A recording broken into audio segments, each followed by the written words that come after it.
Can hear you, and I too am working in the dark today. I can, as you.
Okay, I think City Clerk, you can start the video.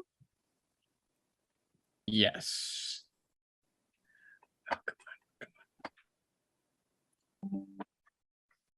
Recording in progress. Thank you. Good evening, everyone. Mayor Anita Enander here. I will call to order this regular meeting of the Los Altos City Council on Tuesday, September 6th at 7 p.m.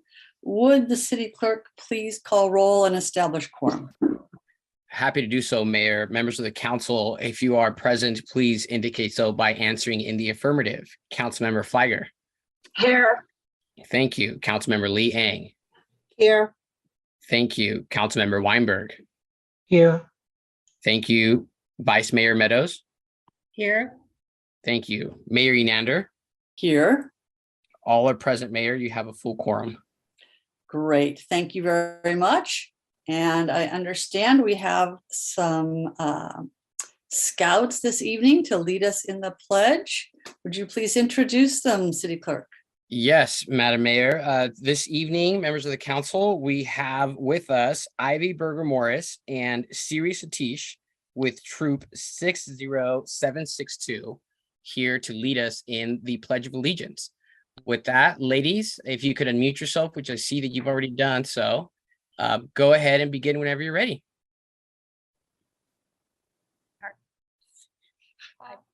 Pledge allegiance to the flag of the United States of America and to the republic for which it stands, one nation, under God, indivisible, with liberty and justice for all.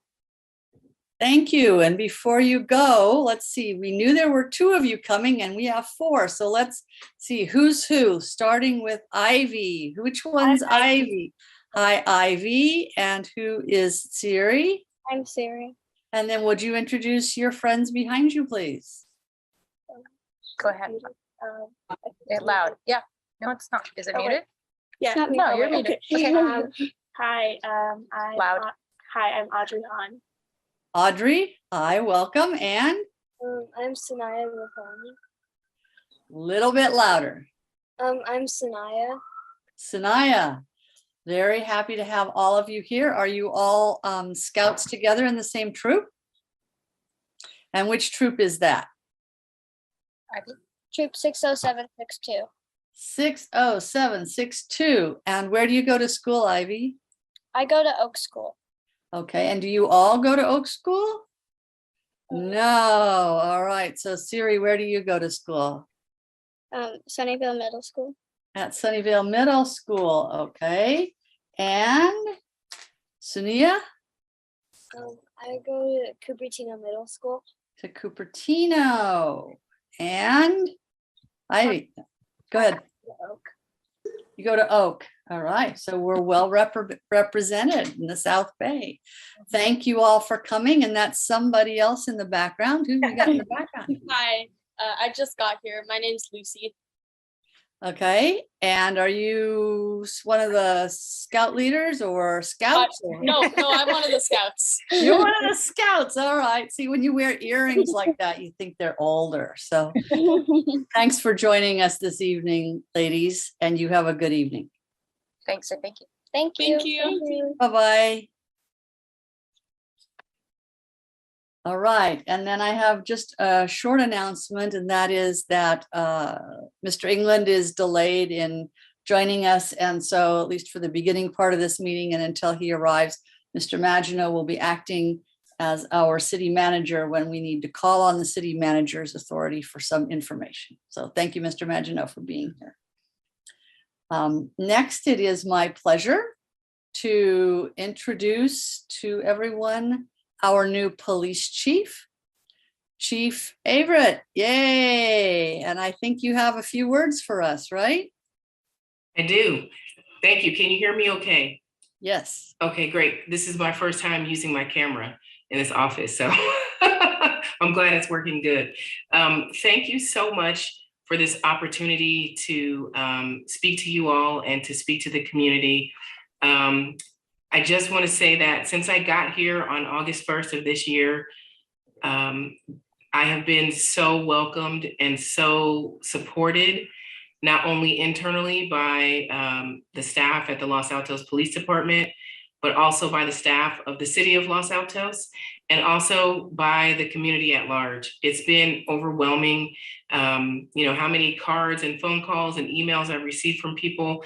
I really appreciate every single sentiment that has been sent my way. And I think, that's gonna help me to be successful moving forward. The one thing I'd like to express to everyone is that I'm just gonna continue to build upon the strong foundation that this department was built on to move us forward into the future, and that we are still committed to serving our community with professionalism and dignity, and more importantly, with equity. And so I thank you so much for this opportunity to serve here. It has been my absolute pleasure. I've been here now for, 36 days. So I think I know everything already, but I'm looking forward to learning and growing in this city. And thank you so much for this opportunity again. Well, we want to welcome you, and we know that you're going to have a great career with the city of Los Altos, and we appreciate your comments this evening. So thank you. Thank you. Next, we would otherwise report on closed session. There was no closed session, so we have nothing to report. So I would next like to ask my colleagues, would you like to make any changes to the order of the agenda?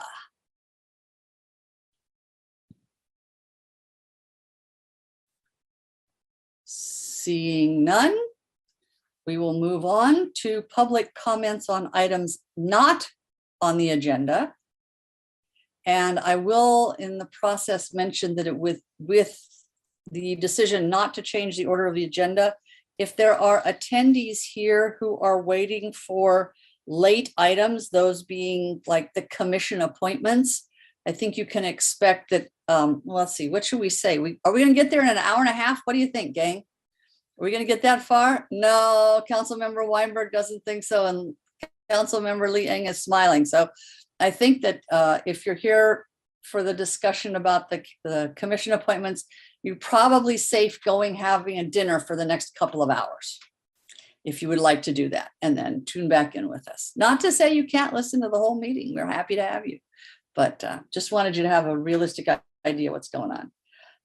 So City Clerk, would you please see if there is anyone from the public who would like to comment on an item not on the agenda? Yes, if you would like to speak to the council on items not listed on tonight's agenda, please indicate so by raising your hand. That is under the bottom of your menu, under the tools. And that will give us an idea of how many and who would like to speak to council tonight.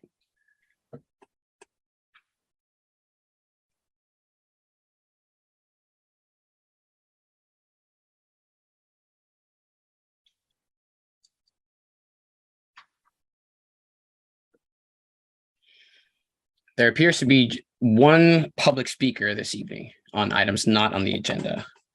Thank you. Would you please give our speaker 3 minutes? Yes, let me pull up my timer. Reset. Thank you. And while I do that, our speaker has lowered their hand. Oh, Now we have, so again, this is for items not on the agenda. So if you're here to speak about something that's on the published agenda, you would need to please bear with us until we reach that item. So perhaps we have no speakers. it appears to look that way, Mayor. Okay, then we'll move to there being no speakers on items not on the agenda. We'll move to the consent calendar. Does anyone wish to pull an item from the consent calendar? Seeing none, I will take a motion. Councilmember Weinberg, Councilmember Flagger. Madam Mayor, I move approval of the consent calendar. Thank you, Councilmember Weinberg. Councilmember Flagger. I will second that motion. Thank you for the second, City Clerk. Thank you. If you agree with the motion on the table, please indicate so by answering in the affirmative. Councilmember Lee Eng. Yes. Thank you. Councilmember Weinberg. Yes. Thank you. Councilmember Flagger. Yes. Thank you. Vice Mayor Meadows. Yes. Thank you. Mayor Enander. Yes. Thank you. Motion passes unanimously. Thank you. We'll move now to item number 3, which is a public hearing on 4350 El Camino Real, a proposal for a multifamily development project, 19-D-01 and 19-UP-01 and 19-SD-01. This is a proposal for a multifamily design review, a conditional use permit, and tentative subdivision map for a new multifamily development with a 5-story building, 47 condominium units along El Camino Real with 2 levels of underground parking. The project proposal includes 7 affordable units with 4 units at the moderate income level and 3 at the very low income level, and a density bonus with development incentives to allow for increased building height and a reduced parking aisle width. There's also in the packet a mitigated negative declaration with mitigation monitoring and reporting program in compliance with California Environmental Quality Act. All of that is subject to our discussion this evening. Do we begin with a staff report?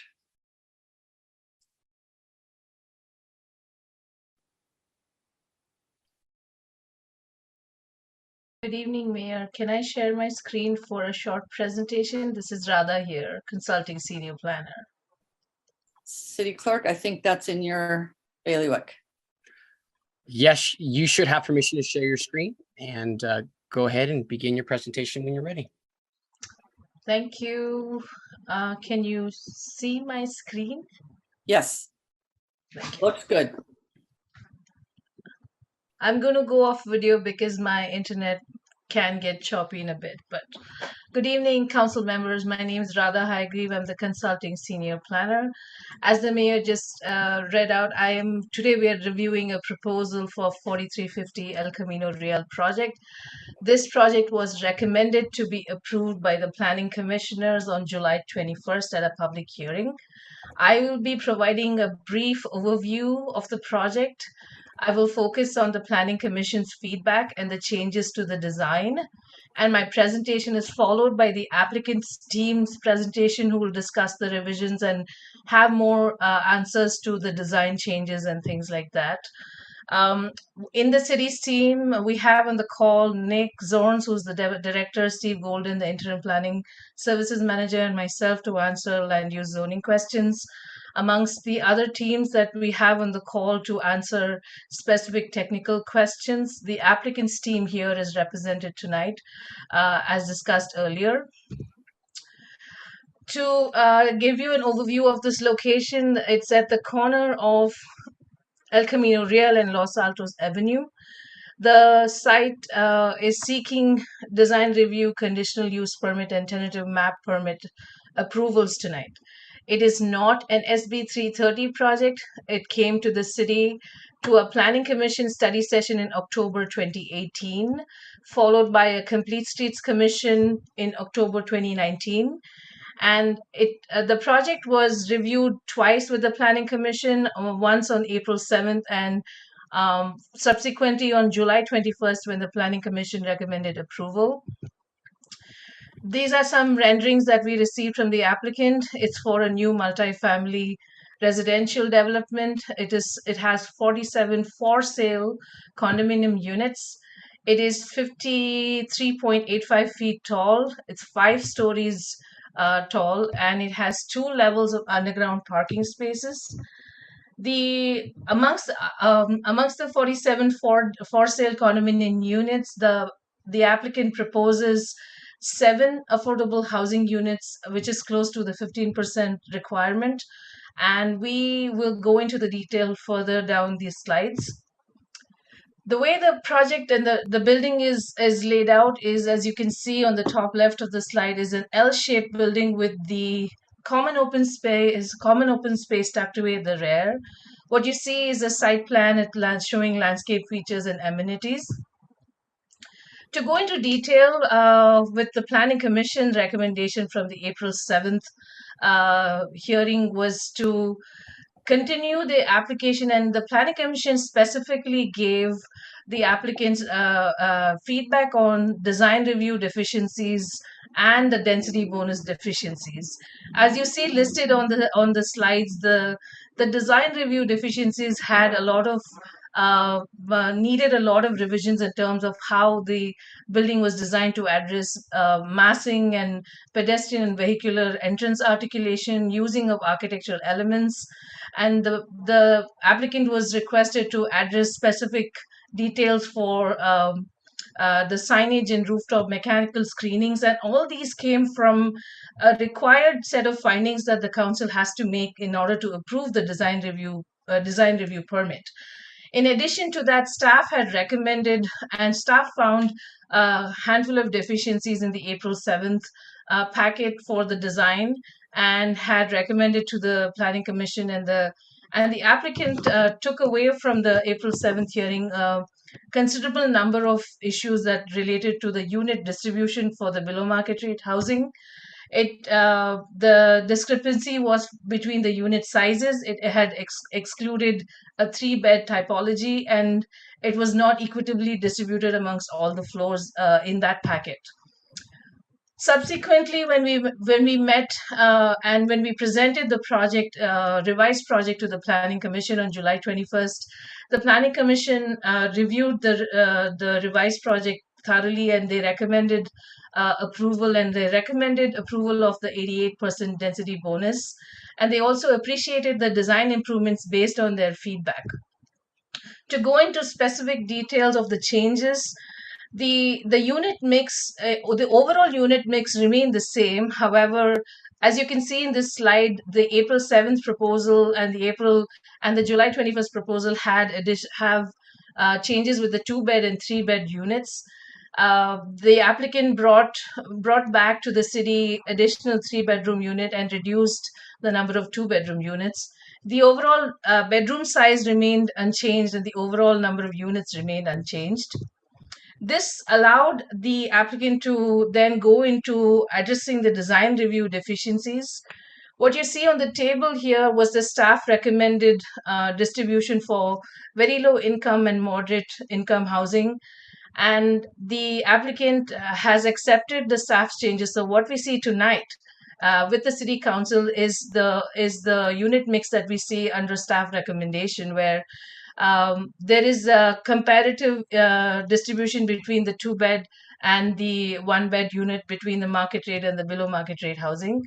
And overall, the number of below market rate housing remains at 7, whereas the distribution is different in compared to what the applicant brought and what they currently show with the city council tonight. There are several aspects of this project that have remained constant throughout the hearing, and the next few slides will give you an overview of that. The applicant seeks 88% density bonus, and this table gives you a breakdown of what can be supported in this project. I'm going to quickly walk you through the table on the right. The lot size is about 0.65 acres, and for the CT zoning district, the base density that can be supported in this parcel is 25 units. The required affordable housing units then at the 15% requirement for that base density would have been 4 units. However, what the applicant is bringing to us is 7 units of affordable housing, and they are eligible for the state density bonus of 38.75% or 10 units. So the eligible gross density that they can be eligible for is 35 units. What they seek is additional density bonus units of 12 units, which is at the discretion of the city council tonight. So what we see tonight is a total number of 47 units with the request of the 88% density bonus. When we were looking at this requested 88% density bonus, I want to bring your attention to a discussion we had with the Planning Commission. While previously approved project is by no means, it does not set a precedent for future projects. The commission opined about the city's housing production needs and the benefit for additional housing within the zone and within the El Camino Real corridor. They inquired about other recently approved projects for information and comparative purposes only. And what you see here are details of recently approved projects in the El Camino Real corridor, with the discretionary density bonus above the allowable 38.75 threshold that's included in the table. Since the project, amongst the 7 units that are part of the affordable housing mix, the project dedicates 12% of those to very low income levels, which if approved, the project would qualify up to 2 concessions. And the applicant seeks 2 concessions with this current proposal. The first concession is that of the maximum allowable height. They are asking for a height increase within. Excuse me. They're asking for a height increase of over 9 feet, which is within the 11-foot increase that is an on-menu concession that's already been approved by the city council for the city's density bonus ordinance. The second concession that the applicant is seeking is a concession for reduced parking aisle widths of 24 feet, whereas the standard parking aisle is actually 26 feet. This is supported by a transportation analysis that's part of the density bonus report. It's attachment, I believe it's attachment 3 point, oops, sorry. It is attachment 4 of today's packet. Per the density bonus report, the backup distance incentive to allow the 24 feet is more economical because it reduces the overall dimension of the parking garage in all the directions, and it reduces the construction cost for soil removal and concrete and cost of other materials. And based on an analysis, staff is recommending approval of this concession. The parking spaces normally required by the per the density bonus law for a project like this is 66 parking spaces, whereas the proposed parking is 84 spaces. Each parking space that's provided is 9 feet by 18 feet, which conforms to the off-street parking code requirements. Staff recommends that the council adopt the mitigated negative declaration pursuant to CEQA and approve the density bonus request, including the concessions, and requested 88% density discretionary density bonus. Staff recommends that the city council approve the design review permit, conditional use permit, and tentative subdivision map based on the findings in attachment A resolutions of this packet. This concludes my overview, and I'm available for question and A. And I thank you for your time. I'm going to stop screen share. Thank you. Thank you. Would you like to ask questions of staff now, or would you prefer to hear from the applicant? Applicant, everybody okay with that? Okay, so can we have the applicant, please? And we usually, our norms and procedures call for you to have 10 minutes to present, and then we will ask questions of you. We'll have public comment, and then you will have an additional 5 minutes to comment further based on what you hear from our questions and from the public. Good evening, City Council and staff. My name is Angie Galatola. I'm the applicant and owner of 4350 El Camino Real. We greatly appreciate tonight's opportunity to review the project. At each stage of the process during the last 4 years, we have worked with the staff, Traffic Commission, the Planning Commission, and the city's subcommittee to make difficult and expensive changes while maintaining the integrity of our high-quality project. I am proud to come to the council with staff support and the Planning Commission's unanimous recommendation for approval. For tonight's presentation, first I'll turn the floor over to my planner, David Cornfield, to discuss housing administrative concerns, then to my architect, Alex, to discuss the design. Finally, following any public comment, I would like to use my 5-minute rebuttal time. David, take it away, please. Thank you.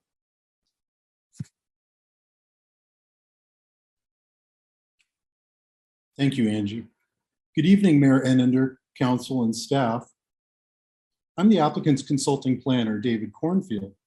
After many years serving the city on the other side of the counter, it's my privilege to help represent this project and present some points related to the project's conformance with the city's general plan, highlight some important comparisons, topics, and some community benefits. So in terms of El Camino Real, the general plan designates this as a special planning area where intensifying land use of undeveloped sites is a major goal, and especially to help provide affordable housing. The general plan encourages and the zoning requires maximum density as its main strategy to achieve housing and affordable housing. The general planning notes that this is one of the few areas that can intensify without jeopardizing the town's small town character. In terms of context, there are a range of 3- and 5-story buildings in the immediate vicinity. Comparing this project to others, this The project density is consistent with recent housing projects along El Camino Real. As a planner, I certainly understand the confusion of some of the numbers presented in staff's table. Sourcing the approved resolutions and plans, I found that the 52-unit project at 4856 El Camino had a density bonus of 86%. That's 28 base units, 24 density bonus units, and 3 development incentives. And a 28-unit project at 4898 El Camino had a density bonus of 87%. And that's 15 base units with 13 density bonus units and 2 development incentives. This project also has twice the required common open space in the form of a large, well-appointed courtyard. It also has generous setbacks exceeding the code in many areas and contains no setback exceptions. And the project's on-menu height incentive is minimized by 2 feet lower than what's allowed and 4 feet lower than 2 other projects approved by the city on El Camino Real. We feel the density is necessary to help meet the community's difficult housing goals and to help defray the increasing development risks. The project includes 3 extra affordable housing units over what's required without seeking additional development incentives or exceptions. The number of smaller market rate units help provide more intrinsically affordable entry-level and move-down options for the community. The unique site allows for a perfect transition from the higher density along El Camino toward the south and to the nearby single-family district. In terms of development incentives, as I mentioned earlier, we've minimized the scope with the 2-foot lowering of the on-menu height incentive that we're entitled to, and we have a minimal parking drive aisle reduction. And again, we have no setback deviations. The development incentives and the requested density bonus help to reduce the upward trend in construction costs and help to provide more affordable housing units. In terms of community benefits, the 7 affordable housing units and the 40 market rate units fill a unique community need for the smaller starter homes and move down homes. The 7 affordable units equal 28% of the project's base density, which is how the code measures it, and exceeds the city's minimum requirements by 3 affordable housing units. The project seeks 12 additional density bonus units over the minimum entitlement of 10 within the conforming footprint of the building without any additional development incentives or exceptions. This is a win-win for the city and the applicant. We are in a housing crisis, as you know, and the state determined in 2020 that the city was not on pace to meet its regional housing needs, only permitting 8% of the affordable housing at that time. And the next housing cycle is going to be even more difficult. Affordable housing potential in Los Altos is almost entirely dependent on development opportunities, and this is a good one. Before we transition to the architect, I wanted to note a concern with condition of approval number 45. And this requires the rebuilding of an off-site and unaffected accessibility ramp at the southwest corner of the Los Altos El Camino intersection. To date, we have not understood staff's basis for this ask, and we feel there's no nexus to require it. Thank you, and Alex, please take it away. Thank you, David. I'm going to have my assistant in the office, Michael, help me. Thanks, Michael. I see it. Good evening, council members and Mayor Ennender. We've been working on the project for a while, and I'm happy to be here and have the opportunity to present it to you tonight. I want to thank Rada and Sean, planners who have assisted us in the process and really helped guide us toward the project that we're presenting tonight, and the Planning Commission as well, who had some very good comments. So I want to just focus briefly on some of the recent design changes we've made.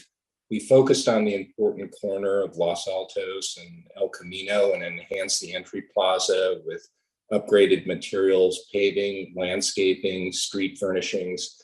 And I'll show you some renderings in a minute where we've changed we've added canopies and lowered the parapets and created a very signature corner for this important intersection. We also were able to greatly improve vehicular circulation, added a loading area parallel to El Camino Real for trucks. We extended the driveway coming up the ramp for pedestrian safety and sight lines. And finally, on this slide, we added a number of resident amenities in the courtyard where the cursor is now. Next, please. This gives you a little closer view of the corner and the vehicular area. We also modified the stair that's in the lower left-hand corner. You have a updated zoning code, and we tried to take into account a lot of the new aspects of your code and bring this building into conformance with that. Next. This is the top floor of the building. One of the things that you can see here are the areas that are shaded green. This is where we've set the top floor of the building back to reduce the mass of the building. And again, you can see that now we have taken the taller element of the stair at the lower left-hand corner and pulled it back away from the street. Next. One of the things we did also at the roof line is vary the parapet lines. They go in and out. There's some preference in your code for having a lot of articulation at that level. We also added a roof deck as a resident amenity. Next. This is just a reiteration of how the height of the building relates to the surrounding development. We're in the CT zone. We're several buildings away from the R1 zone. And so we have an inclined plane that we think results in an appropriate massing related to adjacent development. Next. We worked a great deal on the elevations in concert with your planning department. We wanted to emphasize the base of the building, the body, and then have a distinctive top where we've added overhangs. We have a lot of details that we've added: recessed windows, window sills. We changed the windows from vinyl windows to metal windows, higher grade, projected belt courses, and we redesigned the railings to have a finer architectural painted metal detail, more residential. Next. One of the things we've really tried to be very careful of is providing privacy to the residents of the Peninsula Real, which is adjacent to us on two sides. So these two elevations that are closer to Peninsula Real have no primary rooms looking out. They take some light and air from taller windows, but all the main orientations are away from Peninsula Real. Next. And here's the corner that I was discussing previous. You can see the entry plaza a few steps up from the street. We added a canopy and address signage. We also redesigned the projected sunshade at the top of the building to create an open element so you can see the sky through it rather than a solid element, and lowered the parapets on either side of it, so reducing the mass. Next. This is the Los Altos Avenue elevation or perspective. You can see the painted metal railings. We redesigned the stoops. We wanted to make a gracious ground floor entry into the ground level units. And this actually illustrates pulling back that stair tower so the taller element is recessed in the building and far less prominent than previous. Next. We revised the materials somewhat and lightened the colors per the Planning Commission request. New railing details and a fairly natural colored palette that we think will work well in this location. With that, I'll conclude my presentation and will be available for any questions should you have them. Thank you. Thank you. So I'll bring it back to council and see who would like to ask questions of either staff or the applicant. Don't everybody jump in at once. Councilmember Flagger, thank you. Thank you, Mayor. I'll get us started. And thanks to staff and the applicants, it's very clear from the presentation that staff put a lot of time and effort into the presentation and the work behind the scenes, so big thanks. So I have a couple questions and I'll throw them out, and sometimes it's not clear if it's the applicant or staff who would answer the question. So I will start with a question I know is for the applicant, and this has to do with the split between the 4 moderate income level units and the 3 very low income unit left. Is that Angie, or will David take this question? So the question is, I'm curious. Okay, thanks, Angie. I'm curious how the applicant determined how many moderate versus very low income. As you know, we have different levels of income. And so I'm curious how you arrived at 4 moderates and 3 very low income. What was the consideration that went into that determination? Thank you. Looking back, what the applicant did was started with the city's code, which requires 15% below market rate units in a project, and we're providing 28%. So instead of 4, we're providing 7, and that's compared to the base density of 25 units, and that's consistent across the code and how everything is measured as a basis. Starting with that basis of a minimum of 4 below market rate units, the city's code further states that a majority of those have to be, a majority of the housing units have to be moderate income, with any remainder at the low and very low.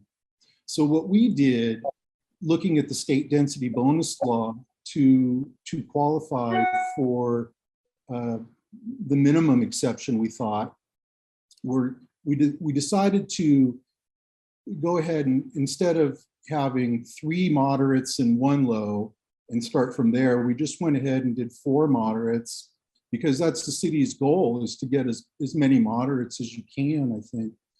And then we did the remainder at very low, and that helps us qualify for the development incentives that we're seeking. Okay, thank you. And then this next question may be for the architect. In the presentation, I did not see a slide that shows the circulation and traffic flow into the garage. And if I understand the project, the entrance to the garage, the underground parking garage, will be from El Camino. So if the architect or David can just, if there's a slide to demonstrate how that traffic will go in and out of the garage, I'd really appreciate seeing that. Sure, I think I can answer that, and I might ask Michael to bring up the second slide in our presentation, which I didn't spend a lot of time on. So bear with us. If Michael, are you able to bring that up? Yeah. So the upper right-hand corner, the area that we've shaded in yellow there. So I'm going to ask Michael to move the cursor, start at El Camino Real, where the curb cut is. Yeah, right there. So move it straight down toward the garage ramp. That is how cars are entering and exiting. That's approximately 22-foot wide driveway. And then now will you move your cursor over to the left to where the truck loading zone is, which is dashed.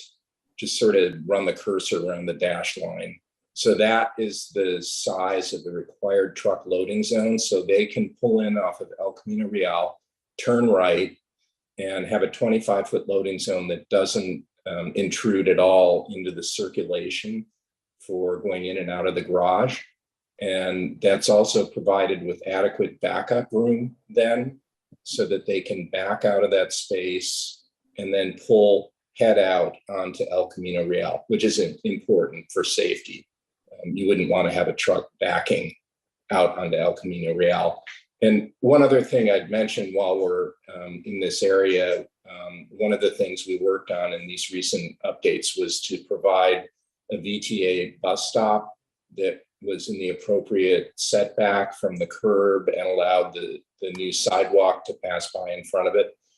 So there's a number of things happening in that area, but we think they're all now appropriately dimensioned and accommodated. Happy to answer any further questions you might have on that. No, this is helpful. I mean, my concern is twofold. One is safety. I'm very familiar with the configuration of this area, but also, trying to avoid or mitigate any kind of traffic congestion backing up onto El Camino as the cars enter the garage. But it sounds, based on your presentation, that there's a long ramp once they enter into the parking garage area.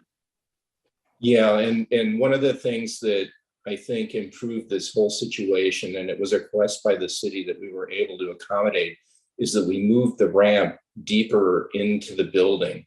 So when you come up the ramp, you are, I believe, 25 feet away from the property line. And so there's a good level area there that really improves the pedestrian safety and the visibility of everything that's going on there. Thank you. And then my last question, at least for now, I think it's for staff. I don't know if this is Radha or Nick, but on the construction management plan, and I see we have the standard language in the staff report regarding the construction management plan, and they would work with staff to develop it. One of the things I know I've heard from residents with regards to these management plans is they don't have an opportunity to weigh in, and one of the biggest concerns is parking on streets, construction parking on streets. And so, Nick, I see you have your video on, and this would come up later in the discussion portion, but I want to check in to see if I wanted to propose being very specific with a construction management plan to avoid or completely eliminate construction parking on Los Altos Avenue. Would I do that in this? Would I be that specific, or is this something I would direct staff to do to ensure they include it in any subsequent construction management plan? If the council would like to make an additional motion to have that included as a part of essentially a condition of approval, staff then would have that to tie it for the future subsequent management plan. Otherwise, staff would take note of that from this meeting and we would incorporate that into the subsequent document. Great, thank you. Thanks, Mayor. Thank you. Who would like to go next? Vice Mayor. Thank you, Mayor. Good evening, and hello, Mr. Cornfield. Long time no see. So I just have one question, and I probably missed it, but it looks to me, and there's been no concession or incentive asked around the rooftop enclosure, and it looks like it's stairs. So is there or isn't there an elevator that goes to the rooftop?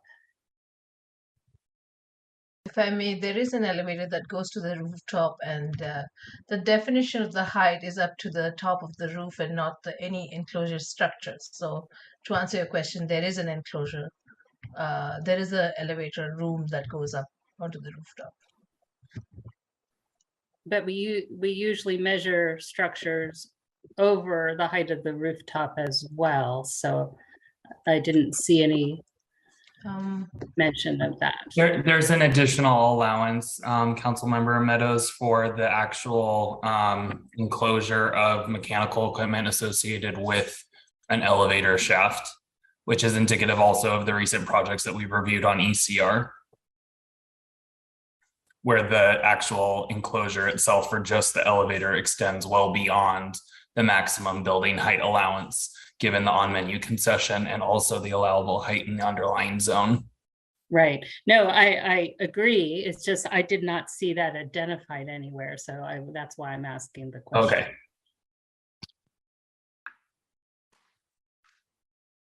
Perhaps I can offer on page A 3.2 of the plans, the El Camino Real elevation shows those two structures, the stairway and the elevator. And I believe the elevator is allowed 8 feet above the roof deck, which is, we're under that. And I'll add one more comment, and that's, I believe that there was a change to the elevation between the Planning Commission meetings. The Planning Commission did ask for, I believe, some additional open space amenities, which the developer placed on the rooftop. So allowing the rooftop to be an active space, then they needed to have access with the elevator, which then pushed it up. And our city attorney can weigh in on this, but the applicant does have the eligibility to request 2 concessions.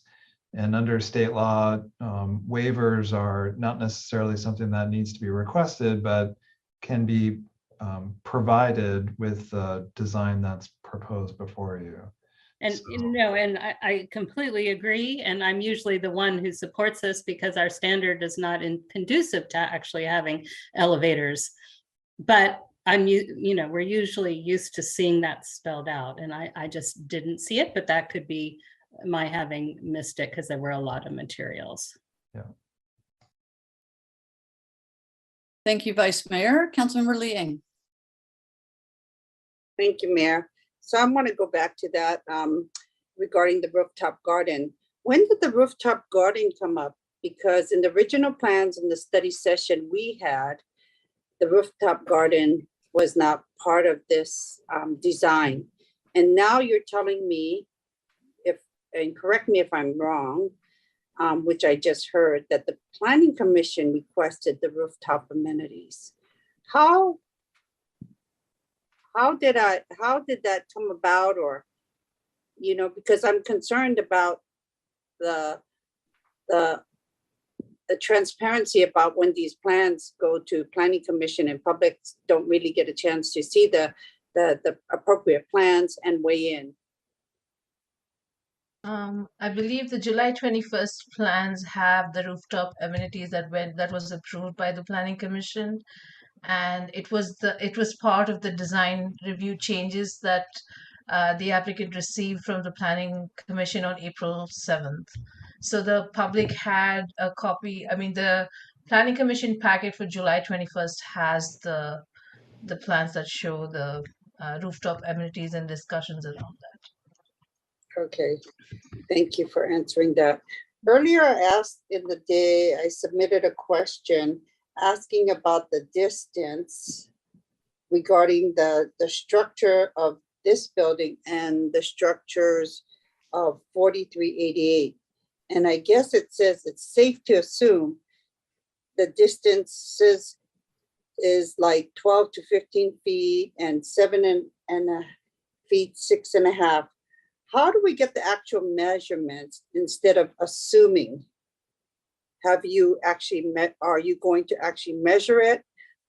Because I'm concerned that we cannot confirm that it is an appropriate setback by just making assumptions. Help me understand this, please. To help clarify the questions around setback for the CT standards, and I think there's a table in attachment 5 that talk about all the required setbacks for the CT zone and for the front yard, the side, and the rear. For the CT's district, the required standard is actually 0, but the applicant is proposing close to 8 feet. And the side yard is required to be 7.5 feet average, and the applicant proposes 7.75 average. They actually conform to the required setbacks with the proposal that we have. And at this point, we don't have the setbacks of the neighboring properties, so that, which is why we came down to, it is safe to assume that if this project has 7 foot, maybe an additional 5 foot, which is a safety standard, that is why it was responded to as safe to assume, if that helps clarify.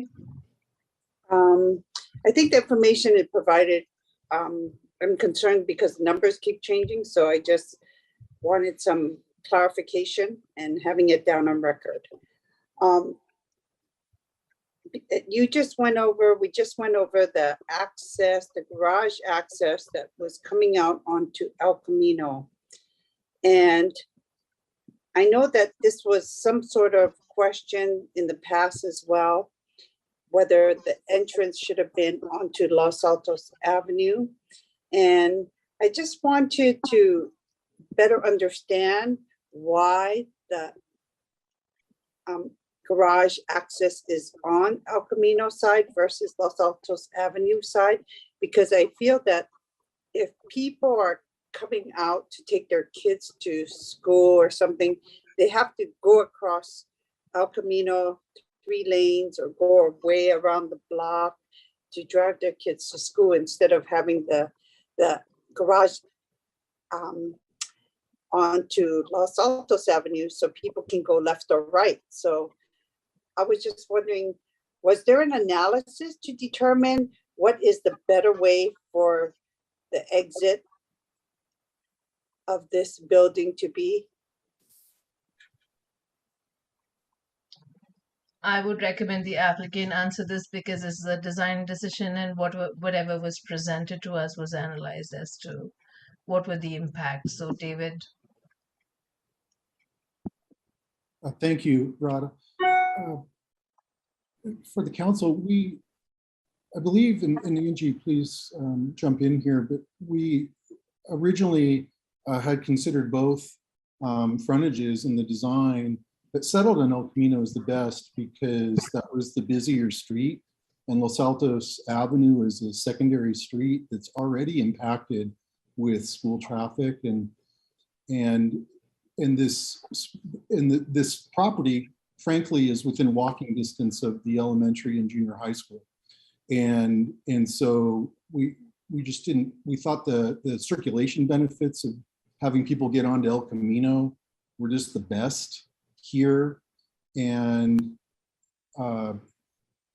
there is a convenient way to go up San Antonio and venture over to all the schools in the area if one chose to drove or make a U-turn on El Camino and go back.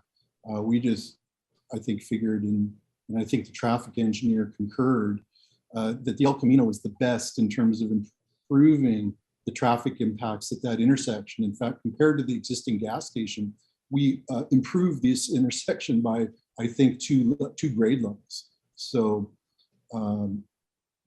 David, so if I may interject, our original study session, the plans that Alex had provided had the driveway on El Camino.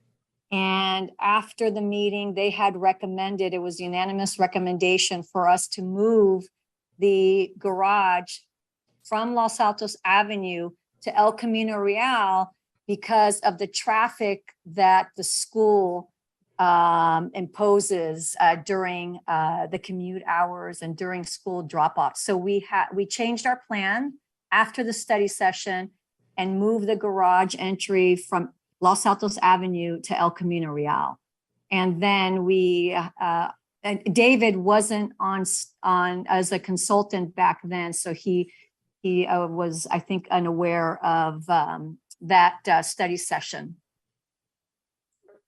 I was asking that because I read the Hexagon report, and it really talked about the burden onto El Camino and not really an analysis of what was the better way to have the egress or access into the building from Los Altos versus El Camino?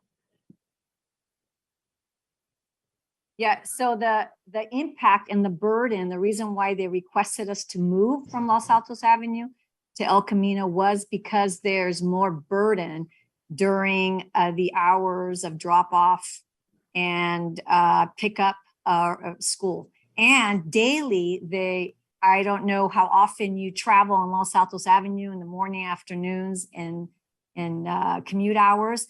Los Altos Avenue backs up almost on Lauk Street it's a stop sign.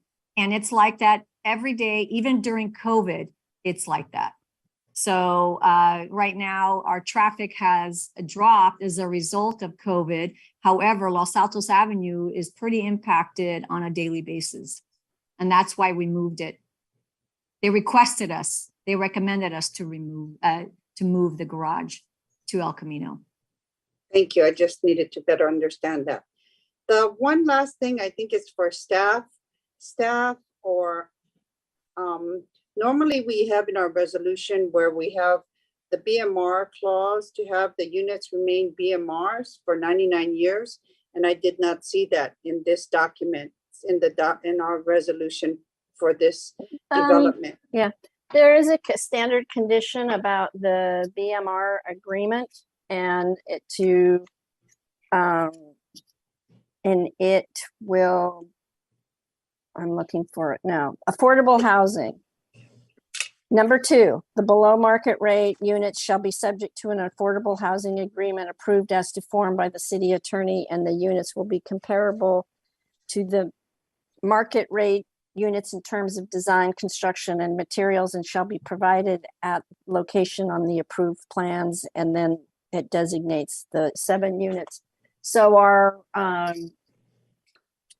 BMR, standard BMR agreement has the time restriction on it.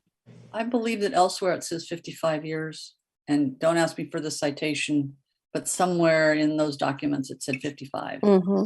Well, I'm requesting, like we've done for recent developments, if we can get the 99 years on these BMRs. How do we get that?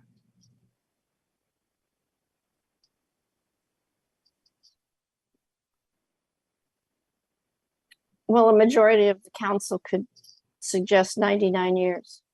Okay, so it'll be a motion that we would have to make. Mm-hmm. Okay, thank you.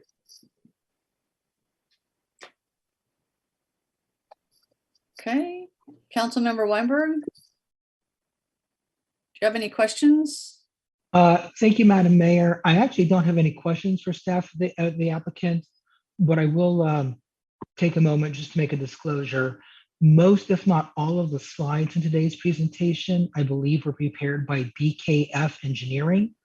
BKF continues to be an expert witness in an ongoing trial of mine. I am not paying them directly. They are not paying me directly. My client is dealing with them financially. And the fact that BKF is involved in this project will not in any way affect my consideration of it. Thank you very much. Okay, Councilmember Flyer, you have your hand up. Did you have an additional question? I don't have an additional question, Mayor. I wanted to let you know, and also members of the public who are watching, that my internet connection is unstable. So I may need to turn off my video from time to time. I didn't want people to think I was being rude. Thank you. Thank you. And I think a number of us are dealing with those possibilities because we've got another hour left in the EA3 level alert from CalISO. So we could all suddenly go dark, although it's unlikely. One point of order, Mayor. I think we should probably sometime sooner than later, or before you start making motions, do any of your ex parte disclosures. And if you've met with the applicant and if there's any new information or information that's not contained in the staff report, that it be shared with the council and the public. I will do a check-in with everyone after I've asked my questions. I would have thought people would do that prior to asking their questions, but you never know. And now I see Councilman Weinberg's hand. So do you have another question or comment, Councilmember? Just a quick comment. I did a search of the packet. The 55-year reference that you're referring to, Mayor, is in condition number 31 of the proposed conditions of approval. Thank you. I knew I had read it somewhere. Thank you very much. Okay, so here are my questions. My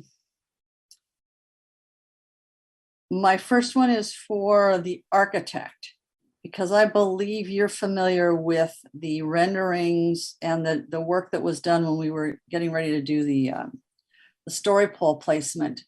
And one of the things, and I'm partly saying this for the benefit of Mr. Zorns, who hasn't been exposed to this yet, I don't think, one of the concerns that we have, and this goes back to the work of the Downtown Buildings Committee, is an unhappiness by many of our residents that the renderings don't resemble in any way, shape, or form what the human view of the project is once it's built. And so we had made it a standard within the staff that renderings should be at street level, as though a person is standing there, and they should be not super wide angle, but actually what the eye sees, or what many of us old-fashioned photographers would call about a 50mm lens. I am extremely disappointed that none of the renderings we've seen tonight and that were in the final packet even remotely resembled either street level nor the human eye view, unlike the work that was done preparatory to the story pole postings. I would like to draw that to Mr. Zorn's attention, and perhaps our contract planner was not aware of that requirement. Otherwise, I am confident that she would have said something to the applicant sooner. And as an example, I would say the drawing that shows nominally the corner at El Camino and Los Altos Avenue makes it look like there's a 180-degree turn there, which there certainly is not. That's a comment, not a question. The second one is a question having to do with garbage. So this is for the applicant and someone who can put one of the drawings up, please. Could someone, I don't know, Mr. Cornfield, hello, haven't seen you in a long time. Please explain, and I'm channeling Megan Satterley here, so you'll know that. How does the garbage work?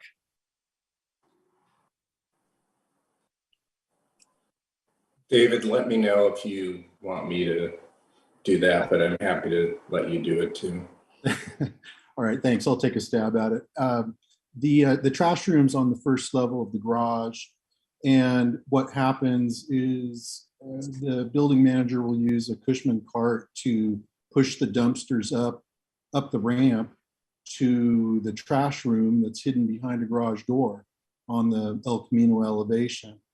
And then on the pickup day, that bin is then put into a staging area there, and they access the trash from there. And that's what I'm interested in, is where's the staging area? In other words, where are these bins going to sit until Mission Trail actually shows up? Yeah, maybe it'll be helpful, David, if we have Michael put up that second sheet of our presentation again. It's shown on that.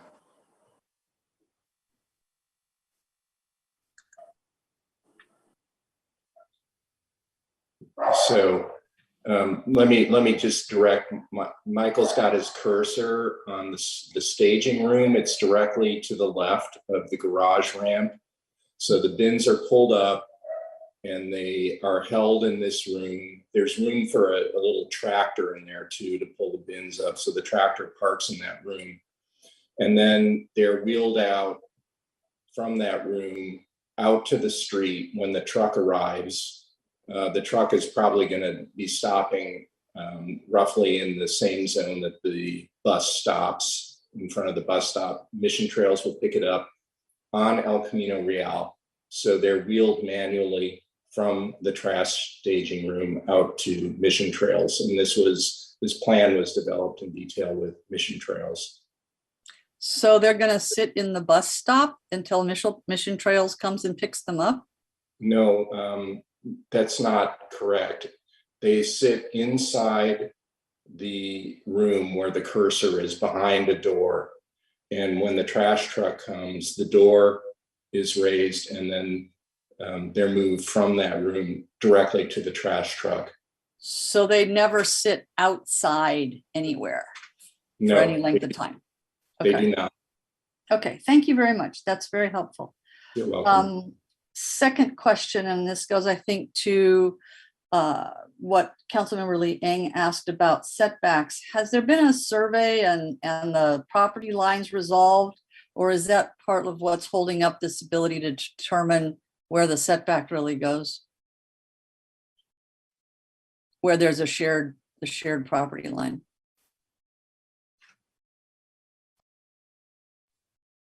I'll, I guess, answer that. The question came in today regarding what is the setback of the abutting building, and not having a whole lot of time to look into our records and finding a record, but not technically being able to open it because it's a very large file. So if that setback question is a remaining question, we can get an answer for you.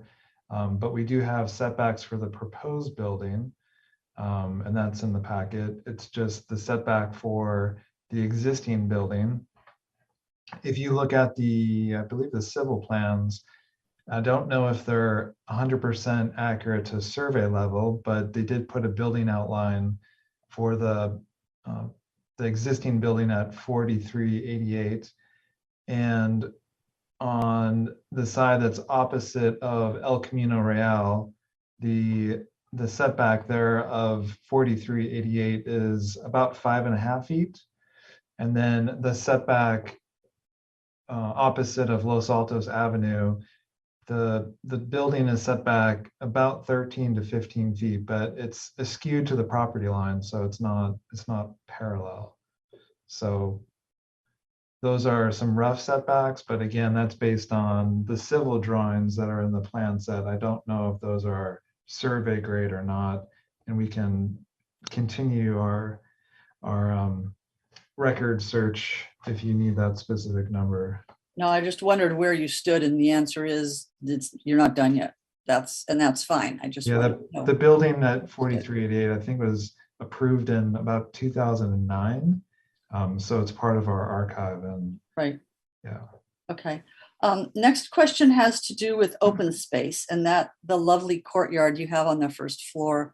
Our municipal code for a project this size, presuming the 47 units, I believe calls for about 2,500 square feet of open space, of shared open space.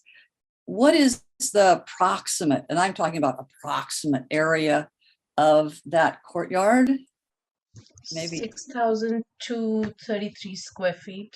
Okay, and so maybe Radha, you can help me understand with a courtyard that is more than double what's required.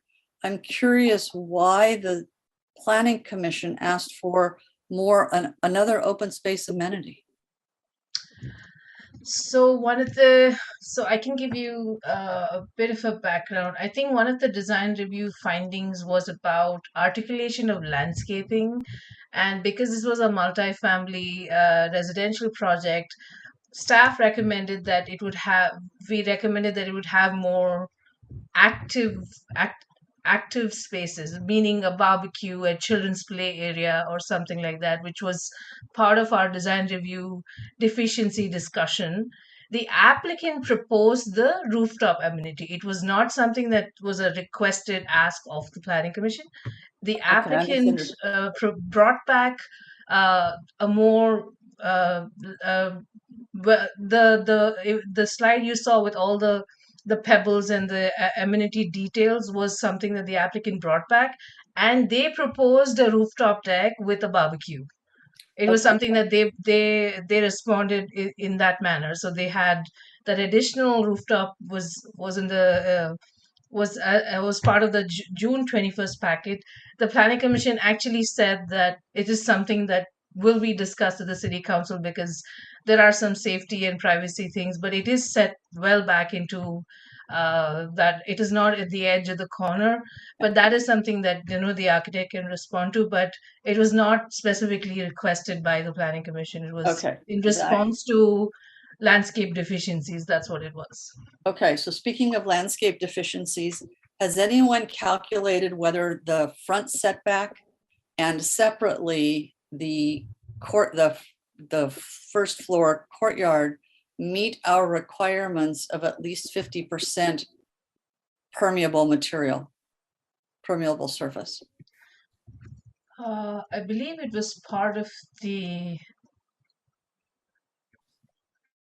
yes, there's a stormwater compliance that typically engineering and we have engineering in the call today, Harun and Jim, that they definitely, review and provide conditions of approval for. And I did see comments and conditions with respect to stormwater compliance for such a large area and what they're required to meet per C3, C6 standards. Yeah, and it if was- it Harun or was- Jim can talk to that, that would be helpful. It was, yeah, that would be great if one of the engineers could speak to that, because just eyeballing the courtyard and having profound difficulty trying to figure out what the surface or surfaces were of the courtyard, it does not look, just eyeballing, like 50% of that is, we look for 50% to be landscape. We call it permeable or not more than 50% impermeable, because we haven't figured out how to explain that what we really want is green, and what we don't have in that courtyard is green. And I'm wondering, I'm just trying to establish, have we really met code here? Let me try to comment on that. I think it's important to understand that the courtyard is a structure. It's a slab on top of the garage. The garage is under the entire courtyard. The courtyard does have a significant amount of green landscaping in it, and it also fully complies with the stormwater treatment requirements. But 50%, so it's not the courtyard is not intended to be an impermeable surface. The setbacks facing Los Altos and El Camino Real are generally permeable, except where there's paving. Those are on grade. So if there's a 50% requirement for planting coverage in the courtyard, we could go back and do a calculation for you and tell you what it is. That wasn't something that we were specifically aware of. Okay, I'll find the citation for you, but yes, it calls for definition based on permeable, but the intent is to provide greenery in the public open space.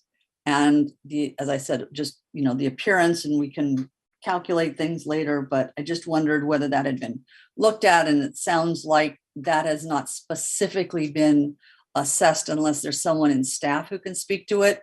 Mr. Cornfield, I'll take your comment if you want to comment on that, and then I don't know if anybody on staff, and I don't know, Rada, if you were even aware of that. Thank you, Mayor. My understanding is that 50% landscape requirement is for the front yard. And there's a separate one for open space in the CT zone, separate from the front yard. And this is private, the courtyard is private. Yeah, in the shared, what's described as the shared open space, there's a separate requirement in the shared open space in the CT zone with respect to permeable, impermeable in that one. I think that might have gone in after you left, David. So, Mayor Enander? Yes, go ahead, Steve. Yeah, if I may, I'm confirming there is an open space requirement for common open space areas to have no more than 50% of the area at grade level covered with non-permeable surface. And then I can also draw your attention to sheet L1.0. It's about the 38th page of the plan set. Which we have no hope of trying to find here in our 576 pages. Yeah, it's sheet L1.0, and it does have a landscape area tabulation. The front area has about a 50-50 split between landscape and hardscape. I don't quite understand this on structure tabulation, but it appears to have more hardscape than landscaping. That was my conclusion from looking at as well, but I wasn't sure. That's why I asked the question. Yeah. Okay. Madam Mayor, I'm sorry, before you go on, Go Mr. ahead. Golden, could you please give the citation for that code section? Sure, it's section 14.50.150. This has the requirement for the common open space. And I believe it's the last sub part of that section that has the permeable, impermeable limitation or requirement. Thank you. For 1450-150? Correct, and it's subsection D as in Thank you. dog. If I may, a landscape plan sheet L 1.0 shows landscaping for the front setback to be 4,833 square feet, and the hardscape is equivalent 4,800 square feet. So they are showing close to 50% as landscape and 50% hardscape for front setback area per the current plans that we're seeing today. Right. Yeah. The setback doesn't look 50% to me, but the engineering calculations are always better than the human eye. I'm really more concerned about the common open space. Okay. So that's the end of my questions. And so we'll now go to, let me make a circuit. I said I would make a circuit with respect to any disclosures.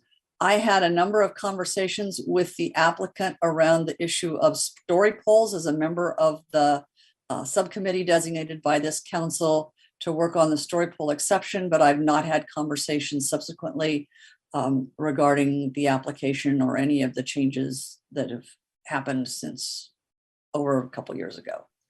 Councilmember Liang?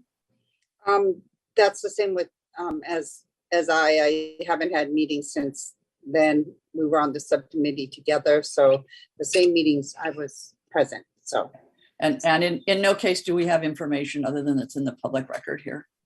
Vice Mayor? I was just going to mention that I saw this almost 4 long years ago, study session at Planning Commission. And yes, that's all I've got to declare. Okay, and Councilmember Flagger? I've not had any recent ex parte discussions with the applicant. As we all know, they've been before us before, and during those public hearing sessions, I spoke with them, but nothing recently. Thank you. Thank you. And Councilmember Weinberg? Anything Other further than the to what you already disclosed? Nothing further than my connection with BKF. Thank you very much. All right, City Clerk, can we please go to public comment? Yes, members of the public, if you'd like to address the council on this public hearing item, please indicate so by raising your hand.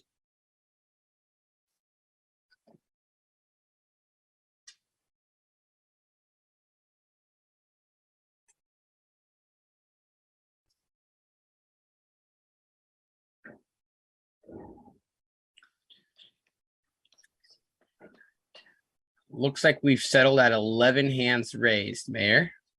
Okay, let's give everyone 2 minutes and hope that people can make their point a little faster than that, especially if they've sent us a letter.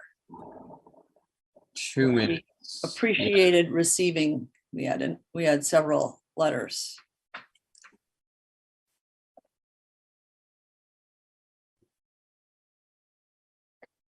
Our first speaker this evening is Frank Martin. Frank, are you there? Can you hear me? Yes, we can. Go ahead.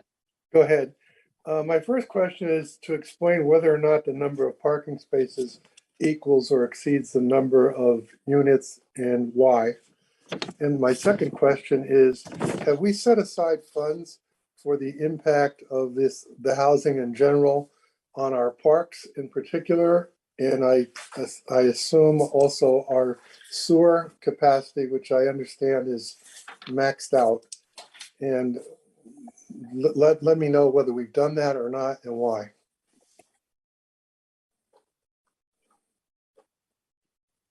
Thank you. I think that will come up in discussion. Okay, thank you. Our next speaker is Greg Stewart. Mr. Stewart? Hello, thank you very much for your time. Can you hear me? Yes, we can. Go ahead. Thank you.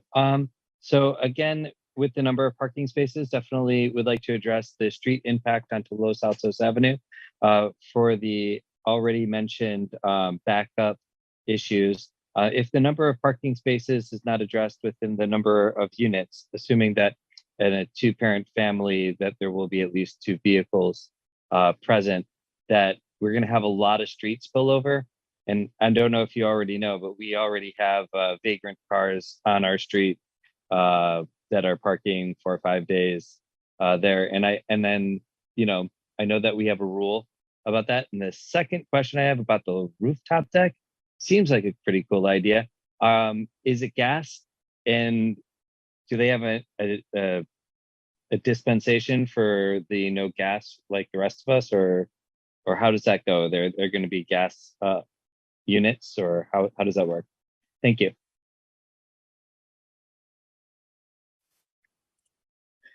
Our next speaker is Anne. Anne, are you there? Yes, hi. This is Ann Paulson. Hi, City Council. I hope that you approve this after you get the applicant with a condition about the permeability. But I do have one question about another condition of approval. The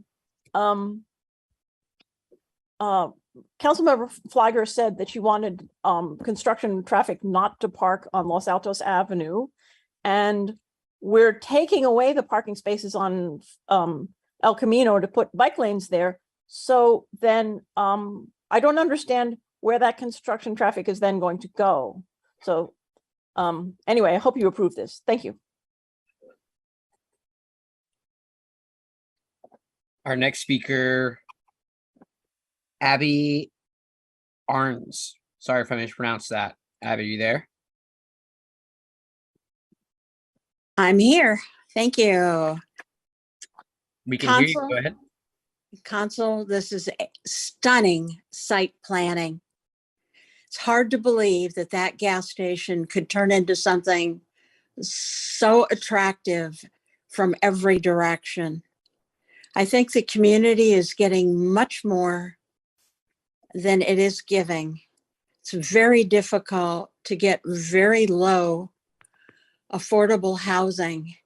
I want to commend the applicant on providing 3, which quite frankly, if you look at their app, is a much larger percentage than the 15% that would be required. I hope that council will step up and approve this project. It deserves it. Thank you. Thank you. Our next speaker, Roberta Phillips. Ms. Phillips, you there? Yes, hi. And please, and my internet is unstable as well, so I just want to say that. So I do have questions on the rooftop garden. I didn't see pictures of what it's going to look like.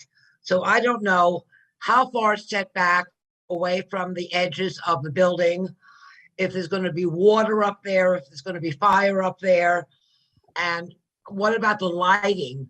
Because it will look down on the building next door.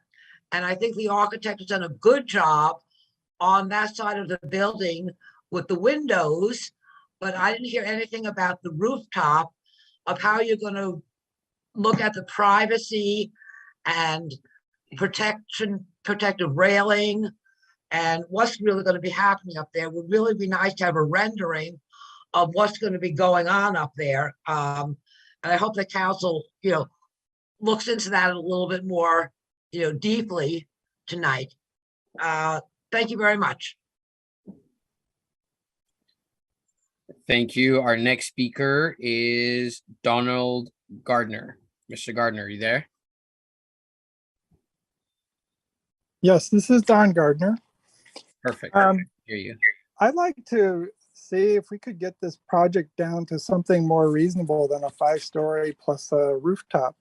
The lot is just over half an acre, which would normally allow for 25 units. But as you guys showed, they're proposing 47 units, almost double. The building is 5 stories, which exceeds the zoning of the area by 1 story, and now also has a rooftop, making a makeshift 6th floor that residents can look over into surrounding houses and condos. In addition, the building shades 2 condominium buildings on the southwest side and southeast side, greatly impacting the view, sunlight, and value of dozens and dozens of neighboring condominiums. It should really be a 3-story building so as to match the condominiums on 2 sides. The lot size of homes within 150 feet, like less than a block away of this project, are single-family houses on about 1/4 to 1/3 of an acre, which means that these 47 proposed condos are on a lot that's typically has 2 to 3 single-family houses in this immediate neighborhood. So it's a dramatic shift from what the neighborhood is like. Another concern is the number of cars. You're going to have 47 condos, which would be at least 47 cars and probably close to 100 cars if there's an average of 2 per condo. Los Altos Avenue already has many cars parked up and down it during the day, so there's no space for additional cars. And traffic down Los Altos Avenue past the schools like Santa Rita is already pretty congested, and a lot of traffic will go down Los Altos Avenue. The other thing that's kind of an interesting thing is the fact that they're requesting to make the parking aisles narrower by 2 feet, which is really shows that they're really trying to squeeze a lot of parking into a small building. So I have to ask, why are we concentrating so much in this small corner lot? I'd like to see a shorter building approved there, and I'd like to see other locations such as the parking lot of See's Candy or other places in Los Altos developed to help improve the amount of housing. Thank you very much. Our next speaker is Wendy. Can you hear me? Yes, we can. Wendy, go ahead. All right. I've been living on I've been living on Santa Rita Court for 13 years. So this proposed building is literally at my backyard. My kids have attended Santa Rita School on Los Altos Avenue, as well as Fuller's Charter Schools on Portola Avenue, which is three blocks away from the proposed condo unit on 4350 El Camino. So I really understand the traffic on Los Altos Avenue. We also walk around the neighborhood a lot during the pandemic. And also during the last 2 elections time, me and my kids have been very active walking around the precinct, passing flyers for election candidates. So I really get a very good idea of what the looks and feels of my neighborhood is. I welcome the residential unit building. However, I am shocked that they're requesting a density exceed the city code, the height exceeding the city code, and the number of story also exceed the city code. The parking from Bridgepoint Senior Home is already bringing a lot of traffic on weekend. Parking sometimes congested up to Santa Rita Court, especially on Mother's Day, as you can imagine. The condo on 4388 El Camino has a lot of visitors and also DoorDash people. And on trash pickup day, they are full of trash bins on Los Altos Avenue already. The height of the building will block sunlight to my home. And also the 2 examples that the applicants brought up, 4898 El Camino, which is near Whole Foods, that is totally commercial area. 4856 on El Camino, which is See's Candies, also a very commercial area with high density homes.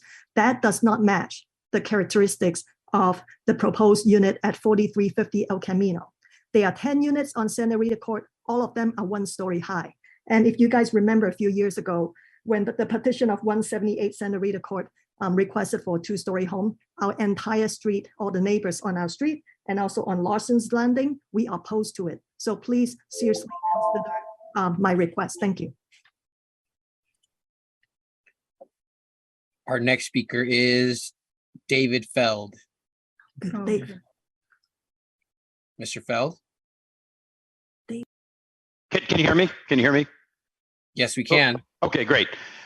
Yeah, I really agree with some of the other speakers. Clearly, the parking has not been considered. I'm also an owner of a home on Santa Rita Court, and it's quite obvious that the even though there are 84 spaces, each of us knows that, a lot more, we probably will end up with 3 cars, oftentimes with visitors per unit. It's simply not enough. And as the other speakers have pointed out, that area gets jammed up. In fact, due to the retirement home and so forth and so on. And on Santa Rita Court, just as an example, but also that whole stretch there on Los Altos Ave. And in fact, it gets jammed up so much so that I see cars parked right at the stop sign, so you can't even make a right turn safely. And I even discussed that with the police department, and was told, well, no. So we got to leave that space there for people to park. So clearly, it's completely overjammed, as evidenced by that. And, I would say that, would we consider to have permitted parking there so that maybe people from the retirement home and on Santa Rita Court can park there? But if there's confidence that there's not going to be an overflow, why don't we simply have permitted parking, for a wide range of people, but not the people who are in that, in the new units. The other comment is has an analysis been done on, the height of this thing is 54 feet, 14 higher than the already monstrosity that we have there, the building there, right? So the question is, has a line of sight analysis been done to see if the tenants can look down into the properties, not just to the adjacent home? I read through all the documentation, not just into Wendy's home, but how about across the street and across further streets? So I think there's a lot more that needs to be done to be considered here on those 2 things. Okay, thank you. Before we go on, City Clerk, may I ask Mr. Feld a question, please? Oh, yes. Oh, sorry. Mr. Feld, you saw, I think, that there are what we call story poles up at the property. Have you been able to look and see whether you can see those from your house? Yeah, it's a great question. So fair enough. I will take a look at that. But so the answer is no, but also on the other hand, have the project managers done a line of sight? They have the Z profile of the thing. They can also do it. So let's do it in both directions. How's that, Mayor? Agree. I was just curious because the purpose of the story polls is supposed to be to help residents get a clue about, whether there will be an impact on their property, a real life type thing. So I just wondered if you had seen them. Thank you very much. But, Mayor, there's one other problem, which is I thought the story poll that was requested that not be put in. If I read through some of the documentation, has that changed? There was a change made to the normal amount of story polls that are required, so that only certain key polls were there, and that's why they're indicated on the map that is on the display, so that you can actually see which polls, what they're supposed to represent with respect to the building. And then, thank you very much. Thank you. City Clerk, would you call the next person, please? Yes, our next speaker, Jeremy McCabe. Jeremy, you there? Hello, yes, can you hear me? Yes, we can. Go ahead. Good evening, and thank you for everyone's time. 2 quick questions from my side. One is I'd like to better understand how this design enables or maybe enhances safe passage of students moving through the neighborhood to the schools. The second question really relates again to traffic on Los Altos Avenue and El Camino, and that I'd like to better understand how in the delivery economy, how Amazon vans, UPS, delivery trucks, and so forth will move and access that building to make deliveries. Thank you.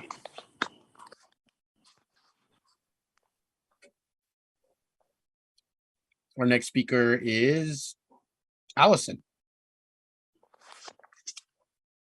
Hi, everyone. Can you hear me? Yes, we can. Go ahead.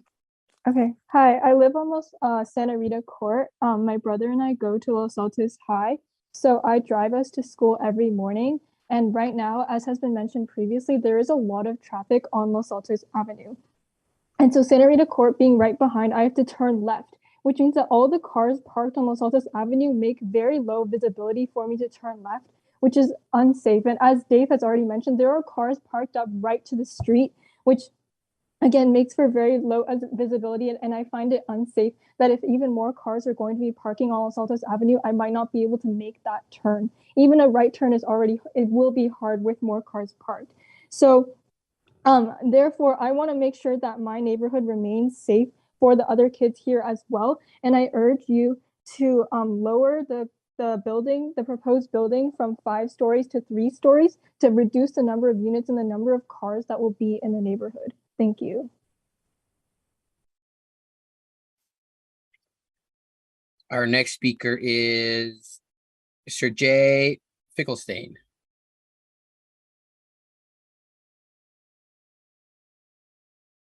Hi, can you hear me?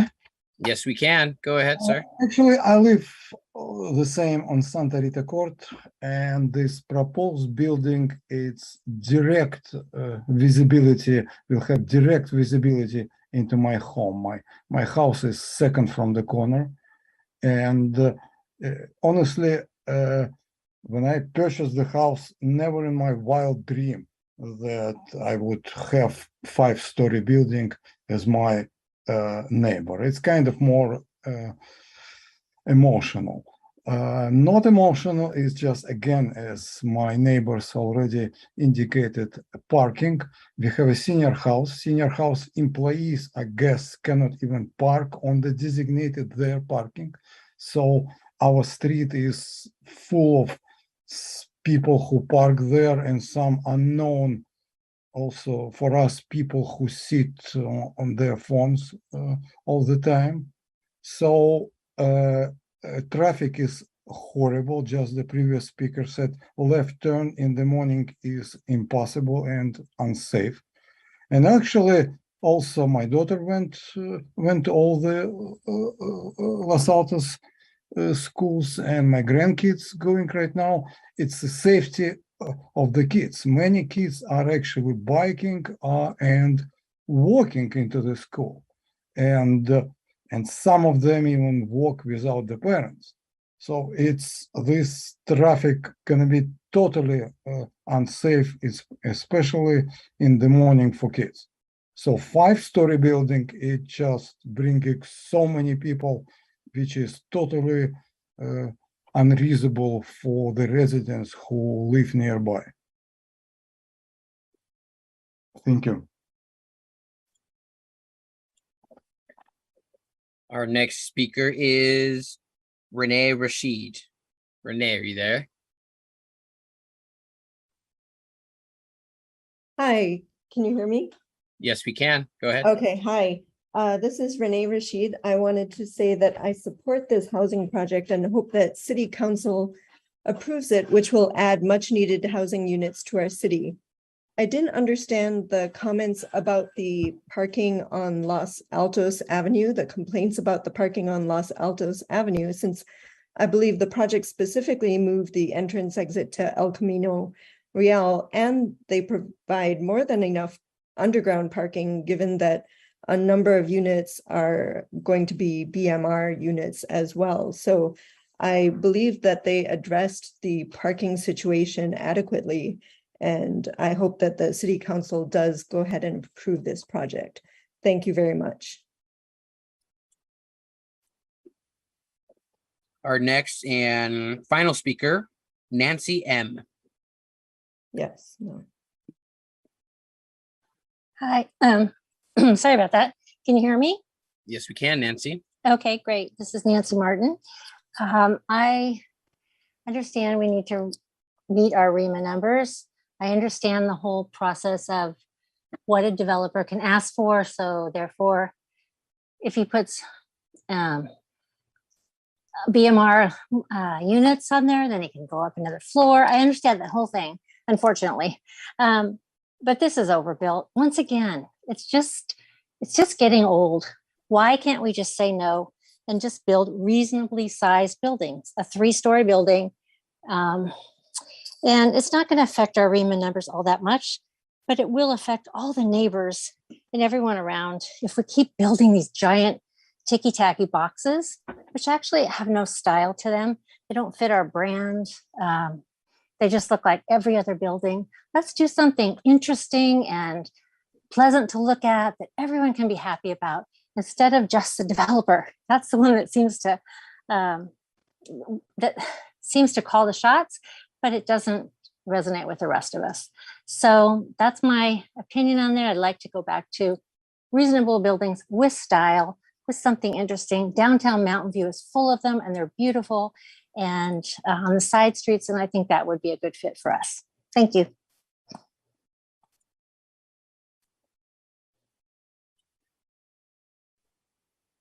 Madam Mayor, I see no one else with their hand raised to speak on this item. Thank you very much. I think the way to move this probably the most quickly would be to ask each council member to indicate if there are changes or conditions, which essentially are changes to conditions, either changes to the actual project or changes to the conditions or other of the stipulations in this project that they would like to see in order for us to move it forward. Councilmember Lee Eng? Mayor, Mayor, point I of think order. I'm sorry.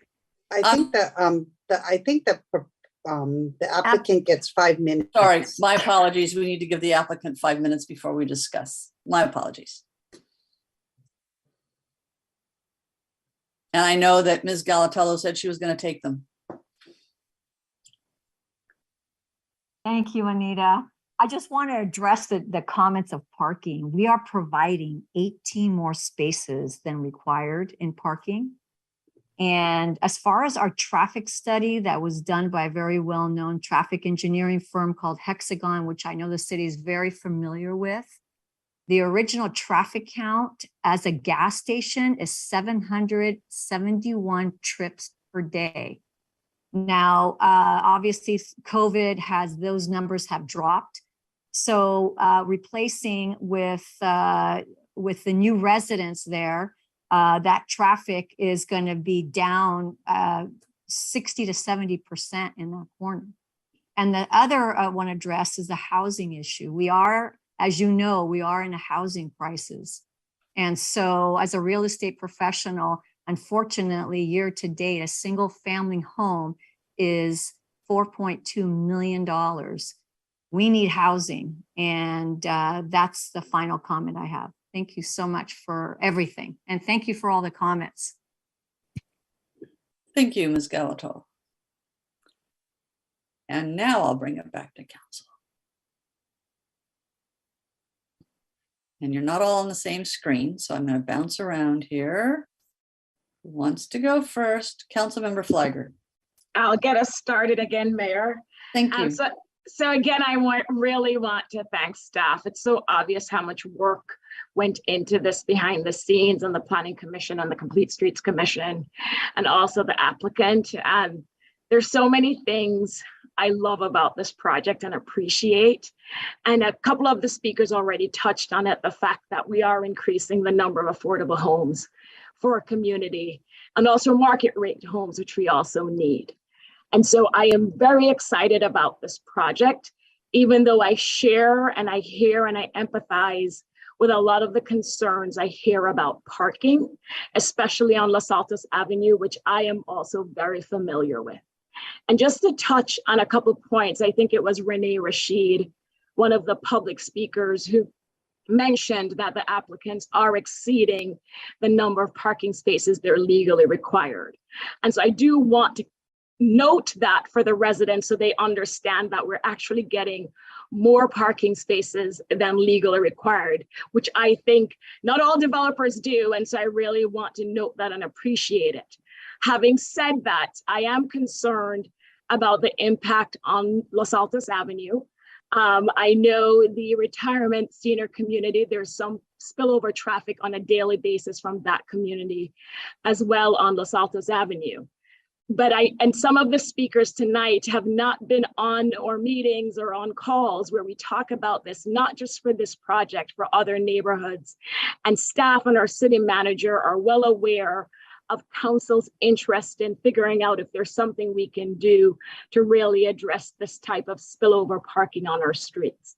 So with regards to parking, we cannot legally require the developer based on state laws to increase the number of parking spaces. They've already exceeded that. And so for this project, there's little that council can really do to restrict parking on Los Altos Avenue.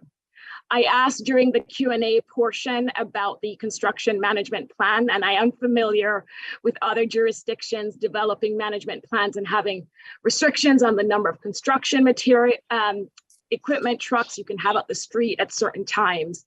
And I don't want to get to that level of detail for our council meeting, but what I hope council can do when we are making a motion later this evening is hopefully direct staff when they're looking at condition number 38, condition of approval number 38, is to the extent possible to mitigate the impact of parking of the construction and related vehicles during construction of this project. I can only imagine how much that would further impact the parking on Los Altos Avenue. And so that's where I'll stop here, Mayor, but that's where I am. I think there's so many wonderful things, the open space, the affordable homes, the number of units that this project will provide. And so I think I am definitely inclined to support this project. Some of the speakers mentioned the height. Again, unfortunately, even if council doesn't like the height of these buildings, we're very limited by state law. And so it's weighing the great things we love about it, more homes in our community, and the fact that we really have limited authority to restrict things like the height of the building. So thank you everybody for calling in, and to my council members, that's where I'm inclined to vote tonight. Thank you. Thank you. And Vice Mayor, I think you're up next. Yes, thank you, Mayor. So yes, thanks to all those who spoke tonight. I appreciate that.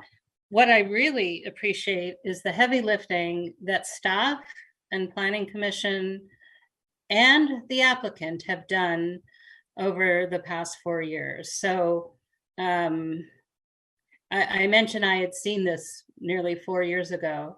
There's a vast improvement. And I think even between April and July, when Planning Commission saw it twice, there's been tremendous, tremendous changes. I disagree with the speaker who calls this a box and cookie cutter or whatever description. I think this is going to be actually a very high quality piece of architecture, the articulation, the Corten steel, which happens to be one of my favorite, and I couldn't find a place to put it in when I did my landscaping, but so I'm still eyeing that material, but this is actually a very attractive building. So I answered one of my own questions I asked earlier, which was I did find in the Planning Commission report about the height, and it was 8 foot over the rooftop enclosure. So that answered that question. It was just buried in our 576 pages from packet version number 2. So I'm going to go into some of the specifics. Councilmember Fleiger mentioned a lot of it already, but essentially this project exceeds on most of the requirements. There's been a lot of mention of 5 stories. This is within what we call our on-menu concessions, where when you provide affordable housing, you get a density bonus. I'll touch on specifics around the density bonus in a minute. But there's really going to be none, if very any, if very many more projects on El Camino that are going to come in at 3 stories. They're just not going to do it. So with this project, it's been mentioned, we're getting 7 affordable units, which is actually 28%. Our requirement is 15%. This is nearly twice as many as we require. The applicant has exceeded, we talked about it, exceeded the parking requirement. With this level of affordability, no one requires 2 parking spaces per unit, and this is what is being provided or close to. It might be not quite, but anyway, it exceeds the required parking. I mentioned already the height. It's a pre-approved height concession defined by the city when the certain affordable housing requirements are met. and they've tailored the BMR mix based on Planning Commission feedback. So that's been improved. And actually, you know, I remember seeing this at Planning Commission, but really any development we see, there's been an amazing eye to privacy on the faces of the building that face the 3-story condos that are there, and then the townhomes, and then Santa Rita, which is sort of the third buffer zone back. We heard from a lot of those neighbors tonight. Thank you for the turnout. But between that face and then the face that views the other side of that same 3-story condo complex, there are no big windows. There's no balconies. There's light provided with very high windows, but there's a huge amount of privacy provided on both those faces. So I think they've really done a great job in that regard. The courtyard also puts space where it takes it further away from that initial border area. The rooftop deck is actually basically on El Camino, the corner of El Camino and Los Altos. It's not looking over anyone's properties. So there's been actually an amazing amazing thought has gone into privacy provided.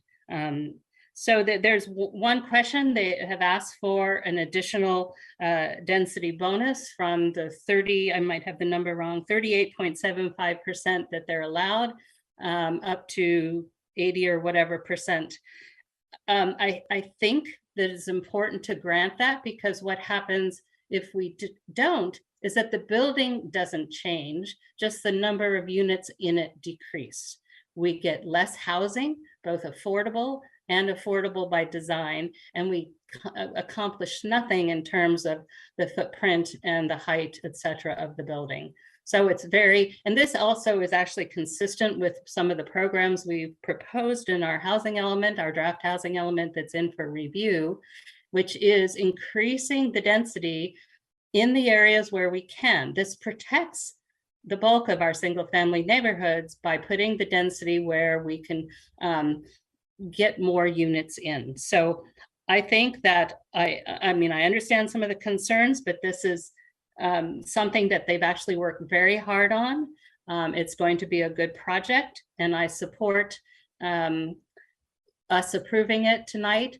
And I'll let Councilmember Liang talk about the 99 years. I do think we should be consistent with whatever this new standard is that we've adopted. And with that, I'll end what I have to say. Thank you.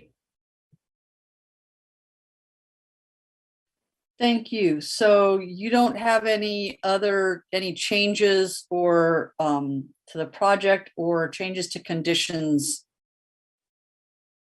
to offer? Did I get that right?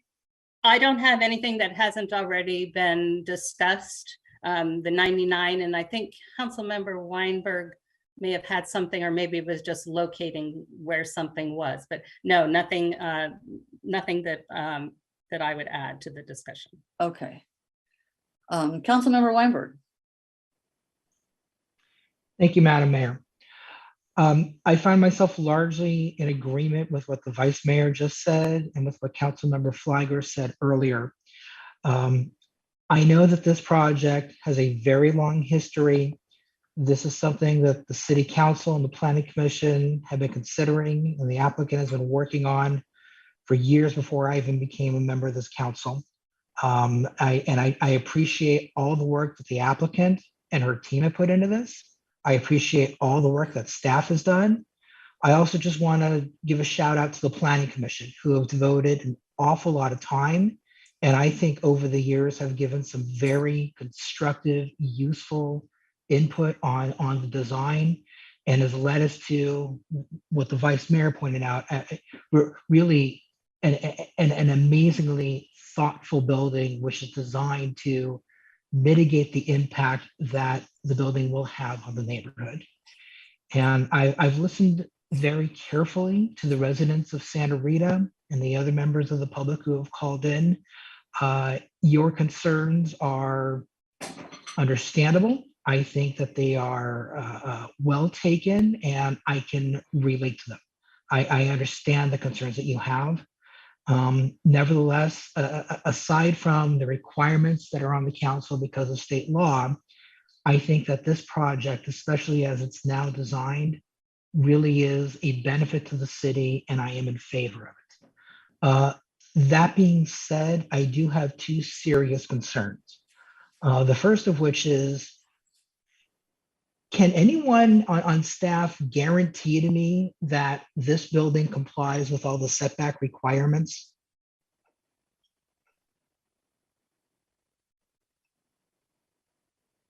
Yes, I can. It's part of attachment 5.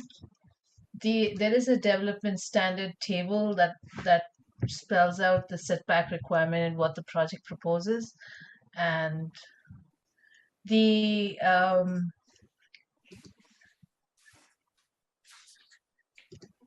mean, I thought that this was not an issue until we had discussion earlier when the mayor was asking her questions. Then it seemed to me to start getting a little wishy-washy. If there's any concern that we're not meeting the setback requirements, I don't know how the council could go forward with approving the project. So I hope that we are 100% certain that in fact it does. yes, it does. Okay, great. And then the other issue, which was also raised by the mayor, is compliance with Municipal Code Section 1450 160D4, and that has to do with the requirement that at least 50% of the common area is permeable. Honestly, I didn't even know this existed until the mayor pointed it out and Mr. Golden confirmed it. I don't want to hold up approving this project because of this part of the code. And I'm wondering if we can grant a waiver or a concession of that requirement and whether it would be wise to do so. At the same time, I don't want to say that even though I don't want to hold this up, if the code says they have to meet this requirement and they're not meeting it, it's a concern. I don't want to set a precedent of just ignoring our code because we've come so far already. You're talking about 14.50090 front yard requirement for it to be 50% landscaped, right? For the landscaping to be 50% at least 50% non-permeable. Right. So the sheet L 1.0 is giving us calculations for the front setback and front yard to be 4,800 square feet hardscape and 4,800 square feet softscape landscape. That's what the sheet says. So I can tell you that that has been part of tonight's packet, and that is the plan that the applicant is required to build. Okay, I see a dissenting opinion by the mayor. Let me just ask a clarifying question that might help us both out, Councilmember Weinberg. I think what Rada is referring to is the front setback, and I think what you and I are talking about, or at least what I intended to talk about, was the required open space, which is the courtyard back in the back corner. Correct, and that raises the question. City Attorney, maybe you can clarify this. What is common open space? Do we have a definition of that phrase? I'm not sure that we do, but it would just be open space that all the tenants or residents can use. So it's described in that section, Councilmember Weinberg, in A, B, and C that precede this requirement. It's not public, but it would be private. I really want to get myself to yes on this. I'm having a hard time considering the landscaping along ECR and Los Altos Avenue as common open space. No, it's not. There. Think of three separate things. There's the setback along the front setback on El Camino. There's the side setback on Los Altos Avenue. Those are setback requirements. The courtyard is a separate open space requirement, a common open space, because the code requires a certain amount of private open space, which is handled by the individual decks and so on, but then a common open space, which is described in that other code section. And in that section, it says for both front setbacks and the side setback, there's a requirement of 50% landscaping. And then in the common open space, there's a requirement for 50% being, or not more than 50% being impermeable, which was intended to be landscaping, but I was on the planning commission, and I think Councilmember Vice Mayor Meadows was as well, when we went through putting this actually in the code. And the intention was, if you're going to require open space, it should be, a lot of it should be green. And that's where we ended up, because we were told, don't tell them they have to plant grass. So what do you say when you can't say plant grass or, plant green stuff? And they came up with permeable versus impermeable as the solution. Got it. And Anita, do you think that they've met the requirement that at least 50% of the common open space is permeable? I have not seen, do not understand the calculation for the courtyard.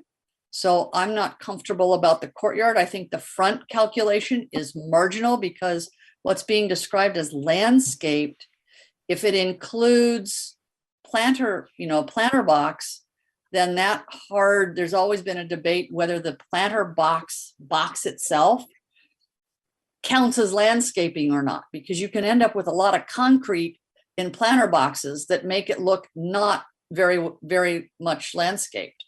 But that's a problem in our code and the definitions that deal with the landscaping for the setbacks.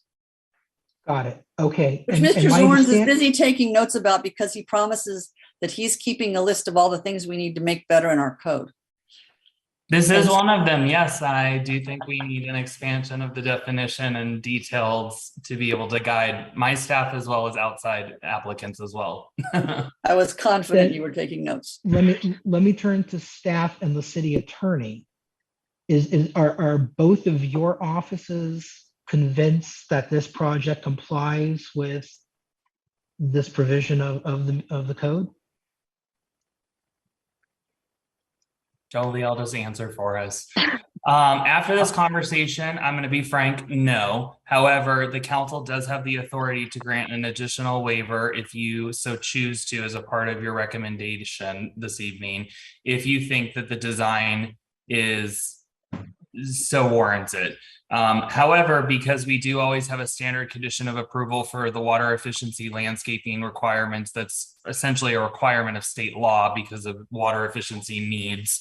We could rope that into, and you guys can expand upon that in the conditions of approval to say, as it so meets the common open space, 50% permeable surface requirements. And then we can have that as a part of the construction documents when the applicant submits into us a revised common open space area. And I don't think that's compromising too much for the applicant, but they can weigh in if they'd like to. And Councilmember Weinberg, I don't want to get ahead of myself, but in addition to what Mr. Zorns just said, I think there is also the option to place a condition to make some alterations there if we think they are necessary. Yeah. Okay. And I can just add that the impermeable surface, it also helps with stormwater management as well. So that is another flip side of it. May or may not when it's on top of the slab, which is the roof of the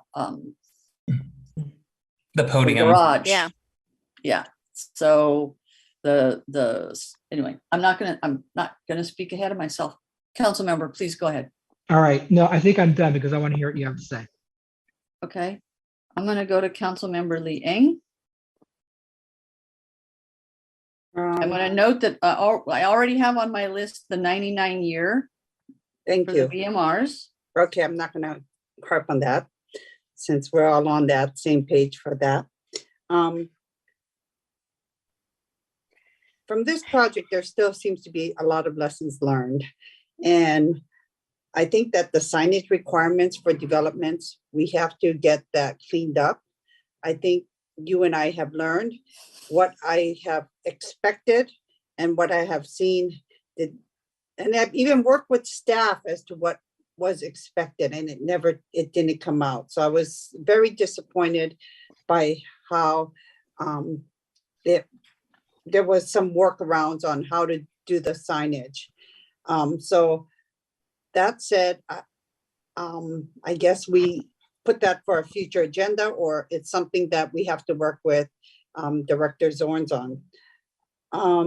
The other thing is about the privacy concerns. When this rooftop garden came up, I think another thing that bothers me is we've heard by a lot of residents about their concerns, and already they were concerned about the height. But then all of a sudden you have these rooftop amenity that popped up. And I'm troubled because they could have been a good neighbor and not added the rooftop garden to then further exacerbate the neighborhood concerns. What happens is there are ways that we can learn about this, because when you have developments that are adjacent to residential neighborhoods, Mountain View has learned that they had specific zoning to address developments in high development areas when it's adjacent to residential neighborhoods. Palo Alto had transition zoning, and all of their zoning do address things like that. So that's another lesson learned, and I hope we can have that discussion. We probably have everything built out on El Camino, but I think, like someone identified, we have a few more empty lots on El Camino, and we should try to learn and address these moving forward. The thing that bothers me is about the setbacks. I think that these assumptions, and we're not sure, and then all of a sudden now you're saying, yes, it does. Having a table say what our setbacks are does not mean that what I have here before me is going to be something that I can feel comfortable moving on. So I am a little concerned about that setbacks. And it bothers me that we're going to make some concessions now about landscaping, because then we always say things don't become precedent, but let me tell you, they do. They do. We always said, oh, these, what I would like to see as well is now if we're moving forward on that rooftop amenity, can we see it again? Because I think that many people were not able to see a clear picture of it from the diagrams and the documents provided. And I have to admit, the pictures that we have on that, do we have a slide that we can pull up and share with them and see things better? Is that possible? Can you clarify what you were just asking, wanting to see better? I didn't catch that part. I'm sorry. The rooftop garden amenity. Because Council member, are you wanting the plan view, or the plan view, are you asking if there's a rendering that can be seen? A better rendering. Perhaps Alex will know, or David will know off the top of their head if they have a rendering that shows the rooftop, proposed rooftop amenity that they could show.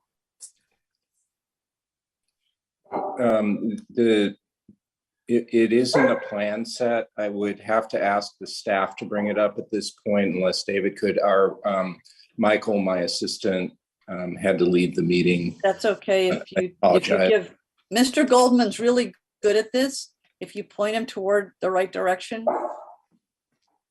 It would be it's on the roof plan sheet. I'm going to have to move.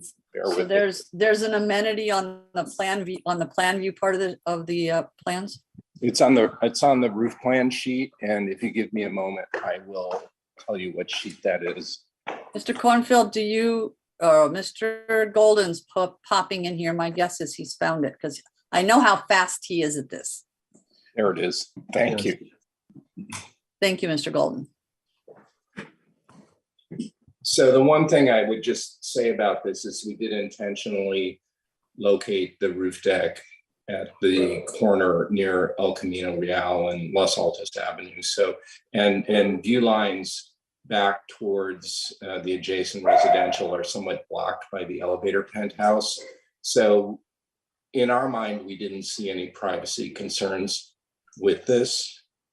And I'll just leave it at that.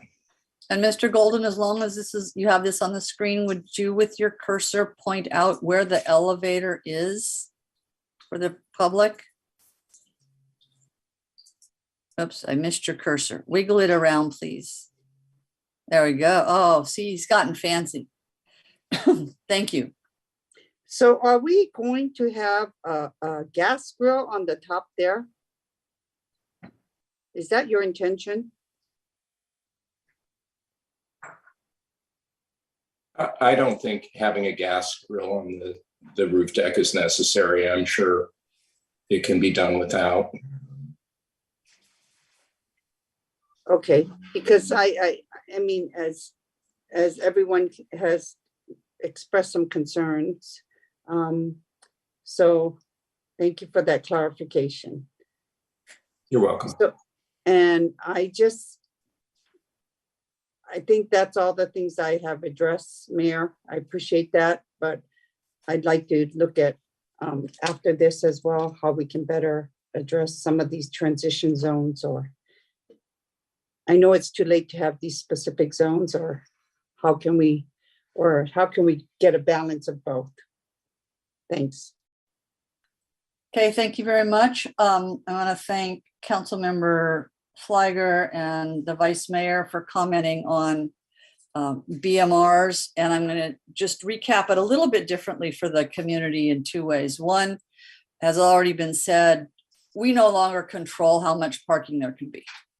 The state puts a maximum that is, frankly, for those of us who live in this community, so absurdly low that we are lucky when we have a developer who will put more parking than what the state requires.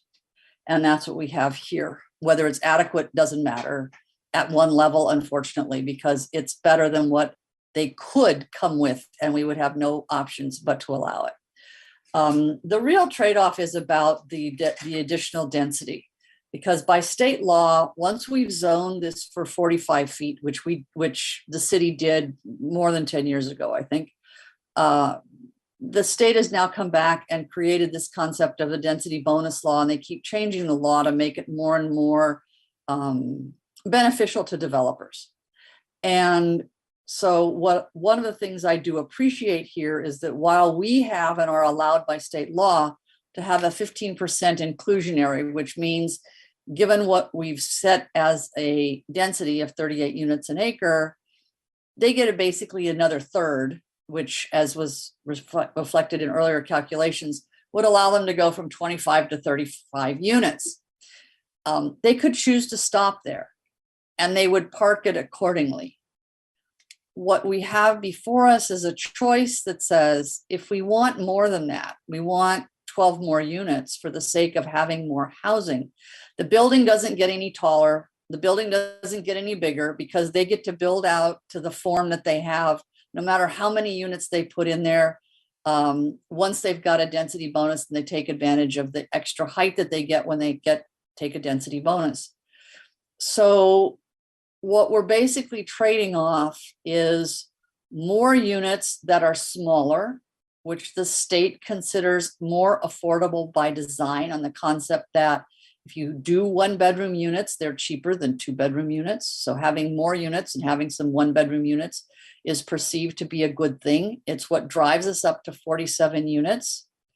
And what I appreciate is that the project normally, I'll just tell you honestly, in a lot of these projects, they'll ask for additional density, and yet the developer won't offer up more BMRs. Here, what they've done is offered up additional BMRs commensurate with the additional units that they're asking for as a discretionary decision by the city council, so that the project still ends up at 15% below market rate housing. We don't always get that. So what we're trading off is getting some smaller units and getting more units and getting BMR units still at 15%, which is what our basic inclusionary requirement is. And given what the state requirements are for housing, that's a good thing. The bad part of it is it's going to have more of an impact on the community because there's more units, there's going to be more people. I want to address one question that one of the community members asked, and that is about impact fees. We still get to charge impact fees for traffic, for parks, and so on. There are limits as to the fees we can charge for the BMR units, but generally speaking, we do get impact fees. And contrary to what some people may have heard, we are not running out of sewer space. We have plenty of sewer space. We have a lot more problems with water than we do with sewer. That all said, and I'm happy that there have been some architectural changes. I still don't find the building attractive as a Los Altos building.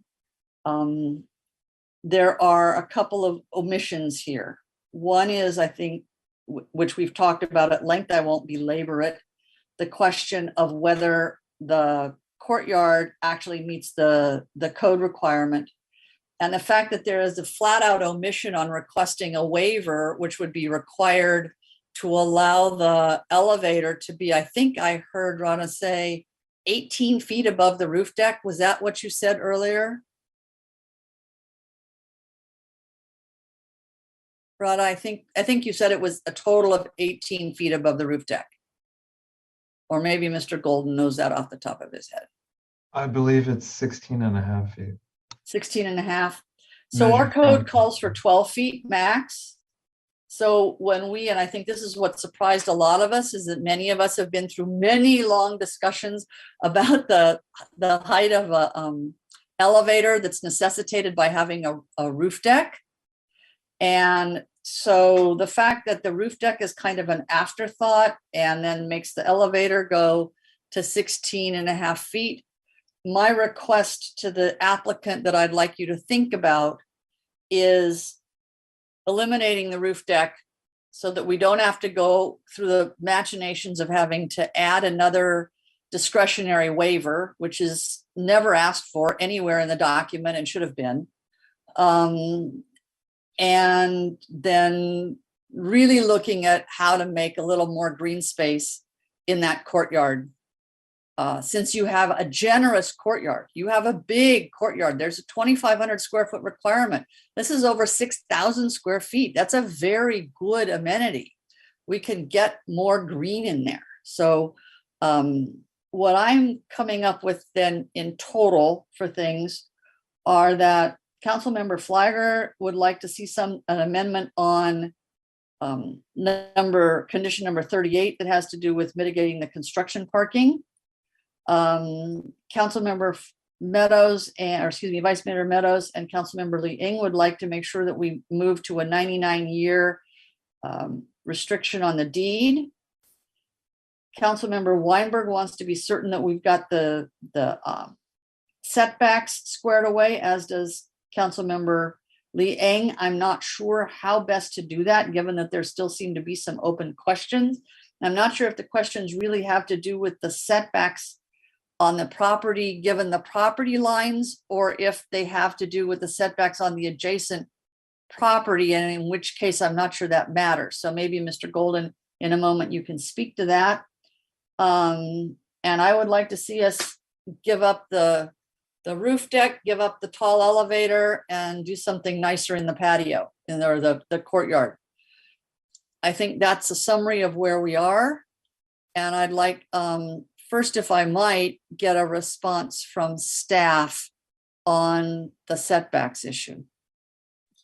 So I'm going to speak to the setback, Mayor, because I've been reading through the code while we've been talking about this. First of all, there's kind of a commingling between the term setback and what actually the question should have been asked is building separation.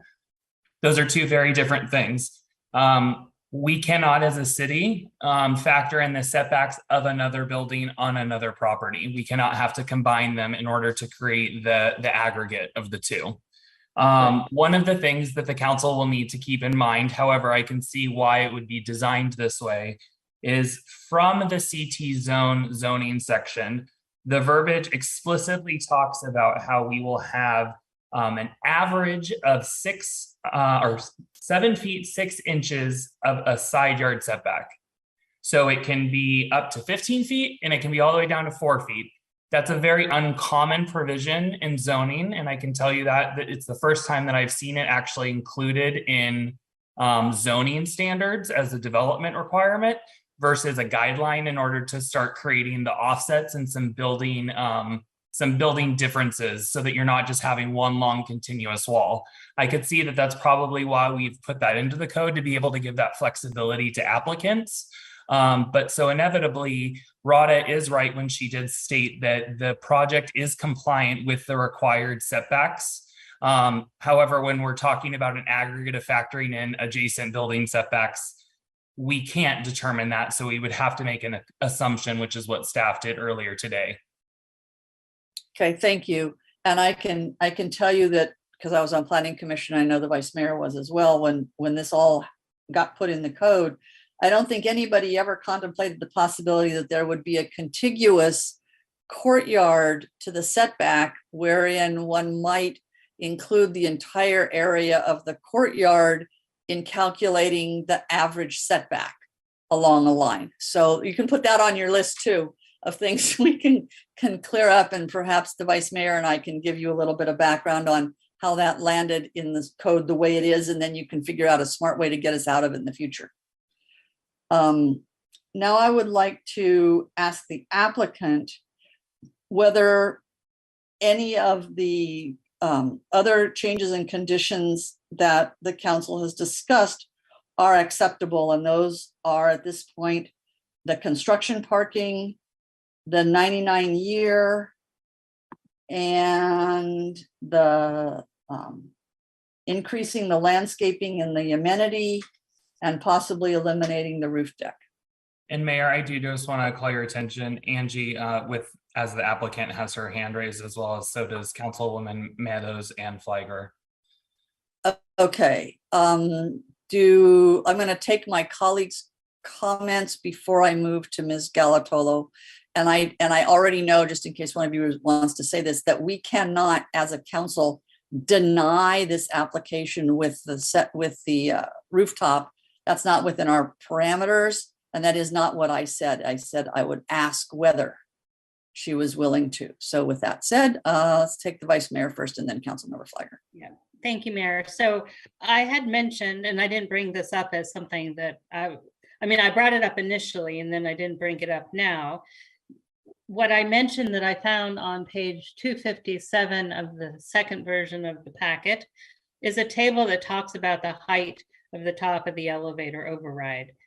It says that it's 8 feet over the roof deck, which actually doesn't make a lot of sense to me. But that's what the table says. So I think we need a clarification, because the table that Planning Commission saw for the July 21st meeting said it was 8 feet over the roof deck. So we shouldn't be talking about something if it's below our standard, which is unreasonable on its face, as I always say whenever we talk about this. But let's make sure that we have the right number before we spend any more time on it. Right, and I saw the same thing when I looked at the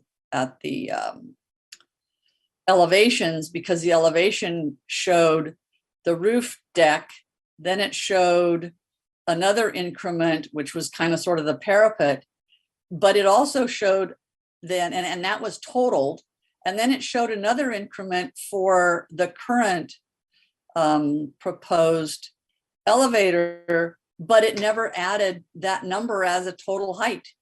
And so that was like, what's going on here? And that's why I think what we figured out tonight is that was a late add. And I think some of where it should have been added back into other documents just never happened.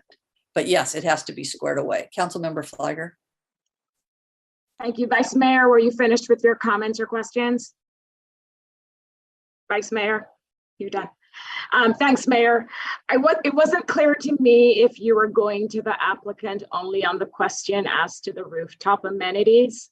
So No, to all of them. I asked, all of that's them. why I recapped them, and I want her to respond to all of them, please. And I wanted to make sure that we polled council to see where we all were on the different things. And I know we have all spoken, so I can quickly go through on the discretionary 88% density bonus. I'm supportive of that. On the construction management plan, I proposed it and I'm definitely supportive, and I hope there's support on council for that as well. Whether it's the type of vehicles, number of vehicles, the hours for parking, we can leave that to staff, but mitigating the impact of construction vehicle parking on Los Altos Avenue. As to the green space, I support that request to increase the green space in the open space area. As to the 99 years, I'm also supportive of that request by Councilmember Lee Ang. The rooftop deck, I will look to the applicant to respond to that. And then as to the setbacks, I think we've heard from staff that we are meeting. Not an issue. Yeah, and that's why I omitted it from the list, because I think that's question's been asked and answered.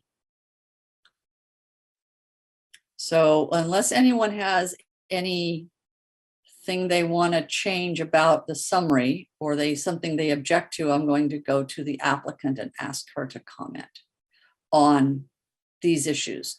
The first one, the council member Flagger raised, confirming approving the additional density is not something we expect you to respond to, Angie. Thank you.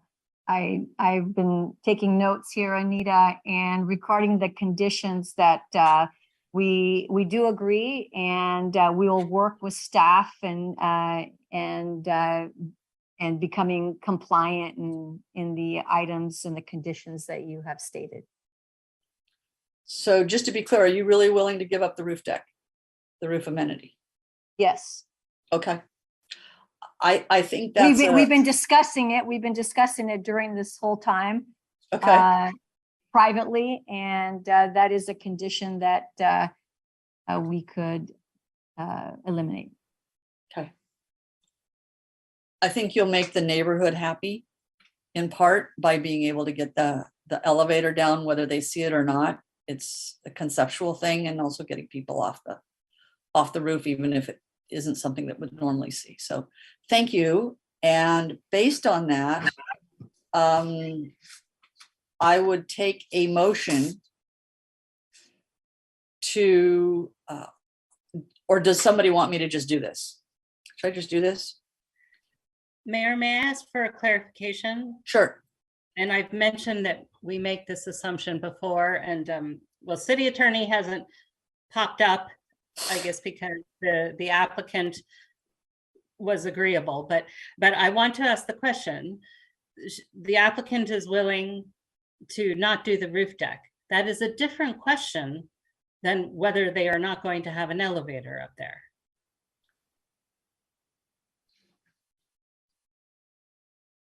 Ms. Galatolo, I would guess your architect has told you that if you don't have the roof deck, you don't need quite as tall of an elevator tower. You still need a tower to get up to the top 5th floor. Right. So that's a question that I'll have to defer to Alex.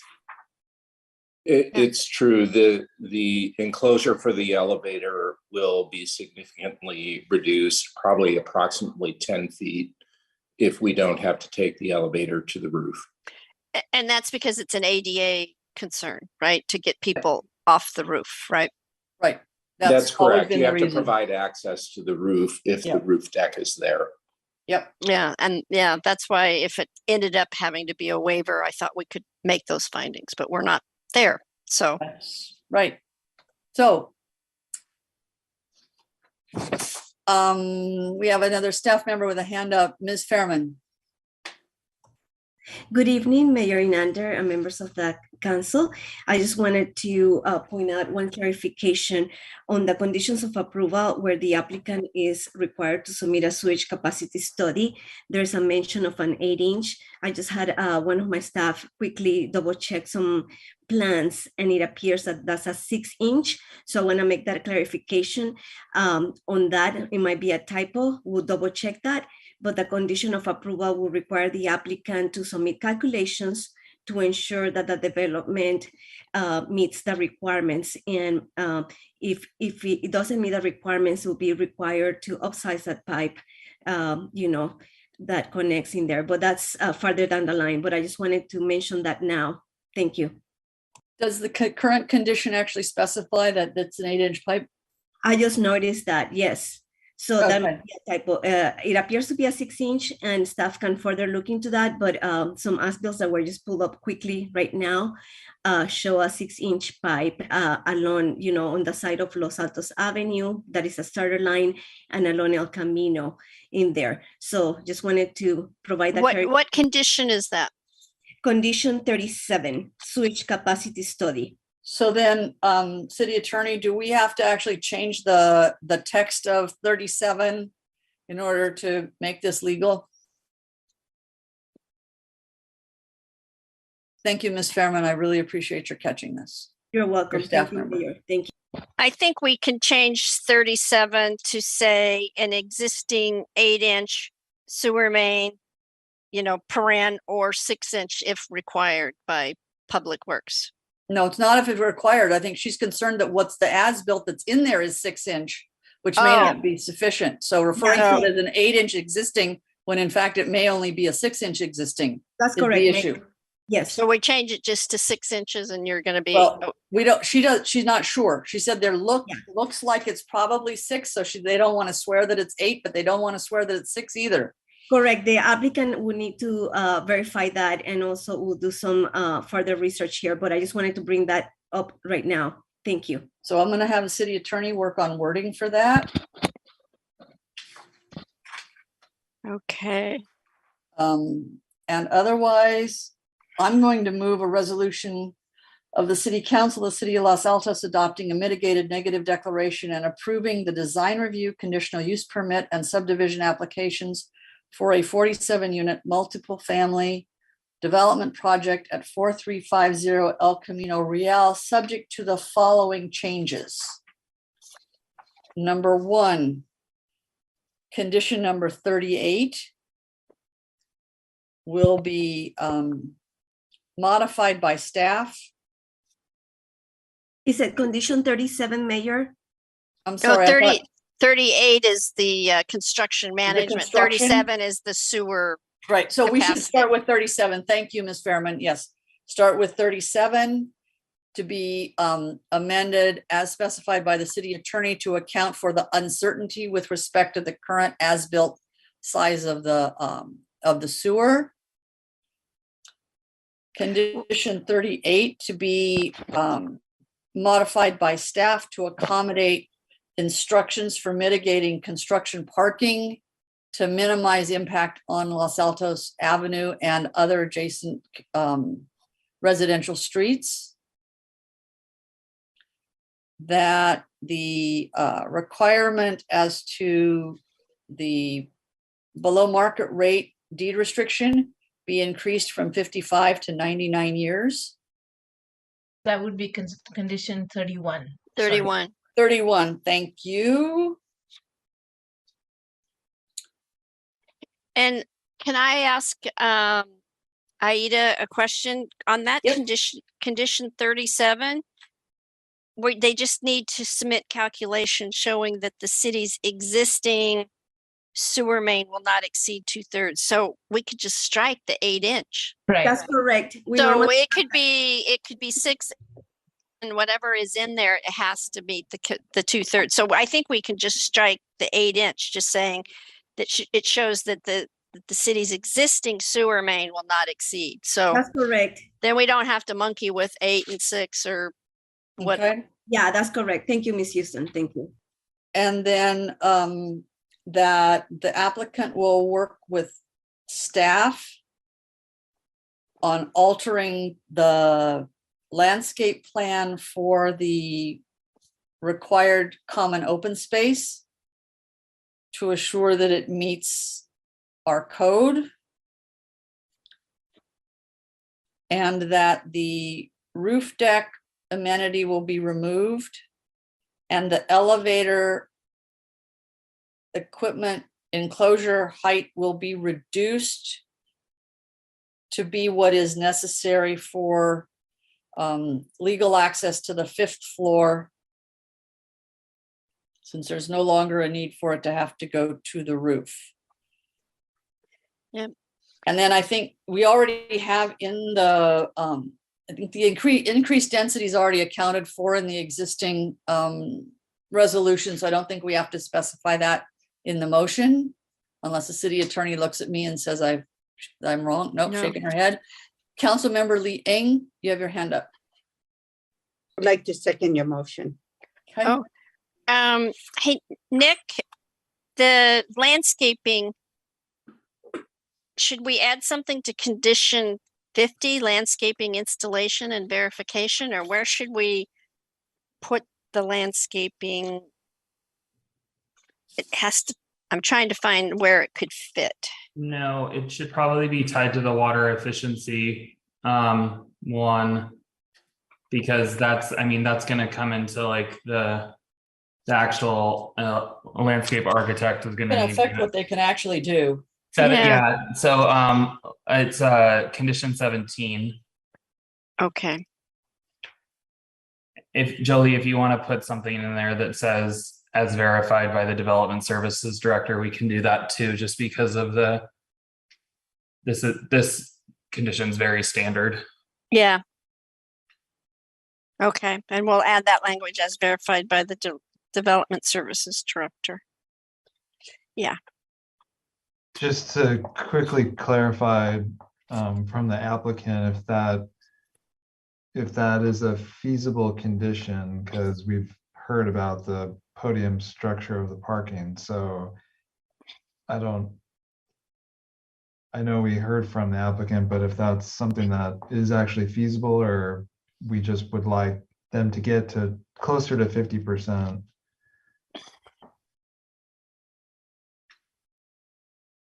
I think we should probably ask Alex. Yeah. Right. Or David. If I understand it correctly, the metric is to get 50% of the podium courtyard landscaped with green. They would be structured. I mean, but that's feasible. So if my understanding is correct, then we can work with staff on that. Yes. Mr. Zorn seems to be satisfied. I appreciate Mr. Golden's question. Mr. Cornfield, did you want to add something? You popped up on my screen for some reason.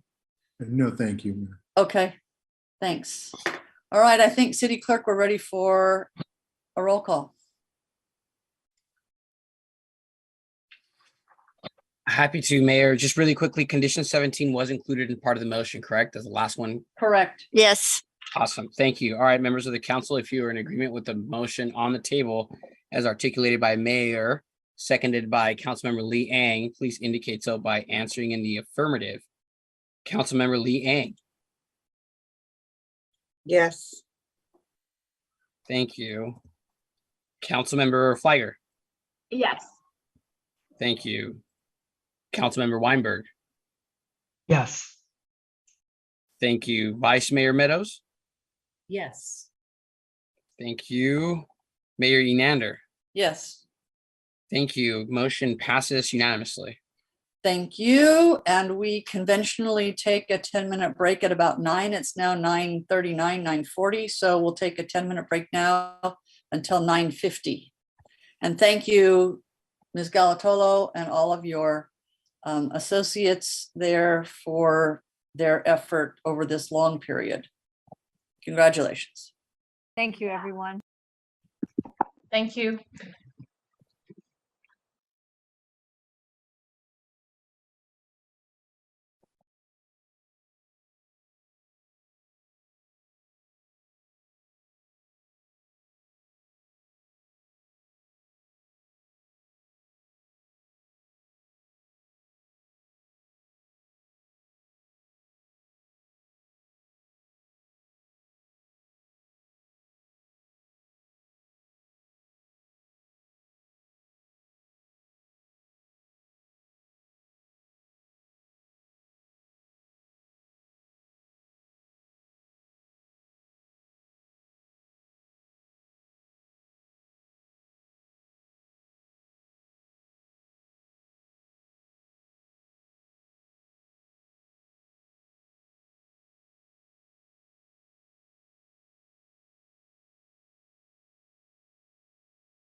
see, do we have everybody back?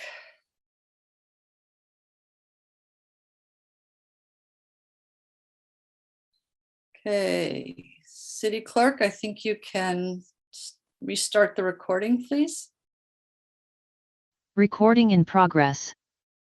Okay. This is our opportunity to check in on what else we're going to get through tonight.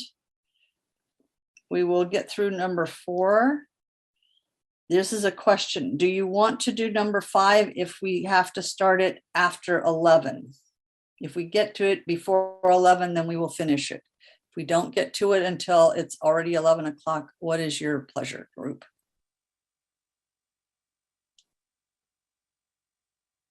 I'm not sure what shaking your head means, Councilmember Flagler. Do we need to make these appointments tonight? I don't think we absolutely have to make them. We have to make them in time for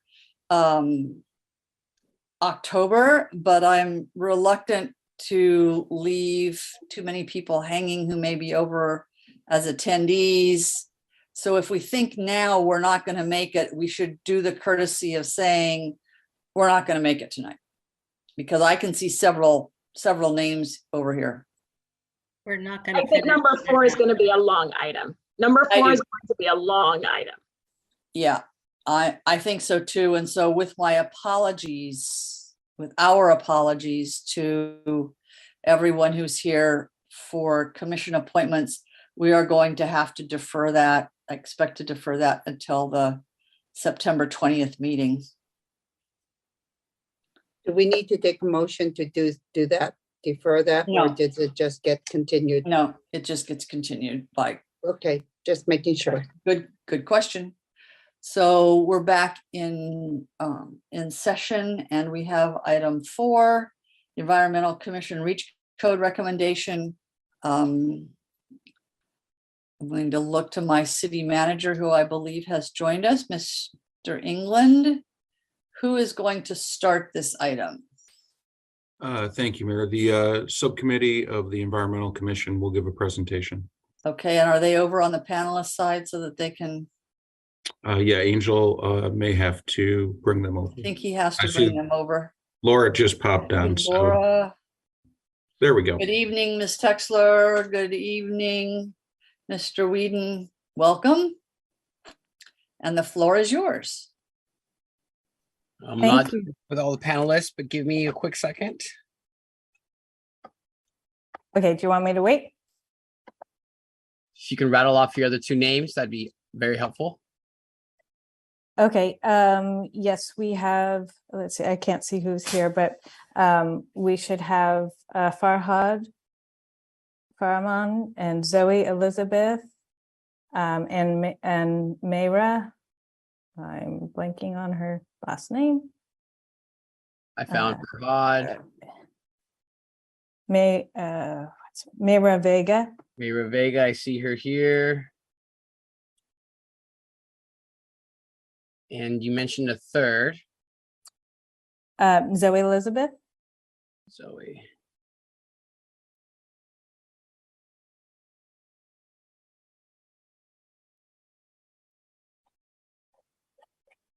There she is.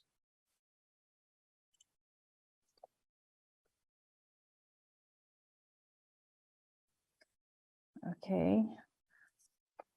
Go ahead and start. Good evening, Mayor Nander and council members. Thank you tonight for taking the time tonight. I'm Laura Texler. I'm on the subcommittee for Reach Codes. I'm chairing the subcommittee along with Commissioner Vice Chair Hecht and Commissioner Whedon. And we thank you for taking the time tonight to consider Reach Code recommendation from the Environmental Commission. When we last discussed Reach Codes at the July 12th study session, Council directed the subcommittee to have the EC adopt a recommendation and to gather input on the recommendation. So at our August 8th meeting, the Environmental Commission did adopt a recommendation for building and EV Reach Codes, and we are presenting those tonight. The recommendation mirrors the Bay Area Model Reach Code, which Commissioner Whedon will detail in our presentation. And then after the commission adopted that recommendation, we did go out and conduct an outreach survey to gather resident feedback on that recommendation, and Commissioner Heck will share the key data from that survey. I do want to be explicitly clear about a couple of things that are not part of the commission's recommendation. It does not include a gas shutoff date. It does not require electrification of appliances at end of life or burnout. It does not include any requirements on sale or transfer of a property, and it does not include any fines or penalties for gas use. So with that, I will turn it over to Commissioner Whedon to explain what the recommendation does include.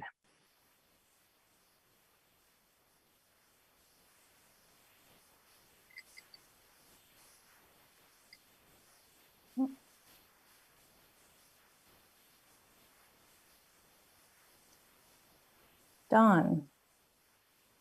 There you go. Uh-oh. Can anyone hear him? No, okay. You're not coming through, Don. Yep.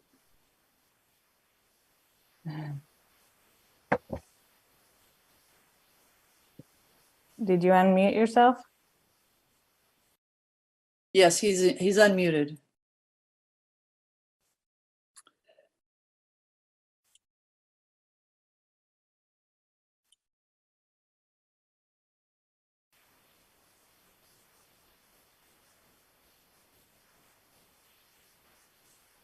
Mr. Okay. Whiting, what you can try is you can select the little upward arrow next to the mute button and see if a microphone is selected.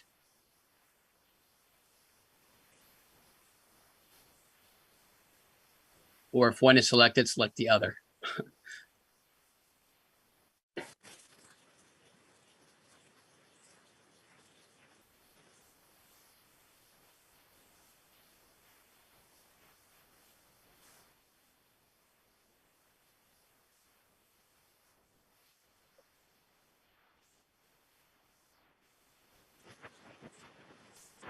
So we can definitely hear something coming through on his end, but it's just like feedback. The other option would be to call in, but.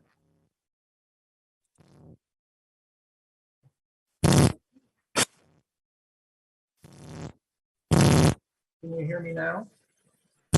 Yes. Oh. I don't know what it was. There were.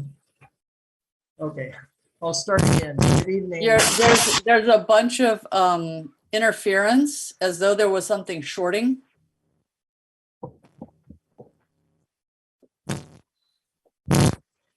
Is it clear now? No, it's still got shorts.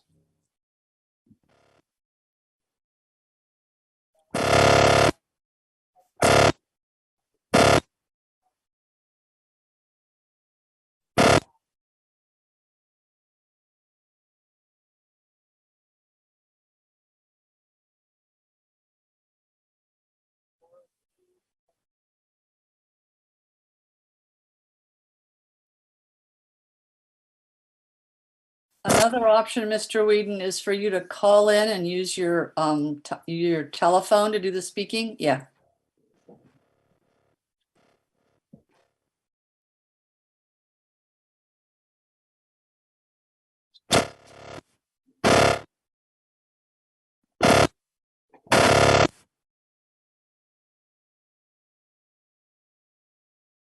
And once you can do that, you'll want to remute your computer so that whatever is coming through as shorts or interference, there you go.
City Clerk, have you seen his phone come up in attendees and can you move it over?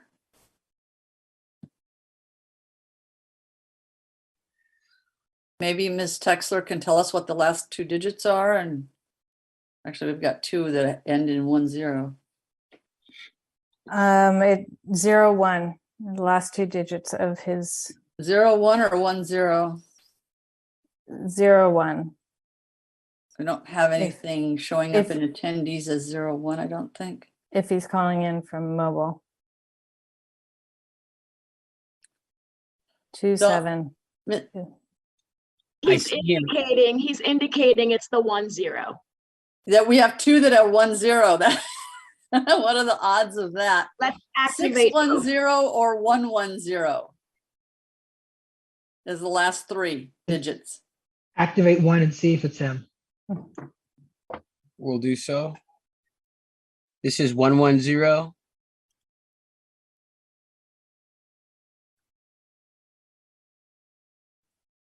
Can you unmute yourself?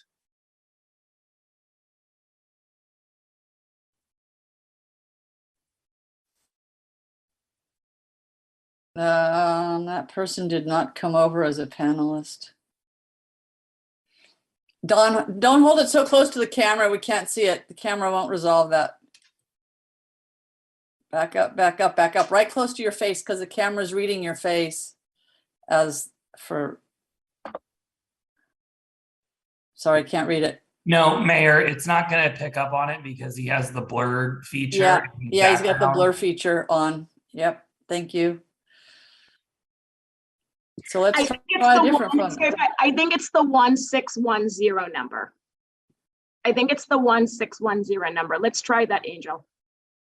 I've selected both of those, and I've allowed to talk. I'm not sure if there's a message on the phone end saying confirm or hit star or something like that. Yeah, because 1610 still shows muted.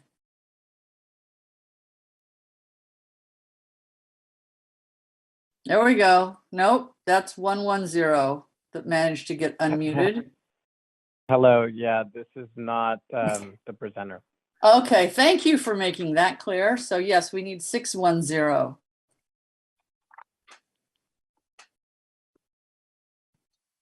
Can you maybe walk Mr. Whedon through what should show up on his phone, City Clerk? And another option, Mayor, is I think, can you hear me now?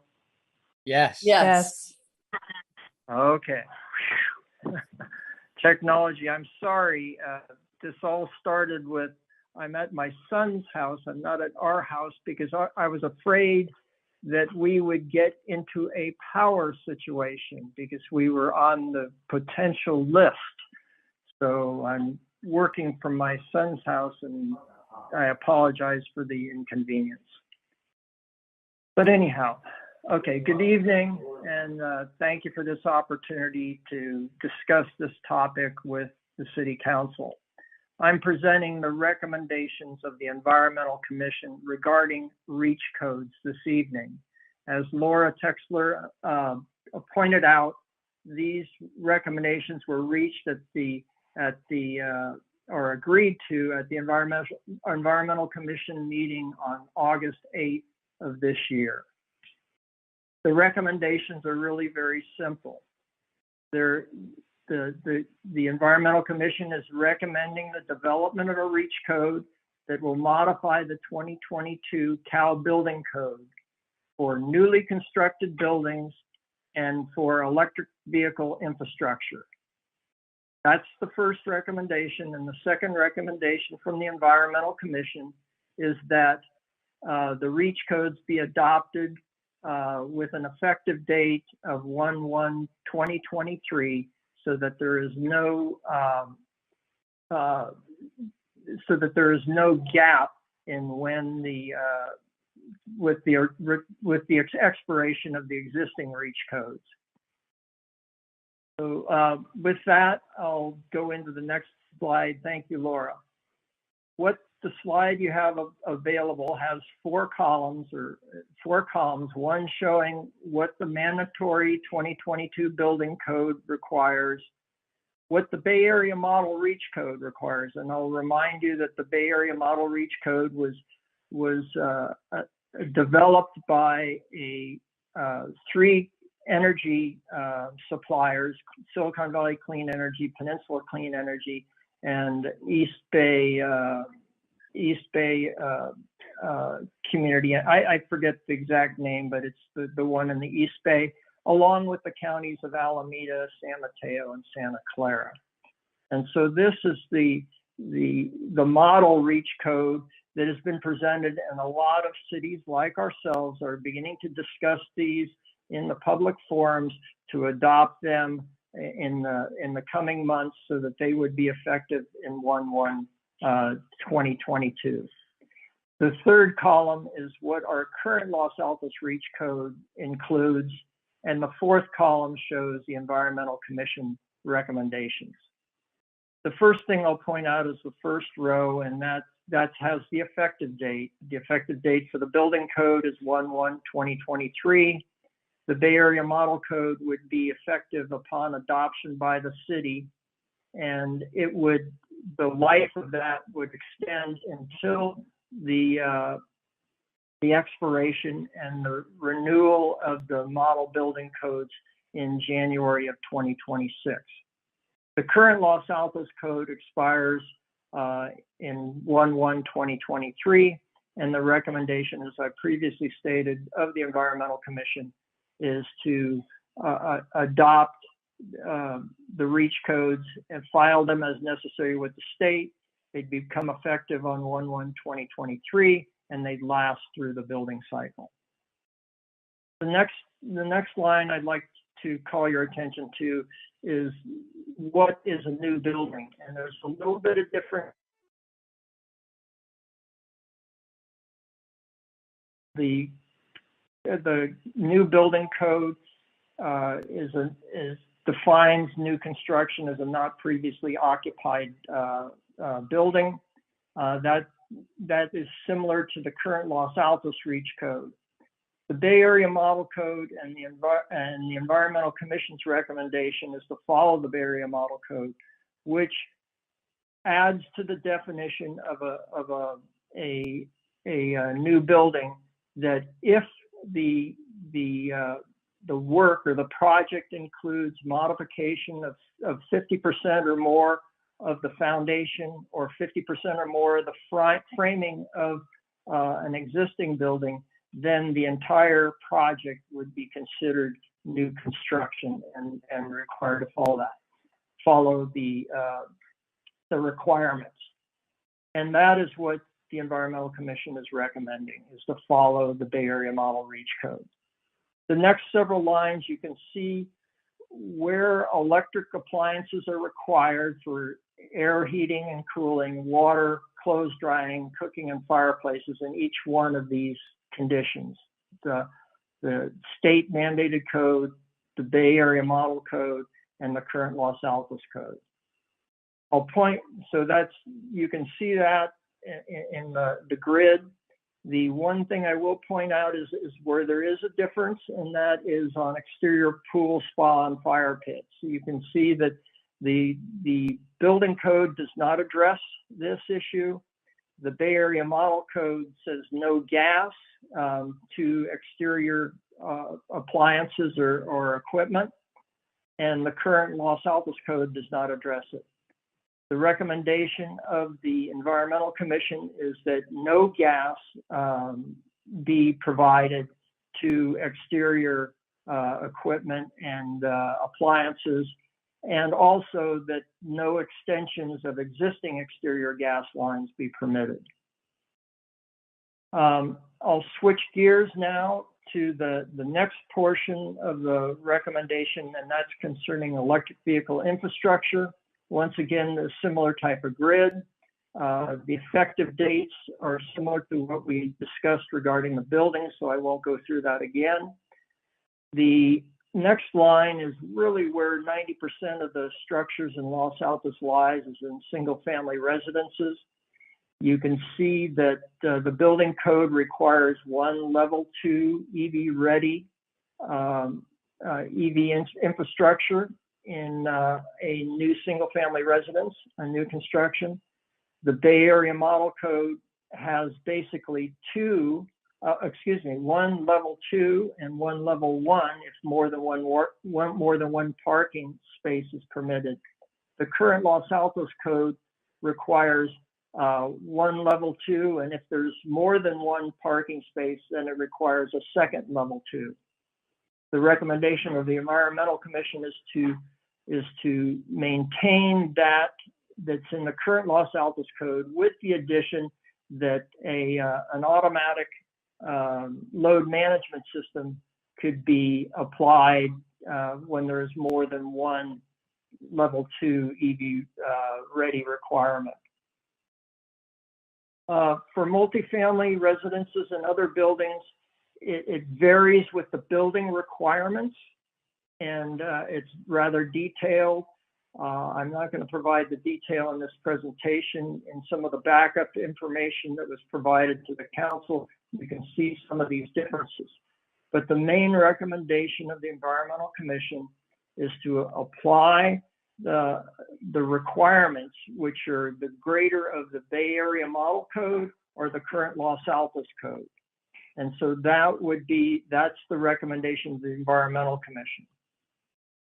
The last two rows of this table show that the off-street loading docks, you can see where it's not addressed in the California Building Code. There is a measure in the model code for it. It's not addressed in the current Los Altos Code, and the recommendation of the Environmental Commission is to apply the requirements of the Bay Area Model Code. And the last thing that I'll mention about electric vehicle infrastructure is basically parking additions and alterations or renovations. It's not addressed in the California Code. It's not addressed in the current Los Altos Code, but the Bay Area Model Code does have some, it does apply, and it has some requirements in that. And once again, the Environmental Commission is recommending that that the requirements of the Bay Area Model Code be followed by what the Environmental Commission is recommending that the city do. That ends the basic overview summary of what the Environmental Commission is proposing on both new construction of buildings for electrification and electric vehicle infrastructure. I'll turn it over to Tom Heck, who has a few comments concerning the outreach survey we did. Yeah, thank you, Dawn. And just quick test, can everybody hear me?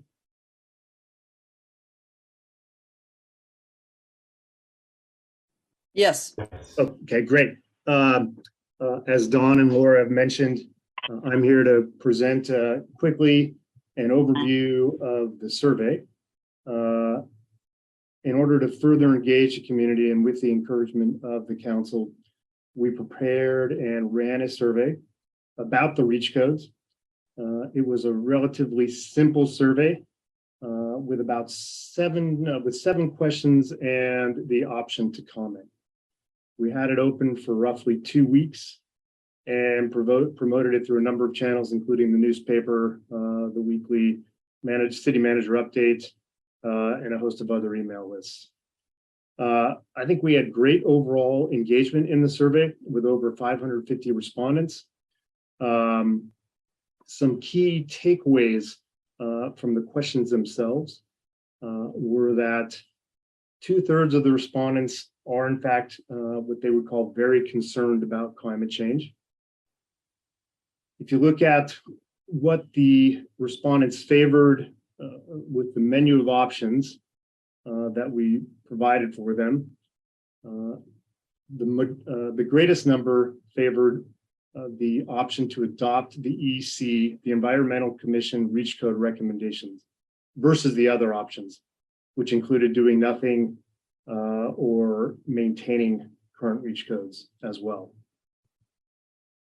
When it came down to the appliances, we asked them about which appliances they supported electrification and which ones they may not have supported or ranked them. The top 3 appliances that they supported electrification for were the clothes dryers, space heaters, and water heaters. And the bottom 3 were fire pit, fireplace, and cooktops. There is, in the packet, there is the survey itself if you want to review it in more detail. And we have also provided a host of comments for everyone to enjoy if they would like to do so. But that really summarizes the survey we ran. And again, I think we had a pretty good response with over 500 responses. Thank you.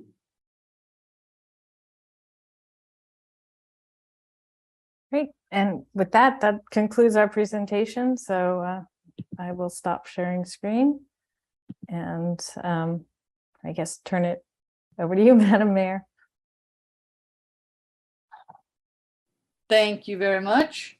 At this point, I'm just going to ask if staff has anything that you want to add. Mr. Zorns, Ms. Fairman.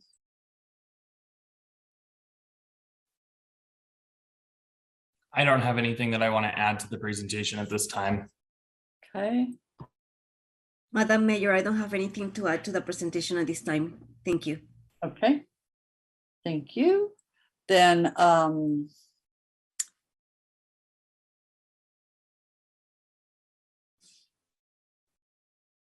let's have council ask questions, because clarifying questions may be helpful before we get public comment. So who wants to go first? Councilmember Flagger. I don't know, I should make Jonathan go first. You went first last time. No. And normally I try to be courteous, but being the Environmental Commission liaison, I definitely want to go first. And I know my colleague, Councilmember Weinberg, will oblige me here. So let me start out as the Environmental Commission liaison and really take the opportunity to thank the Environmental Commission subcommittee and the commission and all the work they have done in bringing forth these proposed REACH code recommendations. As we know, we lost Emiko or Dear, an amazing sustainability coordinator several months ago. And so our Environmental Commission and this subcommittee had to take up the mantle and do the work necessary to bring this forward. And so regardless of what council decides to do tonight, I want to recognize them for the time and effort. I know I had a first-hand view to the work that they put into this. And I really want to thank them for all the work they've done over the last several months. So thank you. I have a few questions. You would think by now I had all the answers related to the REACH code recommendations, but I don't. And the first thing I want to ask, and Don, you mentioned about the power outages, and let's address the elephant in the room. We're all receiving emails notifying us of power outages and emergency alerts. And so I'm sure residents may be wondering, with these alerts being issued daily, you know, I have somebody that's like stopping us from going through a parking lot. You're either breaking up or someone else is breaking in. I'm not sure which. Someone is unmuted. 1610 is unmuted on the phone. Oh, that may be Don. So Don, this may be a question for you. Can you address that concern residents may have with council considering REACH codes at this time?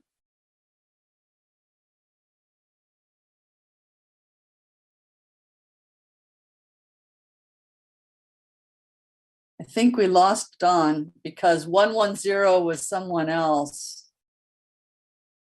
And 110 is not muted. That's part of the problem, I think. Yeah, but I think we lost Mr. Whedon. No, he's still there. He's still there in the attendees. I see him. We can't hear you, Don. No, there he is. You have to unmute somehow. There you go. Okay. You're unmuted. Okay. The power alerts that we're experiencing now are really the direct result of excessive heat events. And excessive heat events are their frequency and severity are increasing and accelerating, and are expected to continue to accelerate over the coming years, mainly due to climate change. And the federal, state, and cities are addressing this issue of climate change through greenhouse gas reduction measures. And those reduction measures are what we're doing here, and for the city's aspect, reach codes is one of them. I do want to take a minute, though, to explain a little bit about what's going on in additional levels regarding this.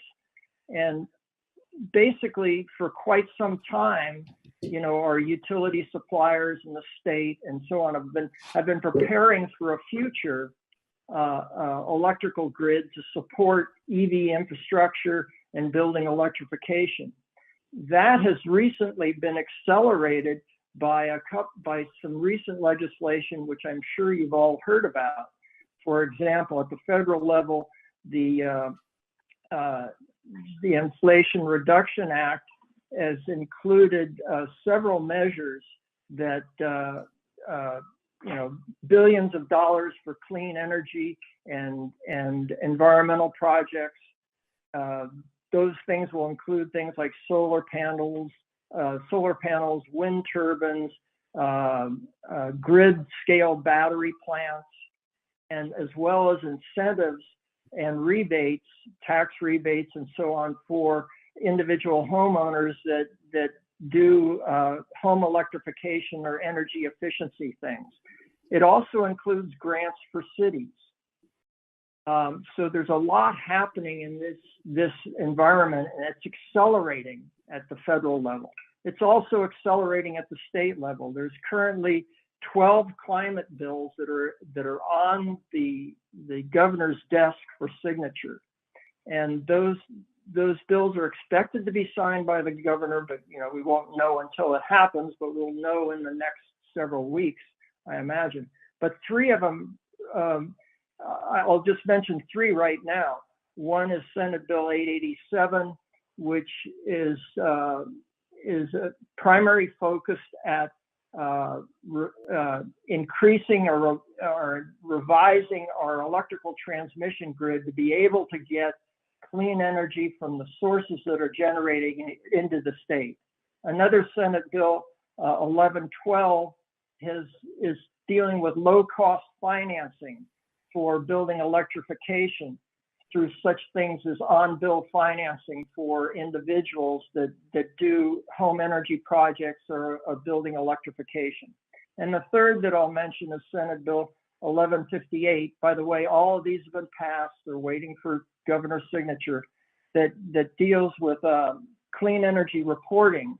And that is to put all electric energy suppliers on the same wavelength, that they can demonstrate they're supplying clean power on a 24-hour per day, 7-day-a-week basis.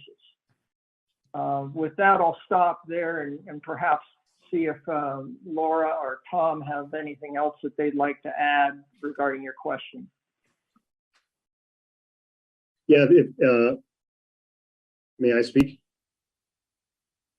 Please. Yeah, just quickly to add on to that, I think we're all aware of the very obvious coincidence that we're discussing something. What can we do at the local level to address these greenhouse gases on one of the most on historic hottest days of the year in California? It's not, there aren't just records being set, it's historic across the board.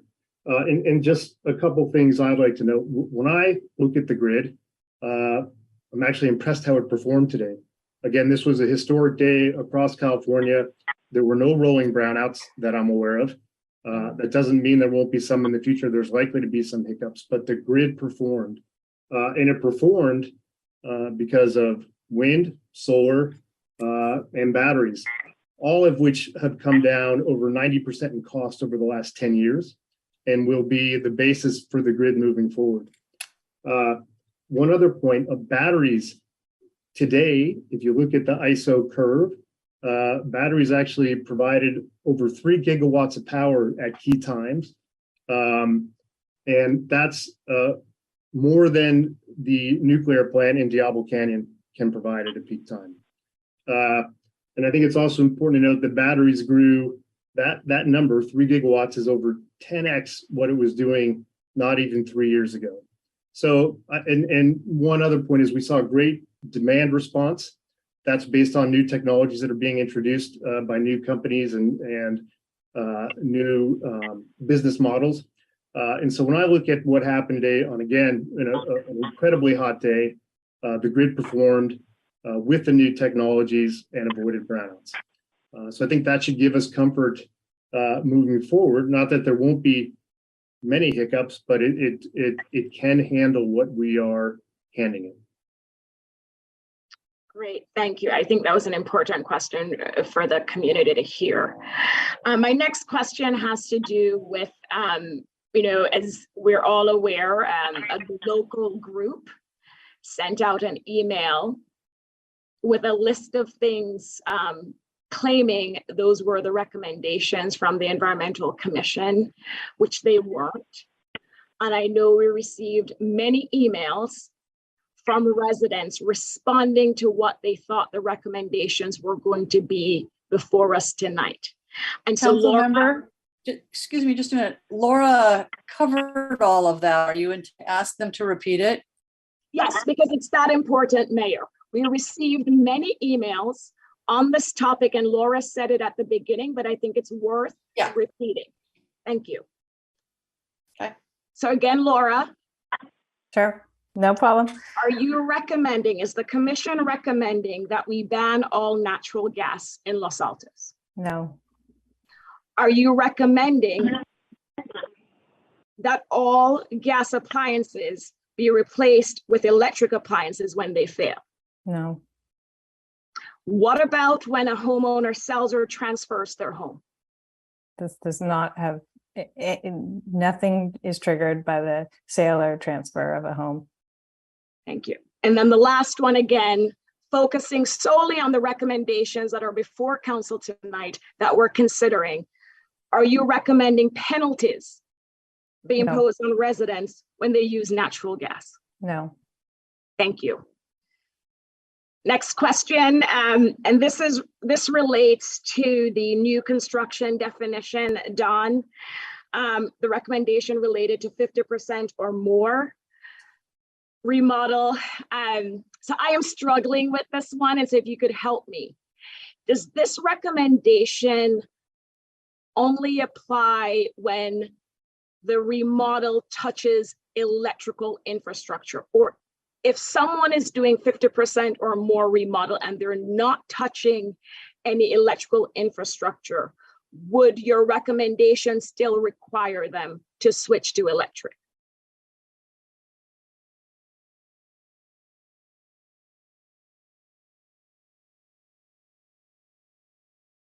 Can't hear you, Don. Unmute your phone, Don. Okay, the recommendation, and I can read it if you wish, but the recommendation in the model code is it basically applies on a square footage basis. So if your new building involves 50% of the square footage of the foundation, or 50% or more of the above sill plate structure to be modified, then that would consider the total project to be new construction. And so I believe your question was, and maybe you can phrase it again, but it doesn't specify what part of the building or anything like that. It's totally based on a pure calculation, if you will. And that's the recommendation from the three entities or agencies and counties that put together the model code for cities to consider. Thank you. And then my last question for now, Tom, this is on the survey. And I know you don't have the slides, to share with us, but on the number of respondents, I was hoping to get the total number. Your slide only focused on the number that supports the Environmental Commission recommendations, which I know was the highest number of all the categories. But I was more curious about the total number of respondents who supported the existing REACH codes that were adopted 2 years ago, exceeding the REACH codes recommendations and the recommendations, those three categories combined. Well, Councilmember Fliger, I can share the actual survey. Yeah, I was I'd gonna like say, to see Lauren. it on the screen. Yes. Yeah. One thing I think is important to note is that these are not mutually exclusive options for the respondents. So the total will be over 100%, I believe. Exactly. Okay. So you may have answered. I wanted to show that it's actually, if you look at it, a bigger number. So it's the slide, Laura, the question that asks about the different recommendations, the REACH code, existing, don't do anything, existing REACH codes exceed the REACH. Can you Here. see it? Yeah. Yes. Yeah, can you put the raw data, did you have the raw data at the bottom of that? I thought in our She did. packet, we had the raw data. There we go. And the problem is that the total respondents are not 543, the total respondents are 623 and the percentages are wrong. So I'm sorry, Mayor, was that a question? I just wondered if they were aware that there's an error here. Well, I think, Mayor, it's because they're not mutually exclusive. You could choose, Check all that apply. you could check all that you favor. If that makes sense to you. It does. It's like It does, it just looks odd. Yes. Okay. Thank you, Tom. This answers my question. So thank you. Thanks, Mayor. That's it for now. Thank you. Is there anything else on the survey or should I? Councilmember, I think you can take that down. Councilmember Weinberg, you had questions? Yes, thank you, Madam Mayor. And a lot of the questions were already asked by Councilmember Fligor, so thank you for asking those. But I did want to follow up on a couple of other things in this very alarming email that was sent out and that the council received probably in the neighborhood of 200 emails from residents following up on it. There was a claim in this email that the city spent $75,000 on a consultant to come up with these recommendations. Now, I'm aware that we spent in the neighborhood of $75,000 on consultant fees to produce the cap. But I'm wondering if either the commission or city staff can confirm whether we actually spent $75,000 for tonight's recommendations. So I can jump in from city staff's perspective, council members. You are correct about the neighborhood of $75,000 that was spent on the climate action and adaptation plan. That's the conversation's over, put a period at it. I will then tell you bullet points. A lot of the things that were mentioned in the email that staff has also seen about potential other considerations that are not before the council this evening are things that are identified as potential actions to be taken as a part of the cap. So there's kind of a commingling of things that was passed around in that email. But it's not before the council this evening now. Okay, thank you for that clarification. This email also said that the Environmental Commission itself, when we had our study session, didn't know that it had the skills to be able to put together a survey. And I think that statement was designed to undermine the legitimacy of the survey. So I'm wondering, did the city staff give the Environmental Commission the assistance that it needed to put together the survey that we eventually saw presented tonight?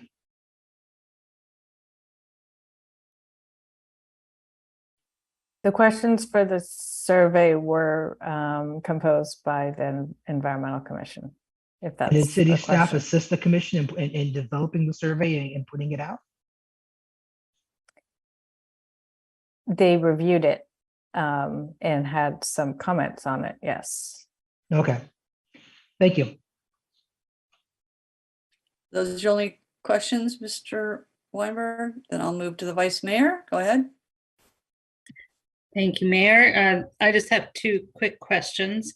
So when we talk about, or when the recommendations talk about no gas outside, I assume what that actually means is no plumbed natural gas lines. You're not saying no propane tanks. So I think that is correct. important. So that is potentially an important clarification. You're really talking about lines running, extended from the house to service backyard equipment. You're not ruling out propane tanks for fire pits. You're not ruling out propane tanks for barbecues. Okay, I think that's an important clarification. And then this next question might be best for Mr. Whedon, being the longest term environmental commissioner, but any of you can answer, and it'll be potentially relevant later on.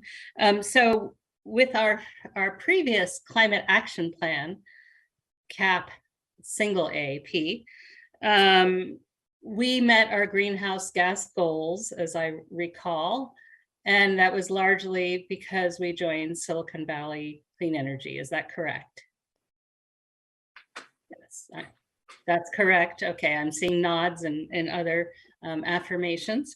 And that plan, which I didn't look at before tonight, because obviously we're talking about CAAP, but that CAP had, I assume, a number of potential suggestions and options that we could or could not adopt. And so when we finished up the time period for that CAP, which was what, it's this year, or it was either the end of last year or right about now as we speak, I forget the time duration which that applied.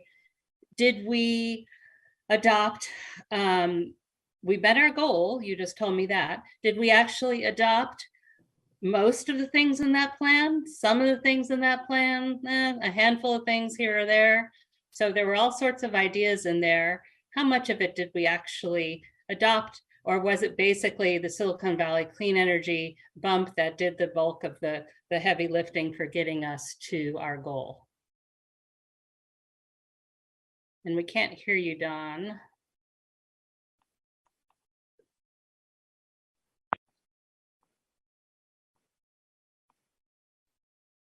So Don can't get unmuted. It was the latter, that the majority of the emission reduction came from the reduction in our carbon emissions from electricity usage. Yeah, go ahead. That is correct. The majority came from the joining Silicon Valley Clean Energy and the clean energy switch of the fuel mix. We did, as a city and as an environmental commission, work on a number of the climate action plan measures. City took a number of actions in municipal areas to, I'll say, use the word green their operations. So there was a number of things, and basically the new CAAP built on that and look towards the state of the art and what is developed in the intervening years to make it more robust and address climate adaptation as well. Right. So is it correct to say, if I sort of twist it the other way, there were lots of ideas in our original CAP, some of which we did and some of which we didn't do, or even much of it we didn't do? I'm just looking because there's some question we'll probably talk about later. Was there were a number of things in that plan that we did not do and adopt. Isn't that correct? That's correct. All right, thank you. I'm done, Mayor. Councilmember Weinberg, your hand is still up. Did you have something else before I go on? All right. Councilmember Lee Eng, do you have any questions for the commission? I do. Thank you, Mayor, if you don't mind. And thank you again for the presentation you've made. I'm going to go off of Councilmember Weinberg asked a question earlier, And he asked about, and I did hear a comment from the commission that they lack the skills in doing surveys. Yes, you did ask the staff or had assistance from the staff. They've reviewed it and had comments. Was the comments or recommendations accepted before the survey went out? Councilmember Liang, I think the conversation around staff's ability or the commission's ability to create a survey was around the scientific validity of the survey. No one on the commission or on staff has that ability. The survey that was released was primarily engagement and feedback. It wasn't intended to be a scientifically, statistically valid review of the options before the resident. So I remember that comment, and I actually said staff also doesn't have that ability for a statistically valid survey. If that's what council was looking for, that would be in the tune of $25,000 to $30,000 to release something like that. Okay, but the question is, did the Environmental Commission take all the recommendations that staff provided on the survey?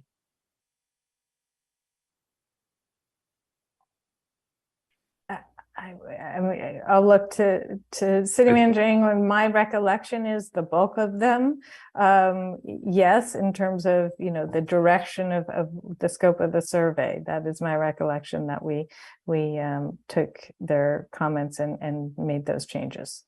Yeah, I think the subcommittee was charged with council to complete outreach, and I think they did that in the way that they felt was best, given the direction of the discussion from council. Okay, I know we asked questions in a way, we talk about the cap a lot. So in the cap, there is a lot of recommendations and reference, such as what you're doing today. You're taking parts of the cap, and your intention is to adopt some of the recommendations that are in the cap. So part of the cap also has some recommendations, which will talk about the elimination of appliances that use gas appliances. So is that not recommendations in the future that you will intend to bring forth? Point of order, Mayor. Yeah. Point of order. I think this is beyond the scope of the recommendations before us.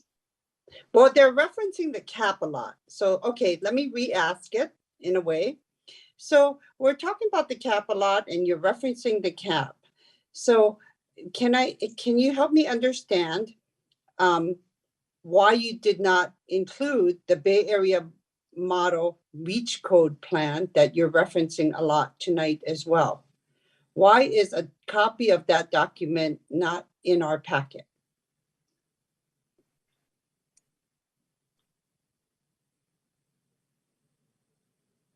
I'm a little unsure of the question, and if it's for the subcommittee to answer, why is a copy of the Bay Area Model Reach Code not in the? So the Model Reach Code is. That's the plan that we seem to be referencing and modeling. How come we don't have a copy of that? The Model Reach Code is a model ordinance, and our direction from council was and the city manager was to bring a policy recommendation. And so, yeah. Councilmember Liang, that's correct. We asked the subcommittee to bring a policy recommendation forward. Staff would draft an ordinance based on the conversation this evening and return at a public hearing with the ordinance that council has asked for.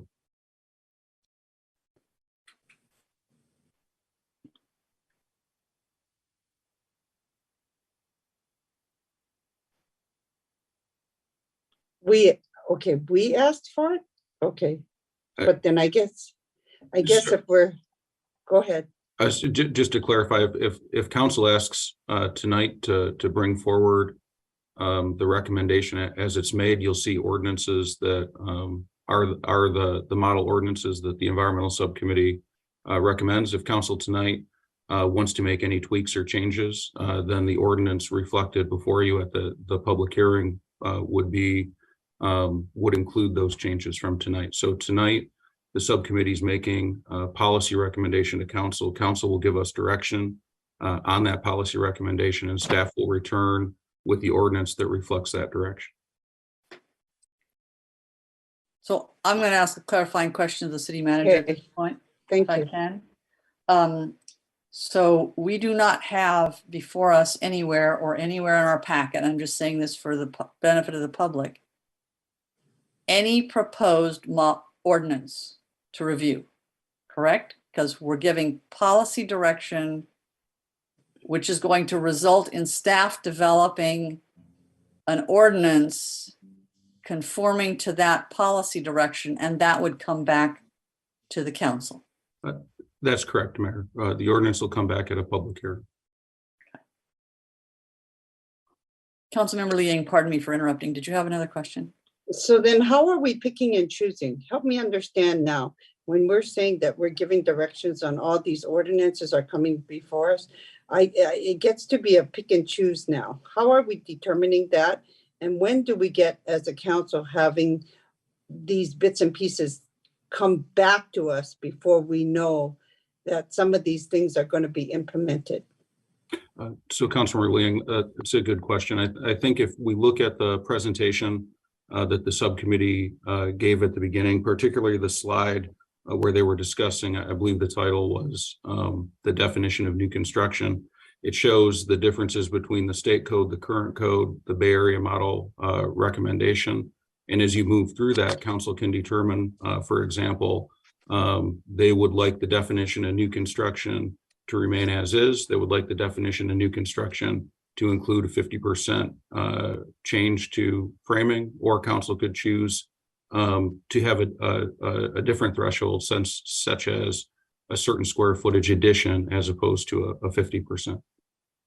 Okay, I will ask clarifying questions on that, but my other question on that is, if you look at the slide, pull up the slide. If that slide you're referencing to, can someone put that slide up? That would be great. You're talking about the table that compares the different reach No, codes? that says develop reach codes that modify the first initial slide.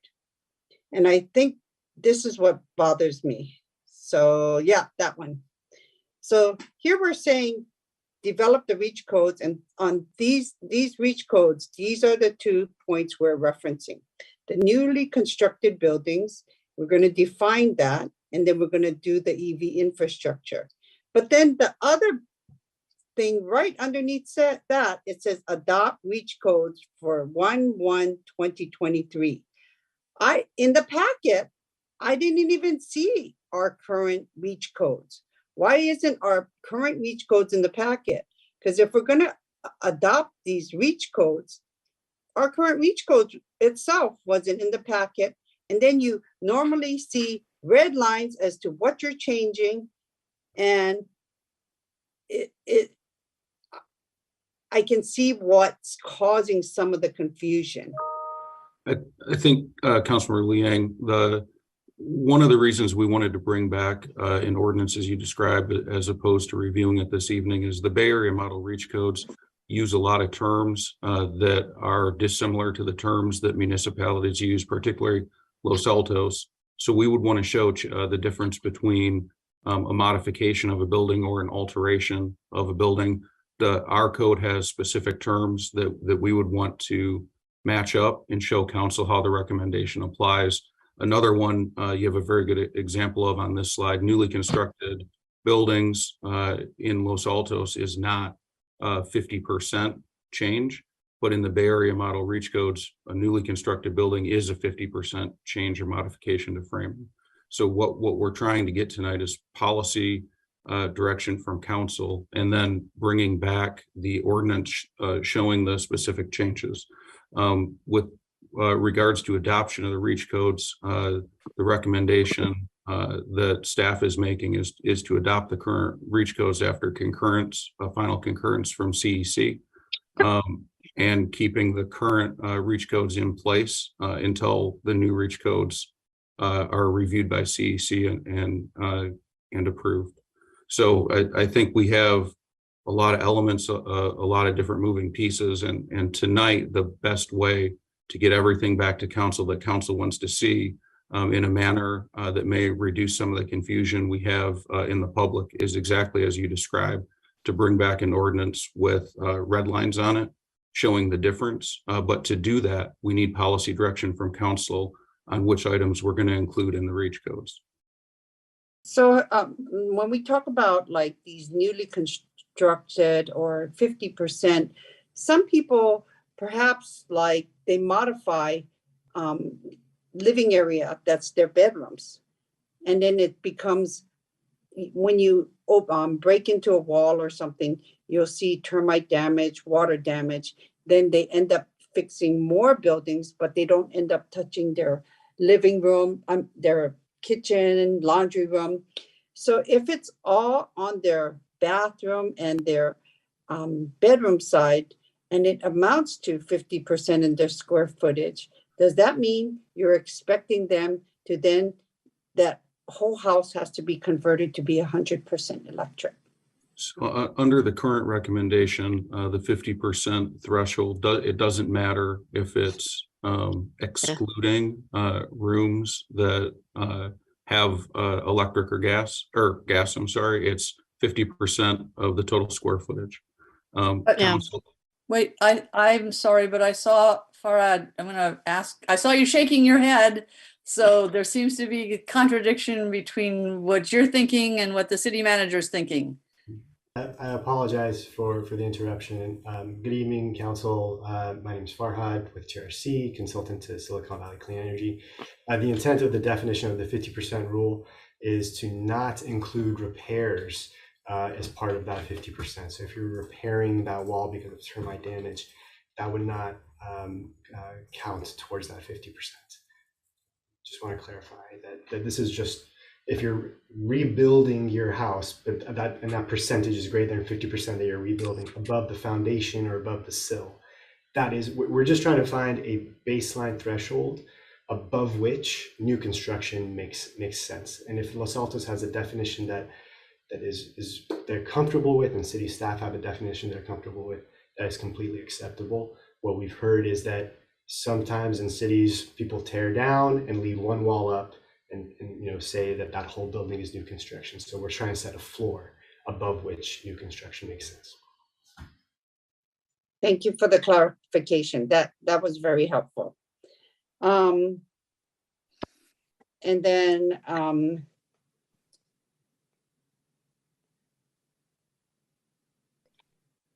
I think I will have more.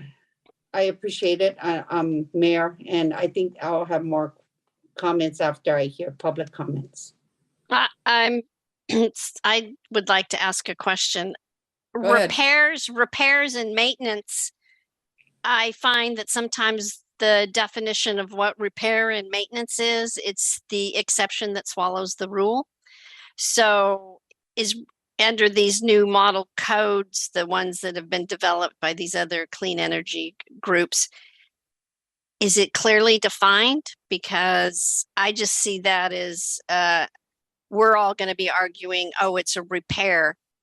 And it really is over 50% of the building envelope. So I'm just putting that out there because I just see that as a big problem. And we'll be fighting. I could see staff needing really good direction on this because we're going to be the people at the counter and we're going to have people not wanting to do it. It's just like when people have to sprinkle their house on certain triggers. So I would really like that to be clearly defined, and I'm just letting the whole council know I don't want that to be the exception that swallows the rule. And I think that will come up in the discussion. I want to try and get to Mayor, public comment, but I know Mr. England, you wanted to say something.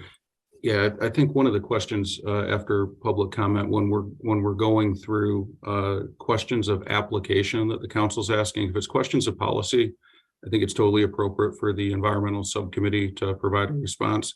If it's questions of application, it's staff that's actually going to be applying this. And as of this morning in our conversation, there was not an exception for repair. So we want to be careful when we're getting very clear direction that application is coming from staff. And if council would like a different application of that, then provide that direction to staff. All right, let's take public comment. City Clerk, it's yours. Yes, if you'd like to address the council on this item, please indicate so by raising your hand. We'll take a quick tally.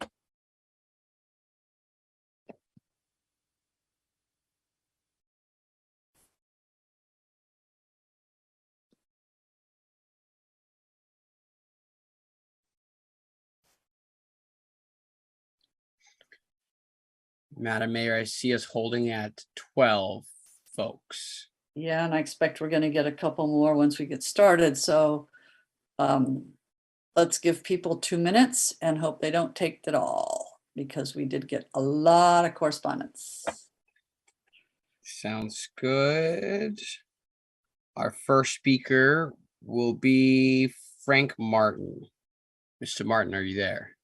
I'm ready. Can you hear me? We can. Yes, we can. hear you. Okay, thank you very much, Council, for letting me speak. I've been a homeowner here since 1976. I currently installed solar panels because I'm concerned about the climate, but my natural gas usage is less than 400 therms, and the cost is less than $800 a year. When I look at the proposed stuff that's for the commercial side that you're talking about today, and apply it to my house using a very good model that's on the internet called I Fully Converted a Home to Electricity. Here's how it worked and what it cost, by the CEO of Cinnamon Electric Company. What I find is, in simple terms, that if I had to apply the rules you're talking about today, my house would cost $72,000 in gross outlays, and after rebates, $61,000. Then if you apply that to 8,500 homeowners that live in Los Altos, it would cost our homeowners $521 million. Okay, and the benefit that I see is I'm going to spend $61,000 net to save essentially $800 a year. The payback is totally ridiculous. The effect on the environment makes no sense whatsoever. And I don't think the Environmental Commission has any practical sense when it comes to the true cost. So, particularly for people over the age of 65. So if anyone wants to know more about this, contact me at apfrank42@gmail.com. And remember to vote for council candidates to support your point of view, whether you agree with this or not. Thank you very much for your time. Our next speaker is Jared Johnson.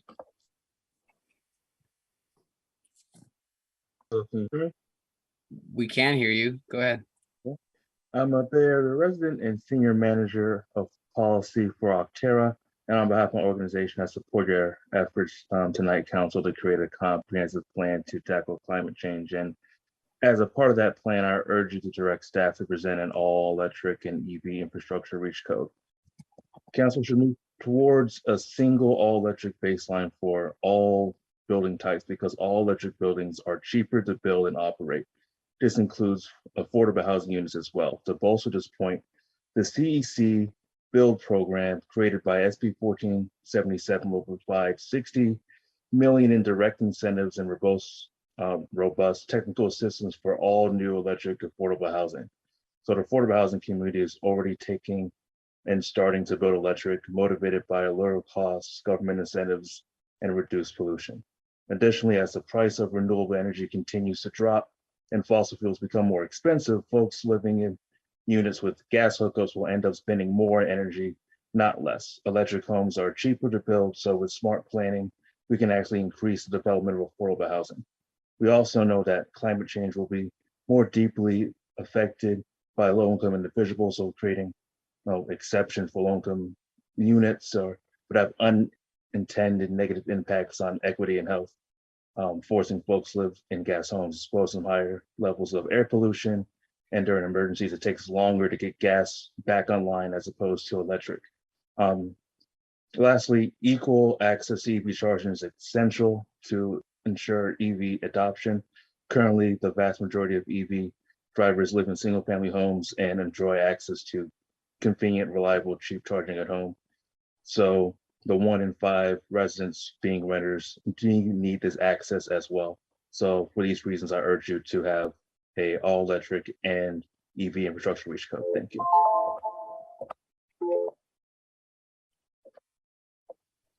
Our next speaker is Pete Daly. Hi, everybody. Can you hear me? Yes, we can.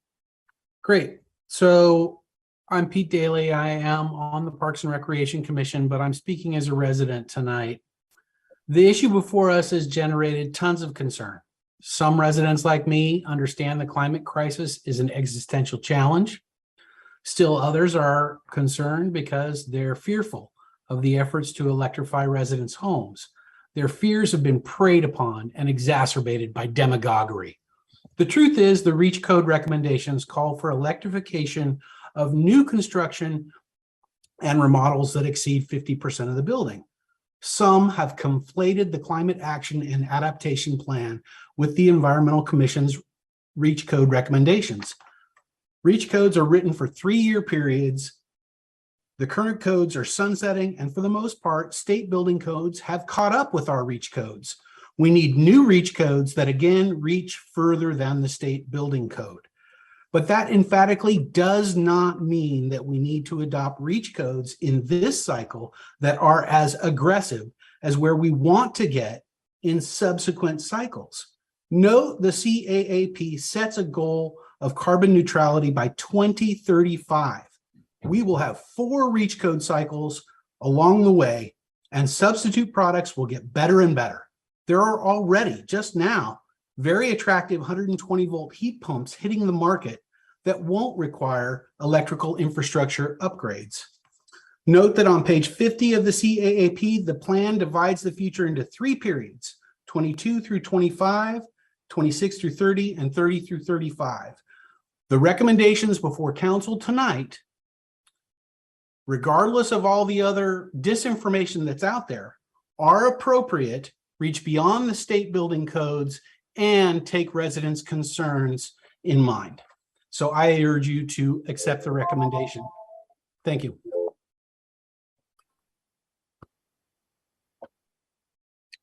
Our next speaker is Freddie Wheeler.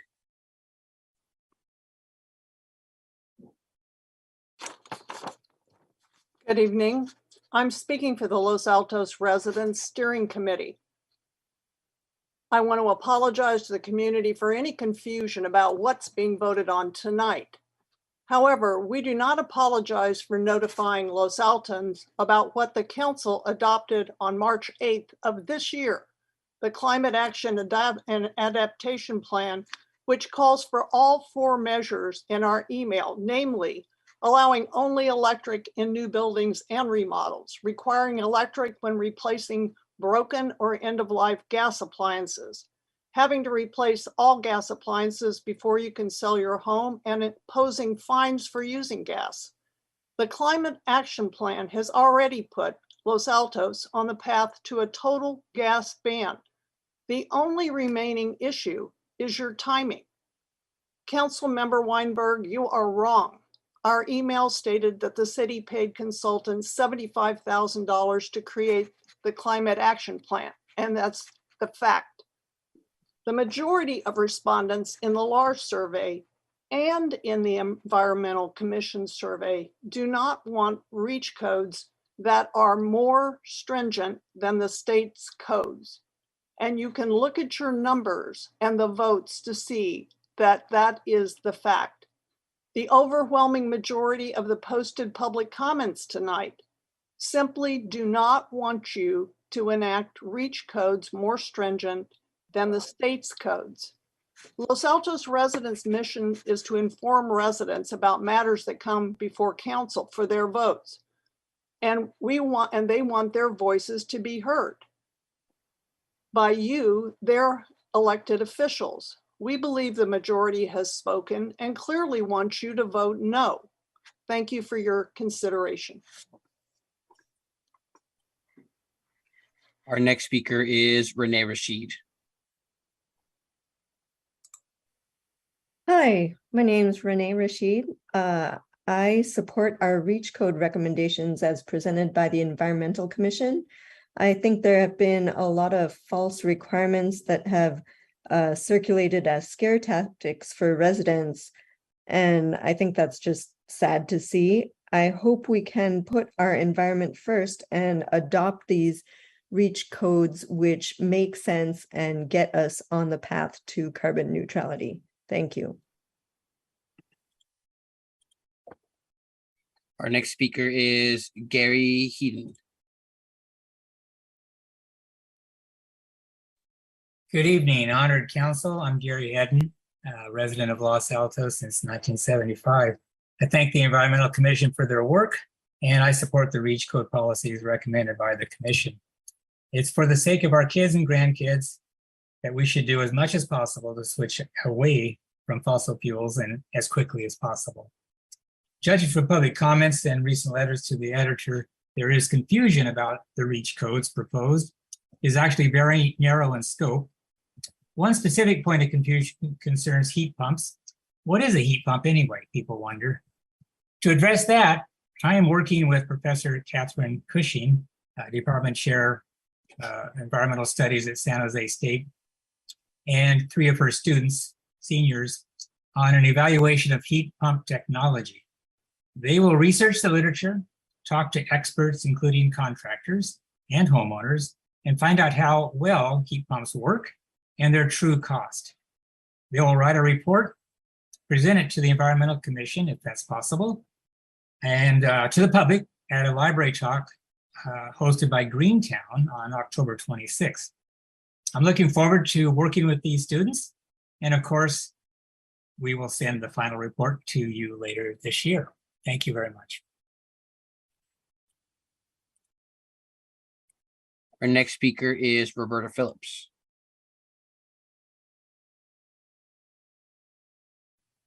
Hi, this is Roberta. Hello, we can hear you. Oh, good. So I am opposed to doing anything beyond our existing REACH codes.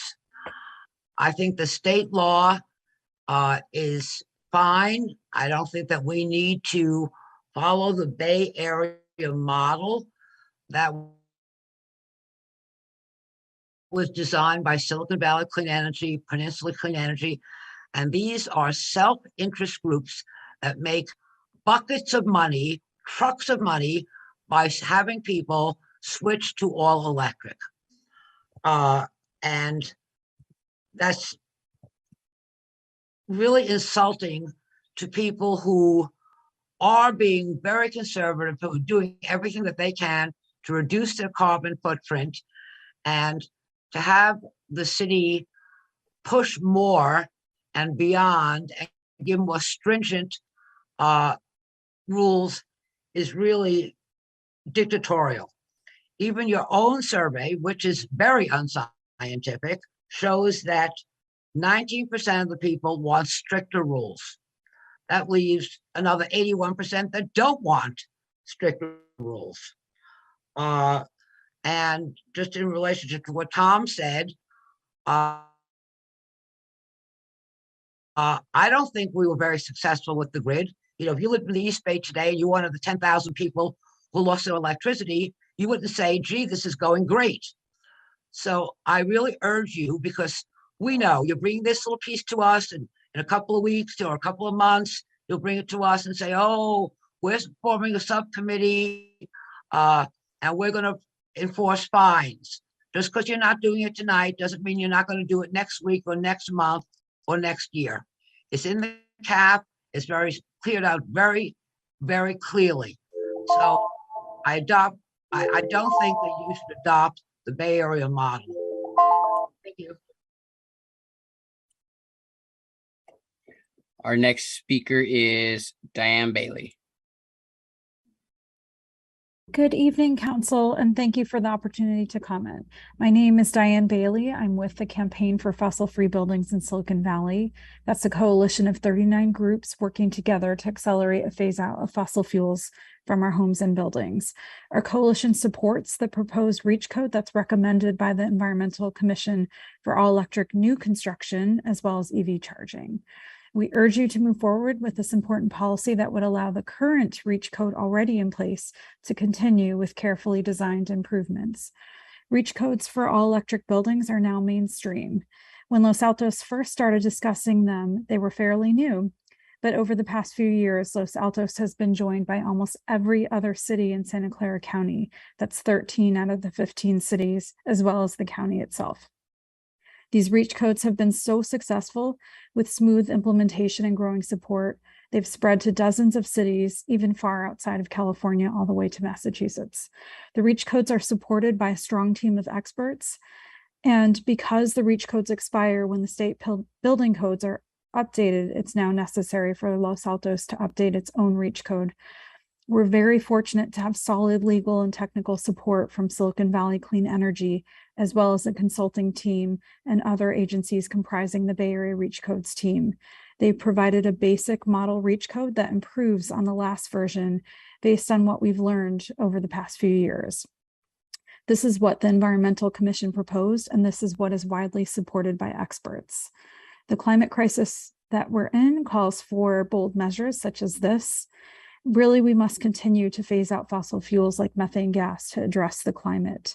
There's so much more for us to do, but this measure before you today is extremely important, and I hope that you'll move forward with the Environmental Commission's recommendation. Thanks very much. Our next speaker is Michelle Hudson.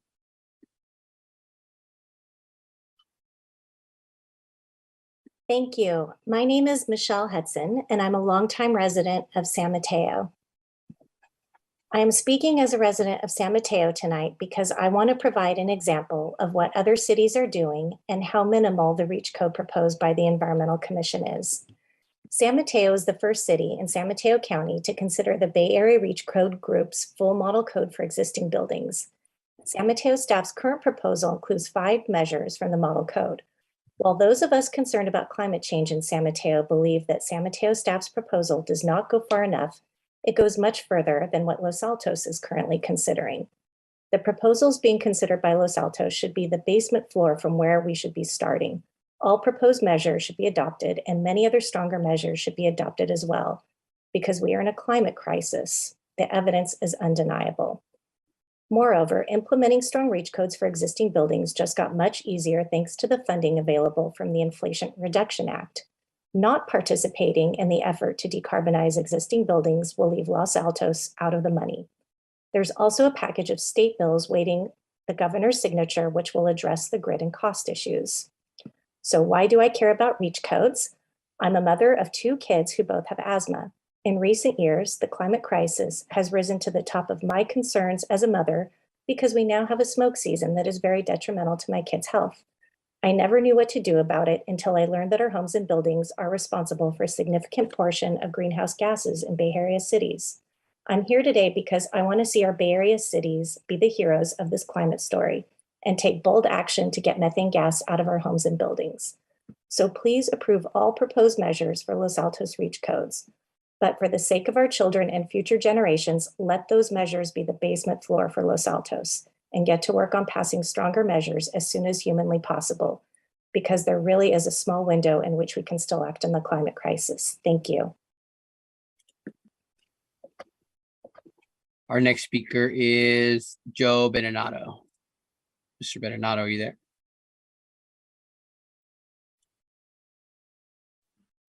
Can you hear me? Yes, sorry. Thanks for unmuting me. Good evening, everybody. As we look to bring on almost 2,000 new residences over the next decade or so, it's about a 20% increase in the number of residences in Los Altos. And so I fully support the requirement for electric on new homes that are being built.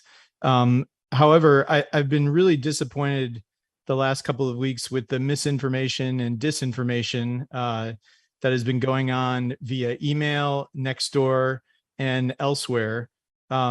You saw the results of this misinformation and disinformation, which was roughly 190 pages of comments that said, please do not ban natural gas. And so when someone says to a community, the city council is going to mandate a ban on natural gas, people react very strongly. And I think it's deplorable how that was handled. I know people can do better than what was done recently. There's other disinformation around coal being the #1 source of electricity in California, which is completely false. 3% of electricity generated in 2021 was from coal. 38% is natural gas, ironically. So, just lots of strange stuff going on. My biggest concerns are around the outdoor requirements, that there aren't great alternatives for barbecues, heating pools, and fire pits. I know of no electric fire pits that exist. Barbecues, I guess we could use propane tanks instead of putting in, a natural gas line. I think those create the same amount of greenhouse gases. I'm not an expert in natural gas versus propane, but for pool heating, I know heat pumps aren't quite there yet. So I hope we can think about revisiting those another time. Thank you.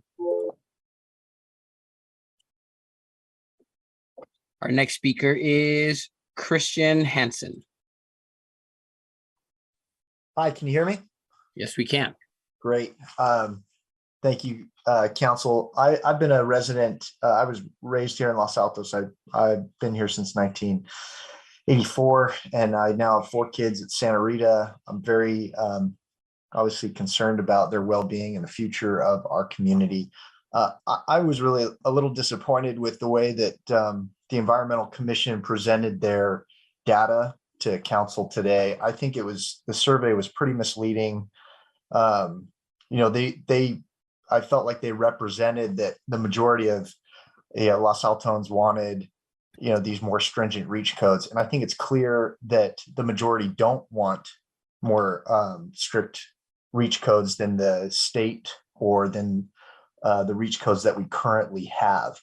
I also don't think that we need to spend more money diving into this. We've already spent a tremendous amount of money as a city. That money could be used for better things. I think we need to adopt, just keep what California has already spent time and money developing.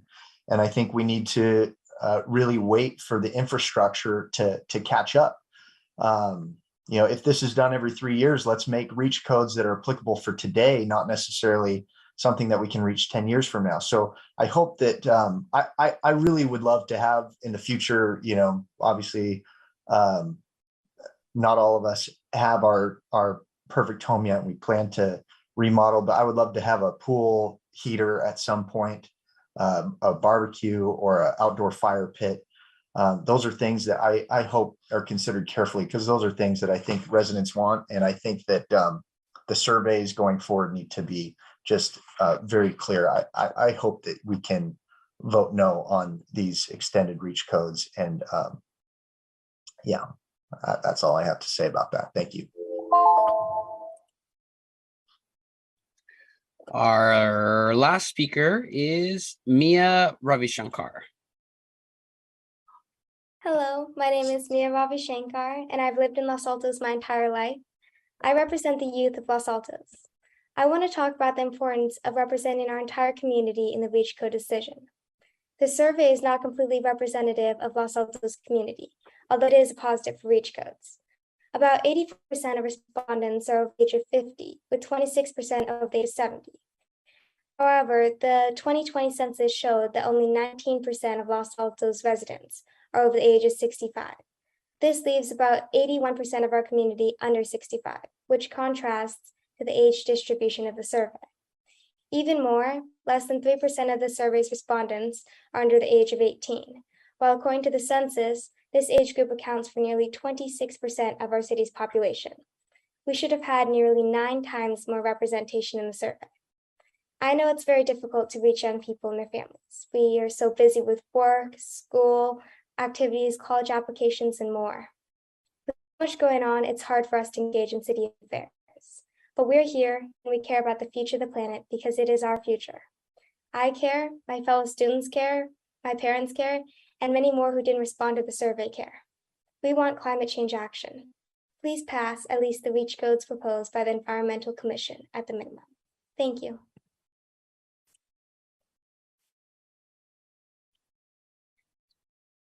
Oh, I see one more person with their hand that just went up, Madam Mayor. I'm sorry about that. It's okay. And the name of the speaker is Nancy. Hello. I'm just going to speak briefly. I didn't answer the commission survey and I didn't send in a letter. I just want to say I'm opposed to adopting codes that are more stringent than those set out by the state. I'm not comfortable with the definition of the redefinition of what new building is with respect to that 50%. Maybe I could if I understood it more. One thing I guess I could maybe support is having the new buildings be electric ready. So having that infrastructure in there, but I wouldn't support requiring those buildings to actually use the electric appliances. If it's a good choice, I think people would just do it and you put the carrots out there. That's all. Thanks. All right, Mayor, now there appears to be no more hands raised. Thank you much. Based on what I've just heard, I do have a couple questions for the Environmental Commission. Would it be possible to put back up the master chart that shows, I think it's about the third or fourth slide in, that shows the various versions of codes, and then the lines are different types of appliances?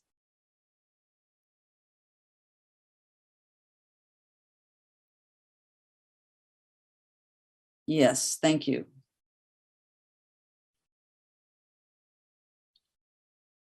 So what I want to just clarify so that I know I'm not confused. One of the things that's been discussed is that if we do nothing, we revert to state codes.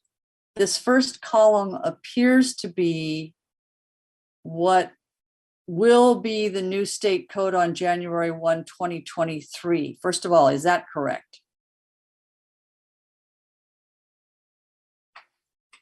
I don't know who's in a position to answer the question. Yes, me, if I can stop clicking the wrong things. Okay, Yes. Laura. Okay, this looks to me like the current code, and yet people have said it's changing from the current state code to the new state code. Am I missing something?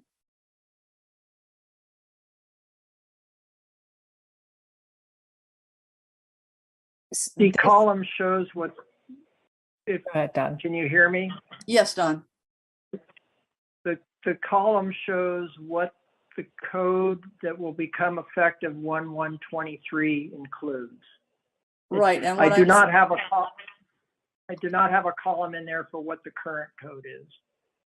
Okay, because my recollection is that this is the same as what's in the current code. So I was confused when someone said that it had changed.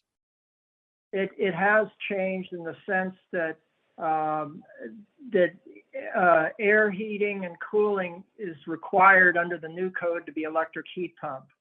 And that is a change from the current code, which could be electric or gas. So that is one change that I can speak to. There may be others. Okay, thank you for that.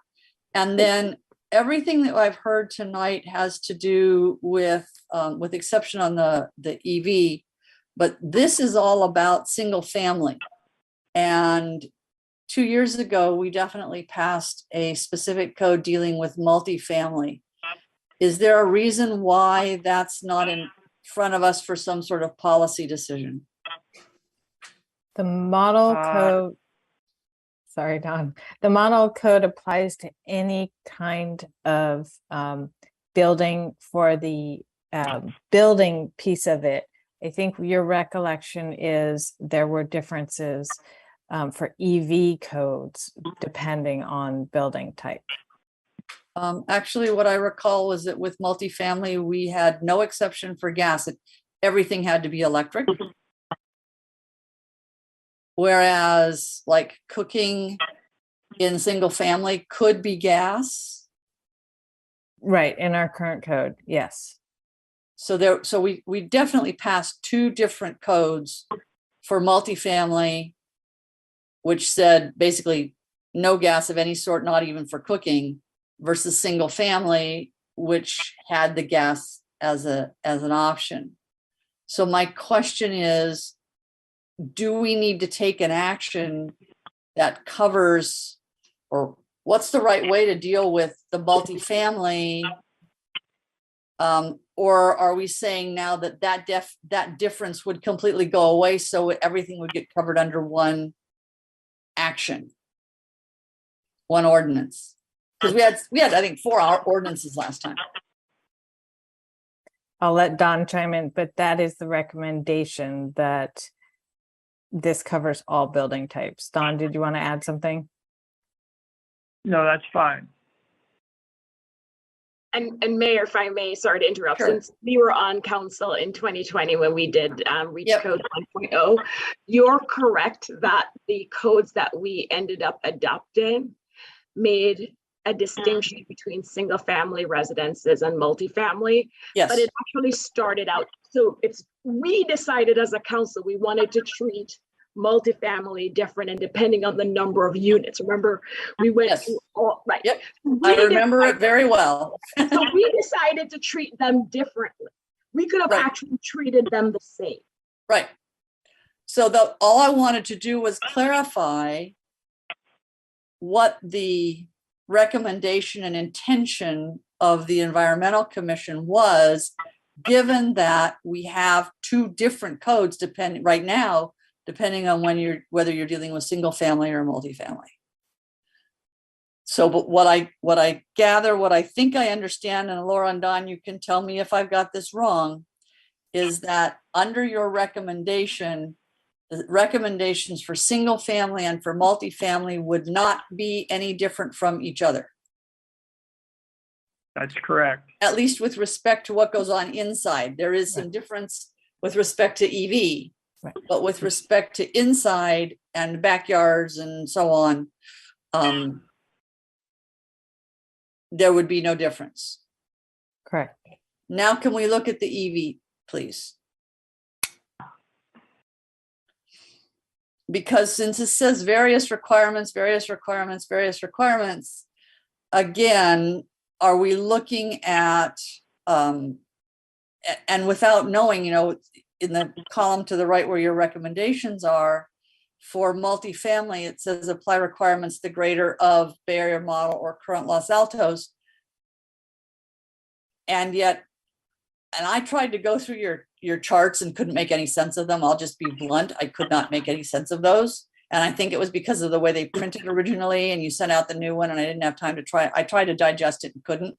So I don't know how we give guidance when we don't know what these would be.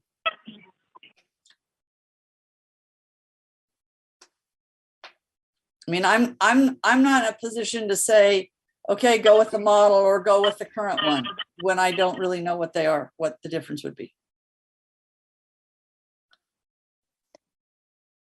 I can bring up the Excel spreadsheet if that's helpful. Yeah, go ahead, and then maybe you can explain it in a way that I can understand it on. I apologize, but I couldn't make sense of it. Pardon the interruption as well, Commissioner Texler. We also have a summary slide that outlines the state code and the model reach code as well.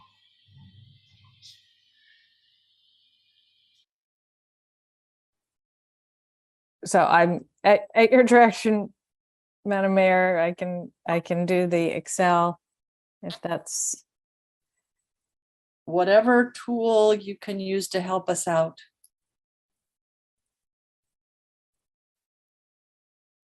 Don, do you want to walk through it? Okay, This spreadsheet has 3 tabs. The middle tab is the building requirements comparison, and the tab that Laura has up now is for EV. So I don't know which one you want to. I don't understand your definition. What is the building requirement comparison and what is the EV requirement comparison? Is the building requirement one the stuff we were just talking about? That is newly constructed buildings. If they're what's required to be electric, and the lower portion of the table shows where there are selected exclusions from that, because the current ordinance and the proposed model ordinance have the ability for exceptions. If there's not a compliance pathway, or if there's a business that says they can't achieve cooking without using gas, there's exceptions in that. So this one deals with electrification of newly constructed buildings. And you can see what the code requirements are. Again, this is the code that would become effective 1/1/23.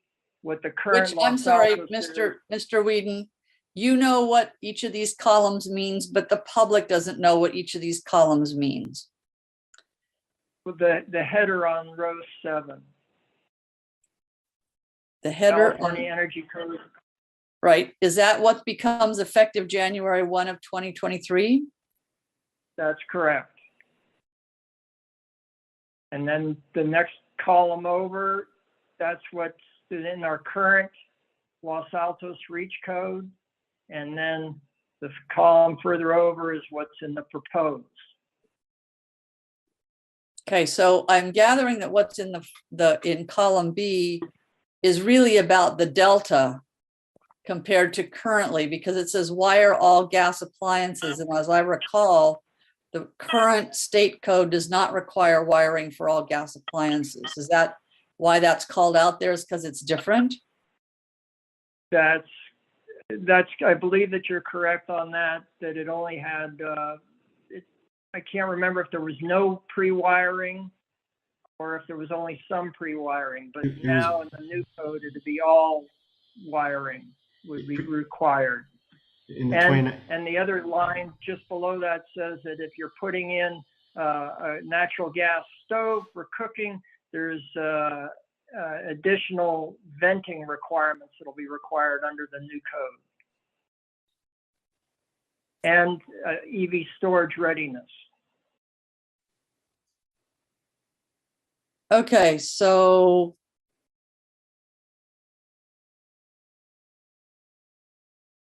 in the right-hand column, that's the proposed, the commission's proposal.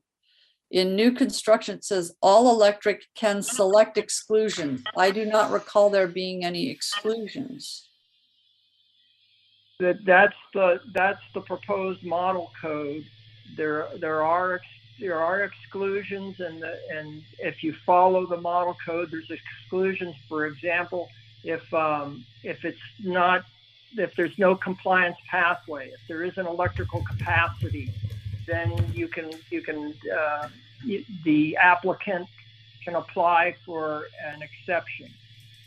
So what's in the right-hand column is not necessarily what you're recommending. This reflects what's in the model code.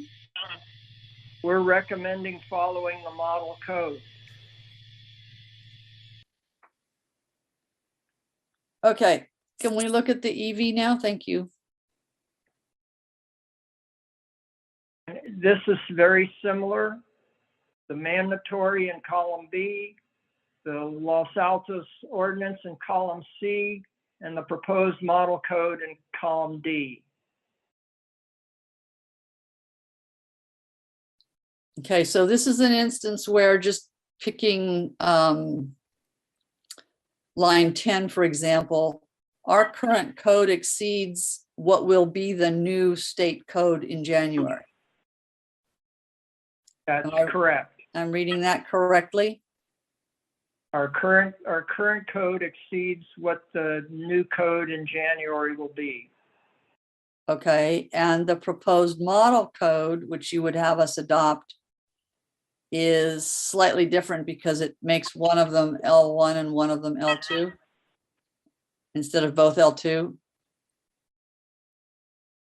The proposed model code is one L1 and one L2, but as I said, the recommendation from the commission is to apply if there's greater infrastructure requirements in the current code than in the proposed model code, then the recommendation is to go with the current code. So in this case, the recommendation would be to maintain the current Los Altos code for line 10 residential R3. Okay, so what I'm trying to get to is how to help guide the council here into how we're going to give guidance on things where we don't have a nice checklist that says we need guidance on this, on this, on this, on this, on this. Because of all the detail here with respect to the EV charging. It's a little easier on the other stuff, but on the EV,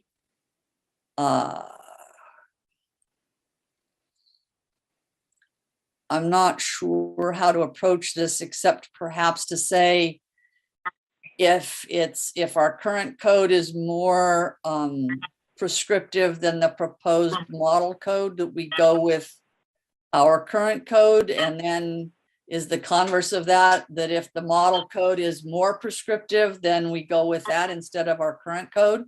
What is your recommendation on these detailed ones?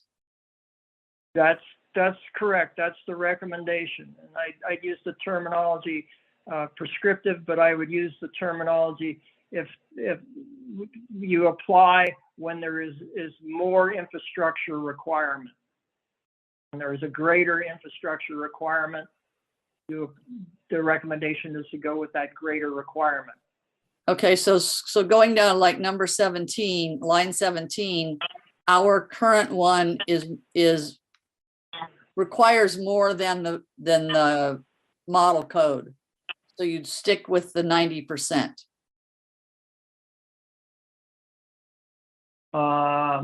Well, affordable housing has 3 levels, if you notice. So there's 3 levels with Cal Green. There's a level 2 EV ready, a low power level 2, and a level 2 EV capable. So you have to look at the requirements for affordable housing together in a group, and then look at it together in a group for Los Altos code, and look at it together in a group for the proposed model reach code. So then what does line 17 represent? Line 17 is one of 3 requirements for affordable housing under the Cal Green. Cal Green under affordable housing requires 5% level 2 EV ready, 25% low power, 10% EV, okay? EV capable. That's the requirement for affordable housing under the model code. Right. The requirement under Los Altos code is the next 3 there that's right. highlighted. And then the proposed model for the reach code is the next 3 there. Now, if you look at that, you're getting the proposed model code has 40% level 2 EV ready. So I would say that requires more infrastructure, EV infrastructure, than the current Los Altos code. Okay.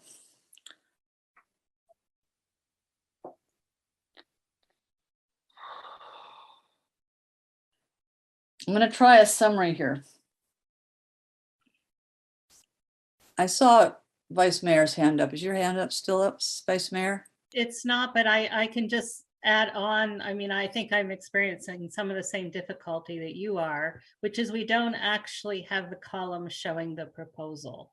And so we have to look at these columns and do all the work, and it's a lot of detail. The slide, well, the slide kind of did the same thing, where it shows us where we currently are, what the state code is, and what the model reach code is. But the recommendation is actually not any of those in total. So I agree with what I mean, I'm struggling with the same thing you're struggling with. We're not looking at, it's a lot of work to determine what the recommendation is.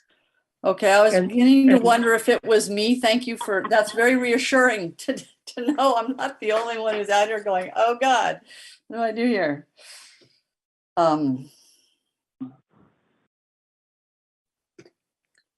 Well, I'm going to say something here. This is obviously very complex. And while I understand all the work that has gone into this, I'm looking at the last 2 years since we passed our other codes and what's happened in our city and what's happened in our state. And I look at, you know, what happened with the governor wanting to continue Diablo Canyon, what we're at, where we are with production. And we've got all these smart people at the state that are looking at production. They're looking at demand. They're looking at the condition of the grid. They're looking at the economics of housing construction. They're looking at the economics of affordable housing and the fact that we're trying to improve affordability of housing. And taken together, to knit all these together, even with all of the expertise that I know exists in the 3 organizations that worked on this code together, they are primarily concerned about production and demand. And they don't have the job of managing the grid. They don't have the job of working at the economics of construction.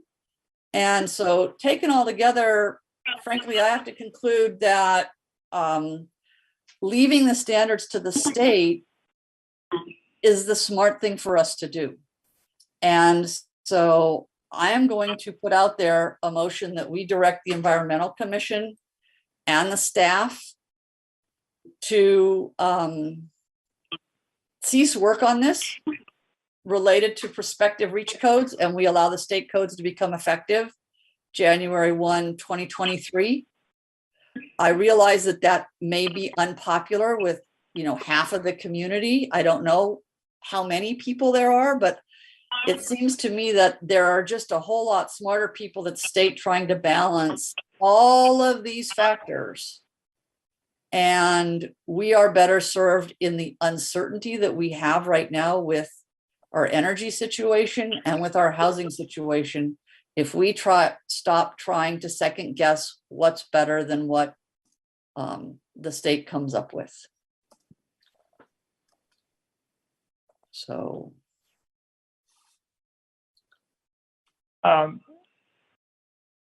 Mayor, I guess sorry. It may not be a position for me to comment, but what the Environmental Commission and its recommendations are trying to do is prepare the city of Los Altos for what's coming in the future. And I think the longer that we delay in that preparation, the further behind we will become and the more difficult we will have as a community to address the changes that are coming. I appreciate that, Mr. Whedon. I thank you for your comment. And we have a lot of really smart people in this city. And we have a lot of people who would like to make changes, and there's nothing that forbids them from making those changes or that interferes with them being able to do what they want. I think Councilmember Lee Eng, you were next, and then Councilmember Flagger, and then the Vice Mayor. Thank you, Mayor. You raised some great points. You have a motion. I'd be glad to second your motion. Okay, Councilmember Flagger. Thank you. I think we have a motion on the floor so that we can have a discussion. I was hoping, you know, a normal process is actually to do a discussion before we move to motion, but I will respect how this process has unfolded. So I do have a few points I would like to make. Again, thanks to staff, thanks to the Environmental Commission and all involved for bringing this forward.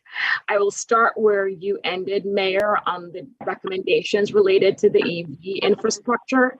I agree. I think it's not spelled out in the presentation, but a simple way to bring it forward, since they're looking for policy direction. And as someone in a past life who used to have to take policy direction and then put it into ordinance codes, I know how that's done. And so, for example, even if the requirements are not specific, we could say as a council, we're in favor of the greater measurements, a greater of either the model code or the current Los Altos Reach Code. And when they bring back the draft ordinance code, you'll have all the language around it, but then you'll have those specifics there for us to actually discuss more and make a decision. So even though I agree that it would have been helpful to have those details for this meeting, for policy direction, what they're really looking to us to say to them tonight is whether or not we support the policy proposal of doing a little bit more with regards to EV infrastructure. And so I do think we can give policy direction tonight, even on the EV infrastructure.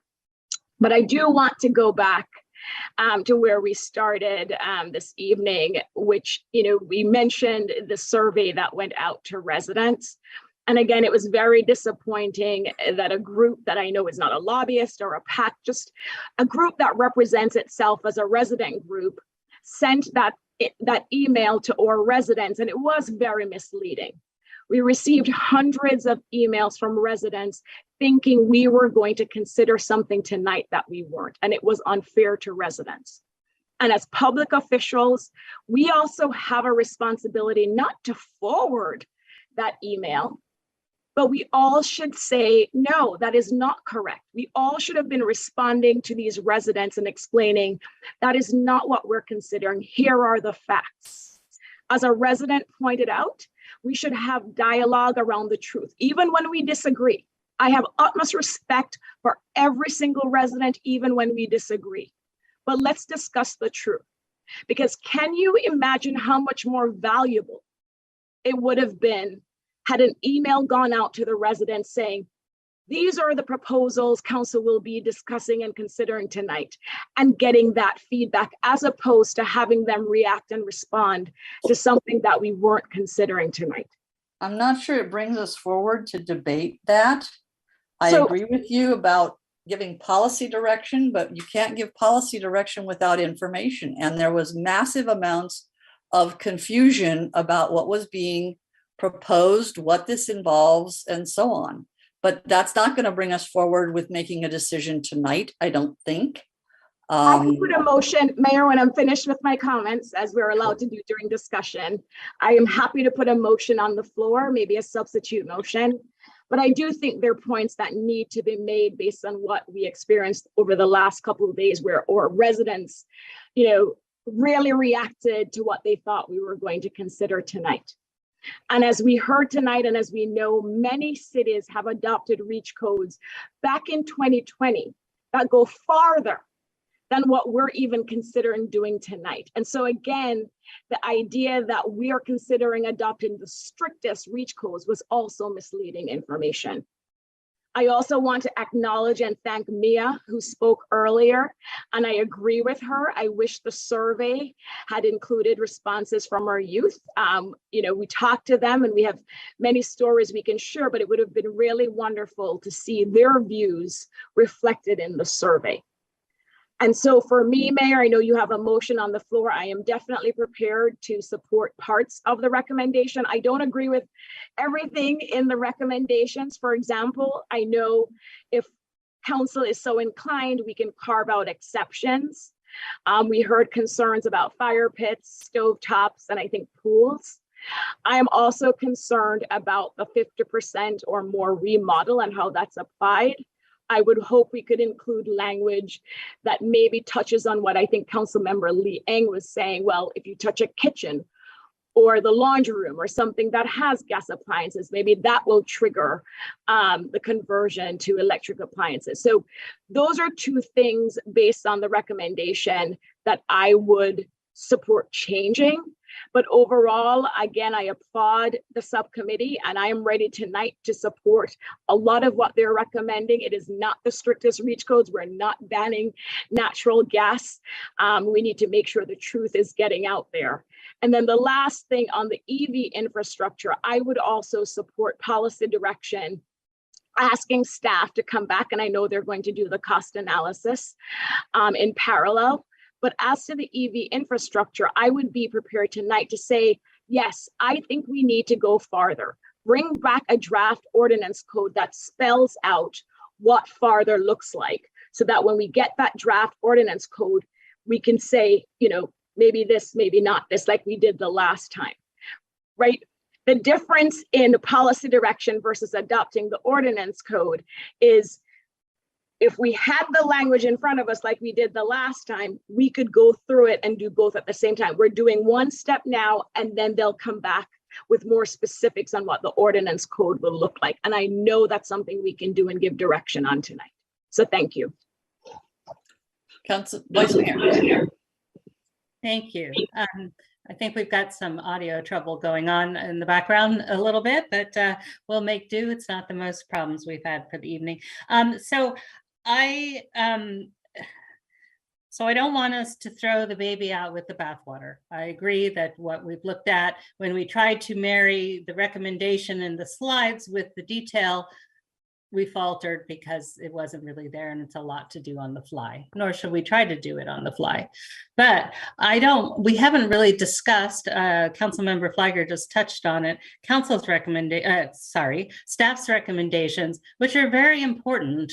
And I know there's sub bullets to the, what does council wish to direct staff to bring back reach code ordinances, but maybe it'll help if we also touch on what they're recommending, not regarding the policy direction, but the approach to an ordinance. And that approach is to complete a cost analysis based on the recommendations of the Environmental Commission. Again, we're a little hazy on some of the details, but I think we got some of the gist, to determine or quantify any fiscal impacts associated with code or compliance.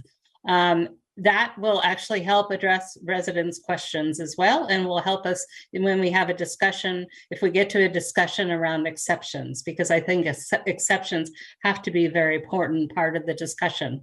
I think the next one, does the City Council also wish to refer the recommended codes to the CEC for comment?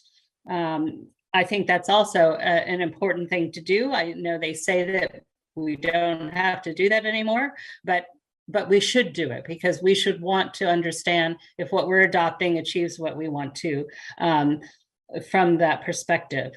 And then, does the City Council also wish to affirm or readopt the current reach codes to continue? That's the very least we should do.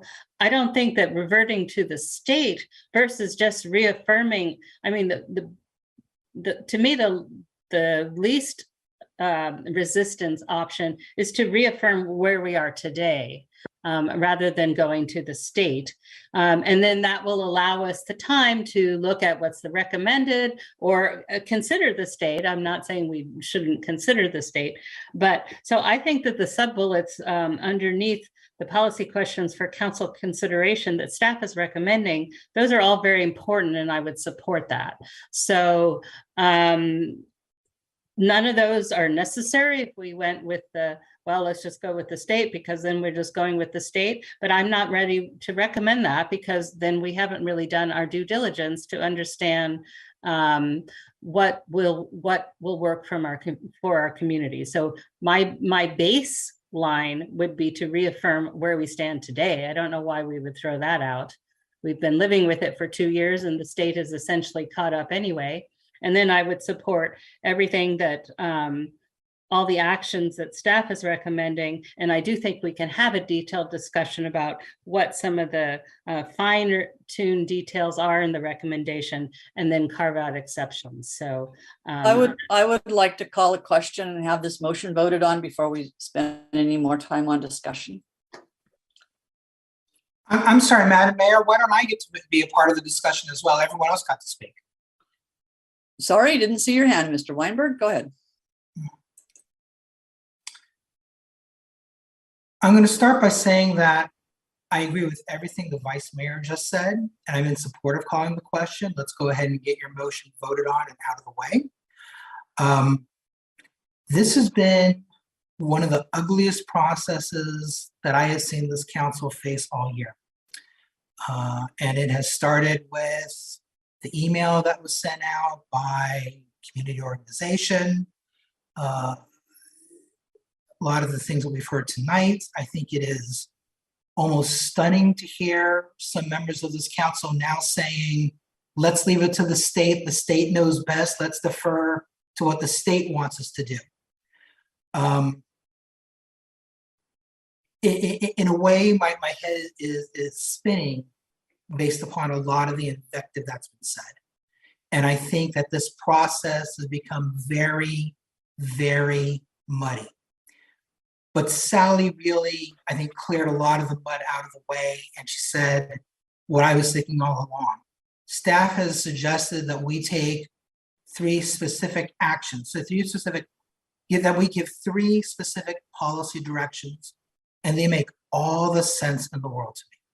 So I support calling the question on your motion, and I anticipate it's going to fail. I would then support moving forward with staff's 3 recommendations. If we want to have a discussion about some of the points that were raised, about what actually constitutes 50% construction, what are we actually scraping? If we want to get to the real nitty gritty of what it is that we know that we want staff not to go to, that's fine. But let's actually try to get there instead of muddying everything so that we can just kill it all together, because that's not the right thing to do. And I think the vast majority of this community really does know that's not the right thing to do. It's really been disappointing to hear the debate tonight. It's been very disappointing to watch the entire process unfold this weekend. Let's go ahead and move forward. Let's have the motion, and then we'll discuss whether or not we're going to continue to talk about this tonight, given that this council has expressed an unhappiness with trying to make policy at midnight, and we are approaching midnight. So again, my motion is to allow our existing codes to expire on January 1st. I thought I heard that in some cases the new state codes will catch up, if not pass what we have. But again, the information we have before us does not help us sort what's what. And I've given my reasons why I think we're better off leaving this to the state, given all of the factors involved and the smartness in our community. So City Clerk, would you please call the question? Call the roll. Yes, members of the council, if you agree with the motion on the floor, which is to direct the Environmental Commission to stop work on this and to allow the state to take over on January 2023, please indicate so by saying aye. Councilmember Flagger. No. Thank you. Councilmember Lee Ang. Yes. Thank you. Councilmember Weinberg. No. Thank you. Vice Mayor Meadows. No. Thank you. Mayor Enander. Yes. Thank you. Motion fails with 2 in favor and 3 against. And Mr. Weinberg, I see your hand again. Do you want to pick up here? Yes, thank you, Mayor. As it's not yet midnight, I would like to move that the council approve the staff recommendations, 3 recommendations with respect to policy.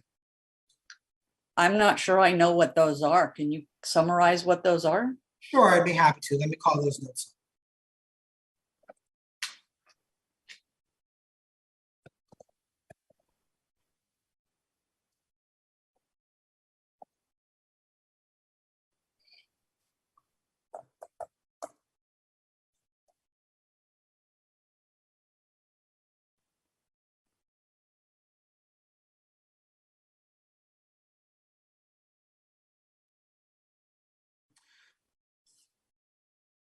First, it would be to complete a cost effectiveness study based on the recommendations of the Environmental Commission on REACH codes to determine or quantify any fiscal impacts associated with code compliance. Second would be to refer recommended codes to the California Energy Commission for comment. And third would be to affirm that REACH codes continue to 12/31/22 should the CEC review or cost effectiveness study not be completed by that date. I'm sorry, would you repeat the last one? Would be to affirm that the current REACH codes continue after 12/31/22. Thank you. Should the CEC review or cost effectiveness study not be completed by this date. And for additional reference, this is on page 5 of the staff report, or page 370 out of 576 of the packet. Okay, now I have a clarifying question for you. How do you interpret the phrase fiscal impacts? Is that fiscal impacts on the city? Is it some sort of cost comparison in doing X or Y? And if so, how do you pick X or Y? What actually are we going to be trying to do with number one? I would defer to staff on what the clarification on clarifying what that term, what those terms mean. Thank you, Mayor. Thank you, Councilmember Weinberg. In the staff recommendation, we're referring to both to the impacts associated with the REACH code adoption, both for the government in processing applications and for any compliance for a resident or property owner in complying with new REACH codes. So this would, what I'm recalling is that in our last time we considered these, there was information in the Silicon Valley Clean Energy Study that was contracted for by an outside party that showed a comparison of the purchase and operating cost of a given type of appliance compared in that was electrical versus gas. So is that the kind of information that you're going to be seeking, Mr. England? I think, Mayor, for the compliance with code, we will work with SVCE and the other partners to complete a cost analysis study. With regards to the cost of the government, we would produce that report ourselves. So I don't think that answered, pardon me, my question. Do you expect Silicon Valley Clean Energy to give the kind of information I just asked about that we got from them last time? We would anticipate Silicon Valley Clean Energy to provide a report, yes. Okay, and do we think that they would do that with appliances sized appropriately for our city? Because one of the challenges we had the last time was that the information that was provided was for appliances that were uniformly smaller than would be going into our city, our typical home. That's correct, Mayor. I think the fees cost efficiency analysis last time, it was hard to extrapolate some of the information out and apply it to Los Altos. To the best of our ability, we can review that in the report and try to apply it as it would be here. So fiscal impact in this case includes a cost efficiency analysis. Correct. Okay. Vice Mayor, did you have a comment or question?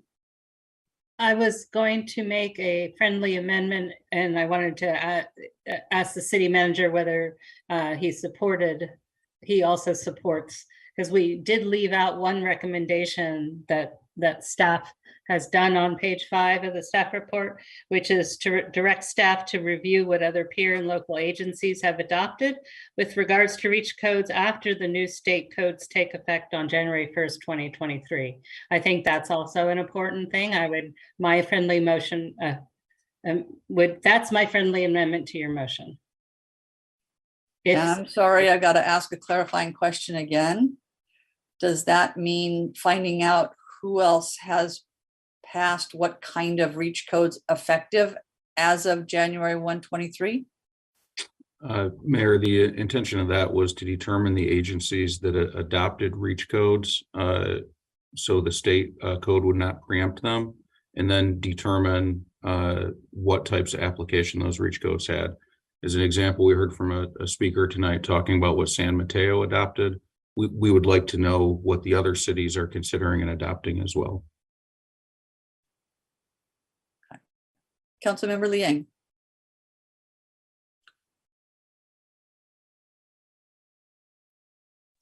You're on mute, Councilmember Liang.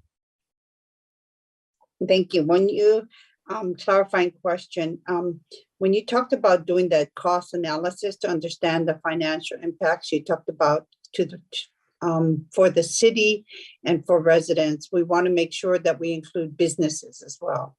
And then we want to be sure that it's not only about the cost efficiency analysis. We need to understand the cost analysis on the impacts that should someone have to really change out everything.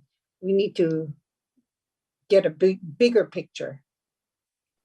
I agree, Councilmember Liang. One of the topics we've been discussing is the application of reach codes.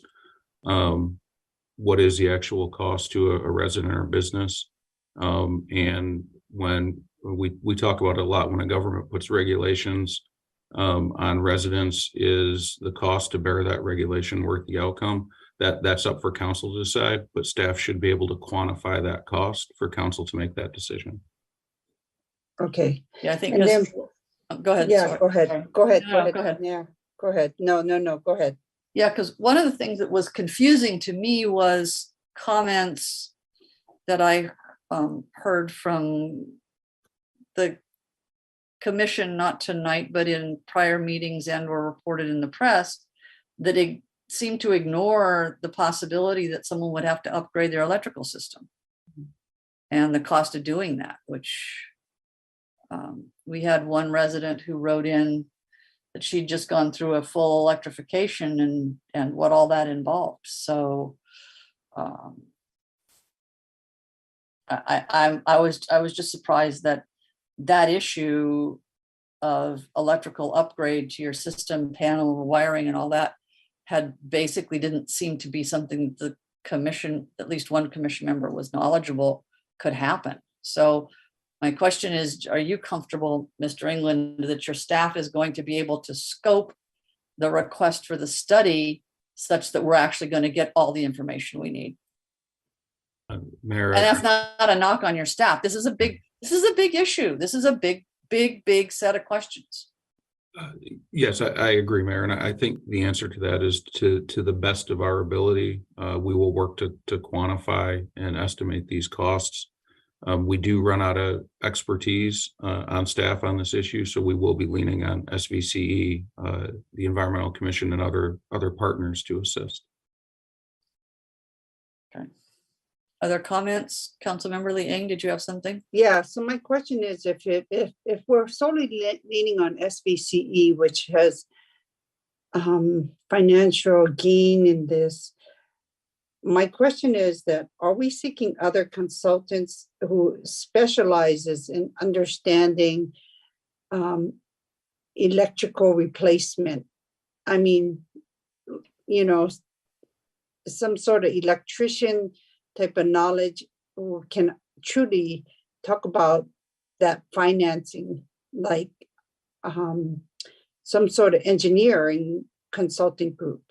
So yes, Councilmember Liang, I think SVCE is very good at looking at the macro or the global picture, macro for us. So right, region, state, and what staff would look at is the question the mayor just called for, is what would be the cost to move towards electrification in a Los Altos home, and to do that, we'll rely a lot on our development services staff. Okay, thank you.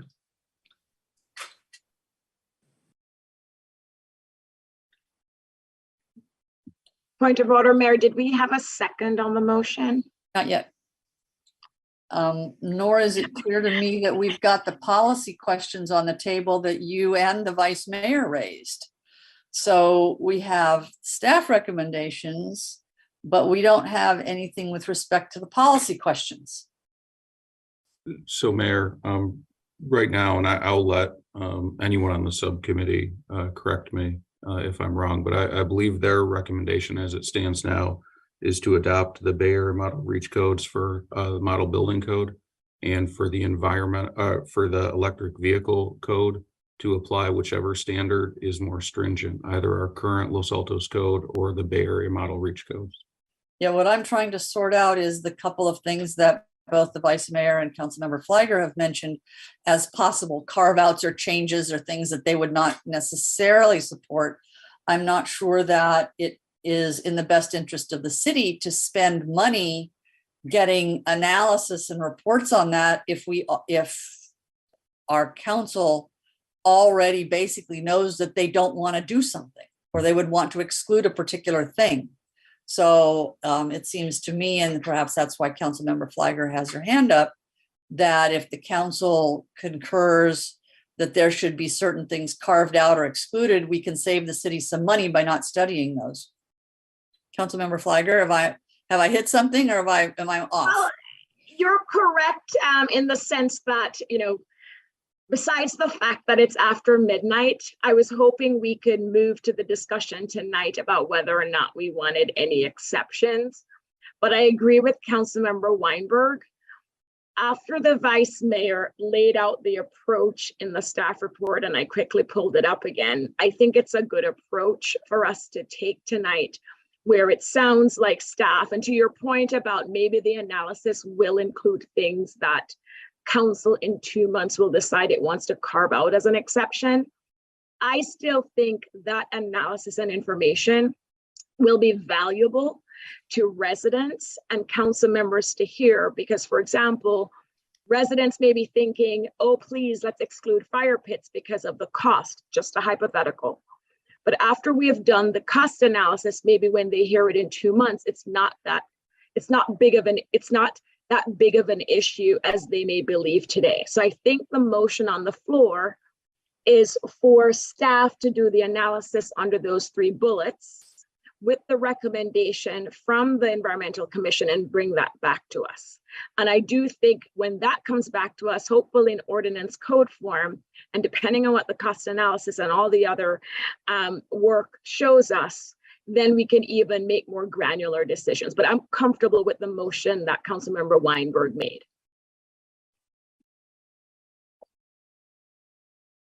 Councilmember Liang? I'm uncomfortable with moving forward with, I understand in giving direction to staff, or maybe having a motion giving direction to staff, but until I get data, I'm not comfortable with adopting anything, because it sounds like, how can we adopt anything when we don't even have the information that we need? Yeah, I think the question, let me just clarify what Councilmember Flagger said. It sounded like, Councilmember, what you were expecting was that staff would go off, do these things, and bring back a model an ordinance, a proposed ordinance for us to look at. And I think what I'm hearing from Councilmember Liang is that she would want to see the results of all of that information before giving direction on what ought to go in the ordinance. Is that what I'm hearing? Am I misunderstanding either or both of you? No, so Mayor, as I said 2 hours ago, I was inclined to support giving policy direction on what an ordinance code should include. But I'm supporting Councilmember Weinberg's motion, which is we're not giving specific direction on exclusions or exceptions.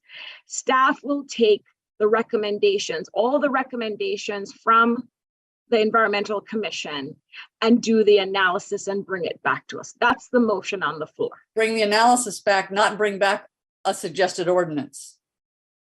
Because I thought I heard you say that they would bring back an ordinance when they finish the studies. So that's what I'm asking for clarification about.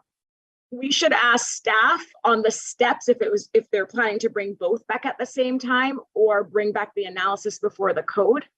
I would be in favor of the code because obviously if even from tonight's discussion, we're missing some of the code details, and I think it would help with the discussion to have a draft. But I defer to Mr. England to explain how he proposes bringing it back to us. So Mayor, as I would understand the motion this evening, we would bring back the code changes in the ordinances, seeking input from council, and if council wanted to make changes or redline, we'd continue the public hearing and bring it back at the next meeting. But I think allowing council to see specifically what is, if council likes it or not, just having the ability to see what it is and the cost analysis next to it will help council decide if there's exceptions to application. Thank you. Councilmember Weinberg.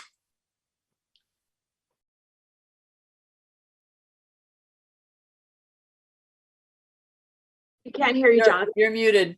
Are you calling the question? Sir. I'll withhold the comment I was going to make. Let's call the question. Do we have a second? I just wanted to make sure. City Clerk, did you catch a second? Because I didn't think we had I'll one. formally second it, Mayor. Thank you, Councilmember Flagger. And Mayor, just for clarity, is this the Vice Mayor's amendment or Councilmember Weinberg's motion? Why don't we ask Councilmember Weinberg to restate his motion?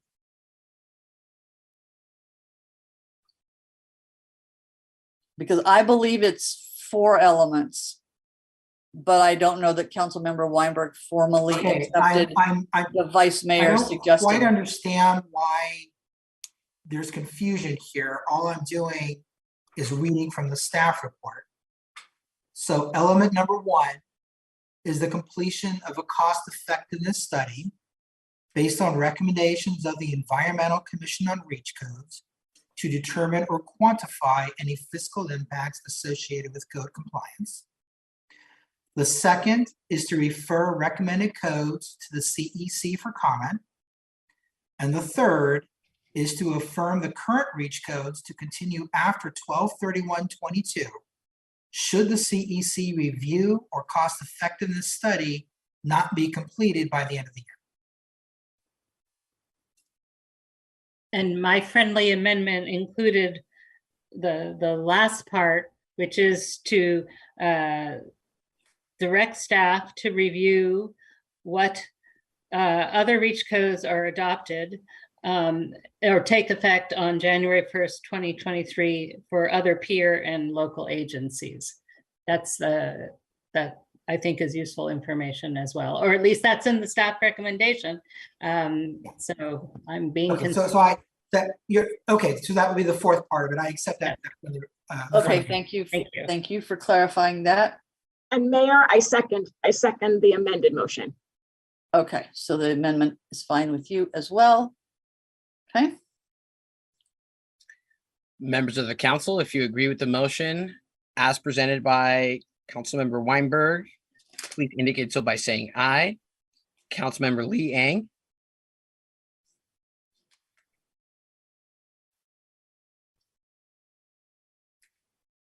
Can you come back to me? I'm just. We'll circle back. Thanks. Councilmember Flagger. Yes. Thank you. Councilmember Weinberg. Yes. Thank you. Vice Mayor Meadows. Yes. Thank you. Mayor Enander. No. Thank you. Councilmember Lee Ang. No. Thank you. Motion passes with a 3-2 vote. Thank you all. And we had earlier said that we would pass on number 5. City manager, is there anything that we need to do with respect to number 6 tonight? I don't believe so, no, Mayor. Okay. And I'll just comment that there is a report based on what the legislature did last week that brings everyone up to date on the bills that we tracked. There's a question that we've posed to the city attorney with respect to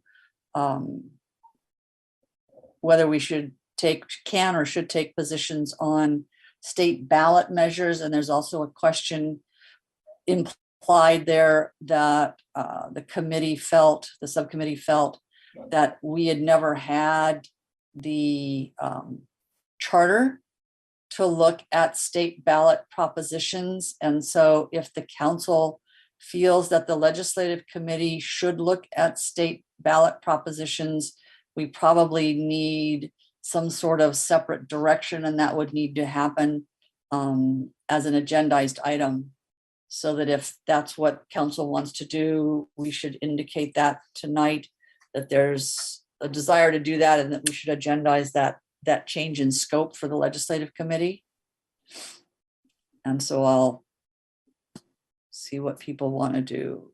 I see a bunch of no faces doing anything, nobody saying anything, from which I gather you do not want to agendize that question.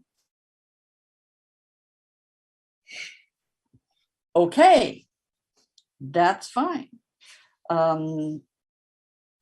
Any other staff council reports first, and then staff reports? Vice Mayor. Actually, I was still on the ledge subcommittee. I just wanted to make a comment. In some sense, it's moot, but I still think it's important for the record. Looking at the ledge committee's report, and it could just be my memory that's faulty. We talked about AB 2181, which went by the wayside because they reached Assembly Member Berman reached a different solution regarding the VTA board. But in parentheses, it said that Los Altos opposed. I don't recall that we actually voted on that.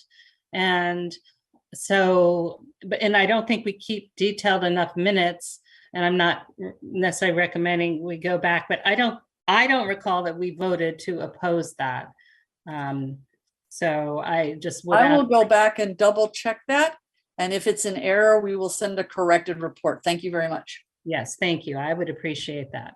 What I recall is that the CSAC, Cassie, I don't know who used maybe Councilmember Flagger recalls that the legislative committee at Cities Association ended up opposing it, and then thereafter we opposed it. But my memory could be faulty, so I will go back and check my records, because I was copying off of previous reports to make sure I didn't change anything. So, and my recollection could be faulty, but I know that I personally supported it. So I think I would have remembered if we'd voted to oppose, because I would have said no to oppose. I will go back and verify. Thank you very much. Other council reports, anybody? Councilmember Weinberg.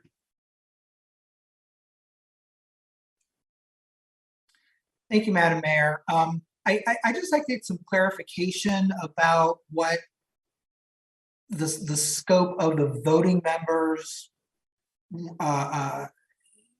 duties and I guess obligations are for the League of Cities Convention. We have not actually, the council, as I understand it, has not actually taken a position on any of the proposed resolutions. Have you seen, I haven't seen the proposed resolution, so I have no idea what there is out there.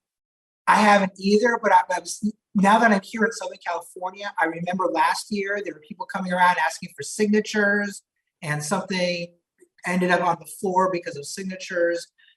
My understanding is that if the council has not approved of a resolution, we as the voting, well, you're the voting delegate, if you can't make it on your backup, we're not allowed to support it because the council is not taking a support position.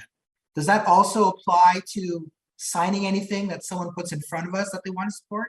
That's never been a restriction on whoever the representative was at the league's meeting. The league's meeting rep went there and did whatever they thought was the right thing to do. Wait, I'm sorry, we voted on this. We said that the voting representative was not supposed to vote on any of the resolutions unless the full council supported it. That's on regional boards to which we are appointed.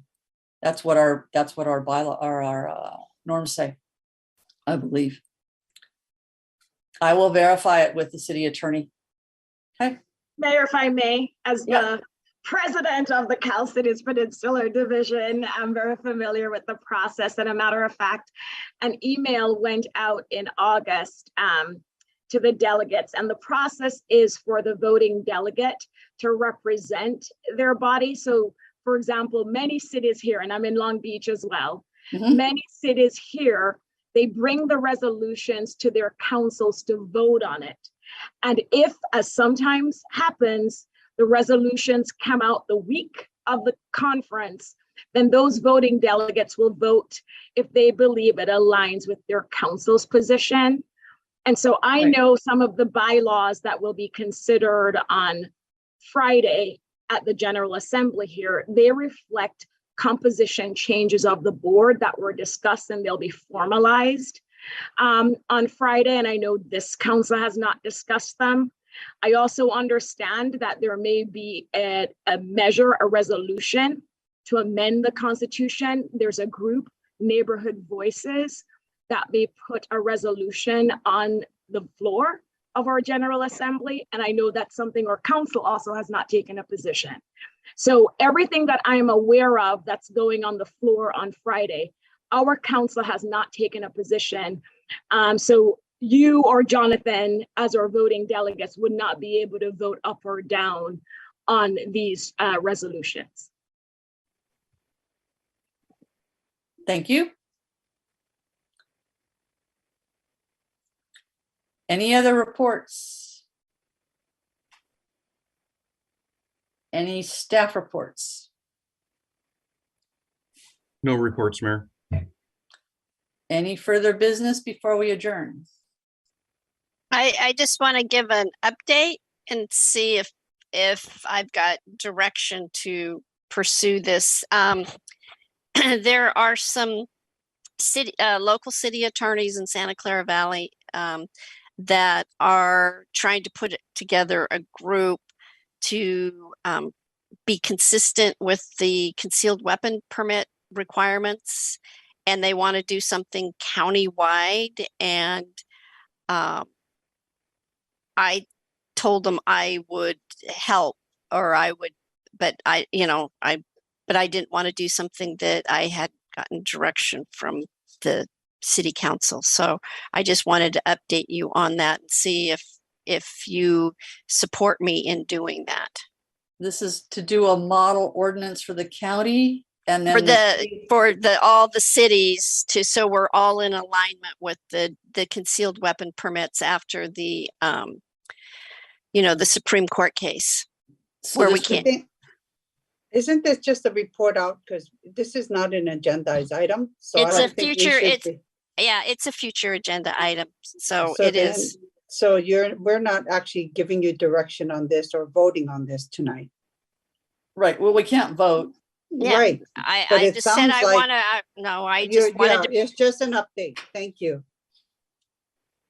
Well, I think what she was asking is whether she can spend some of the city's money as our attorney working with a group at the county on a model ordinance. Yeah, and we can put it on the. We can put it on the agenda. I just did not want to start any work without any sort of direction. We can put it on the agenda. Thank you. All right, if there's nothing else, then at 12:28, we are adjourned. Good night.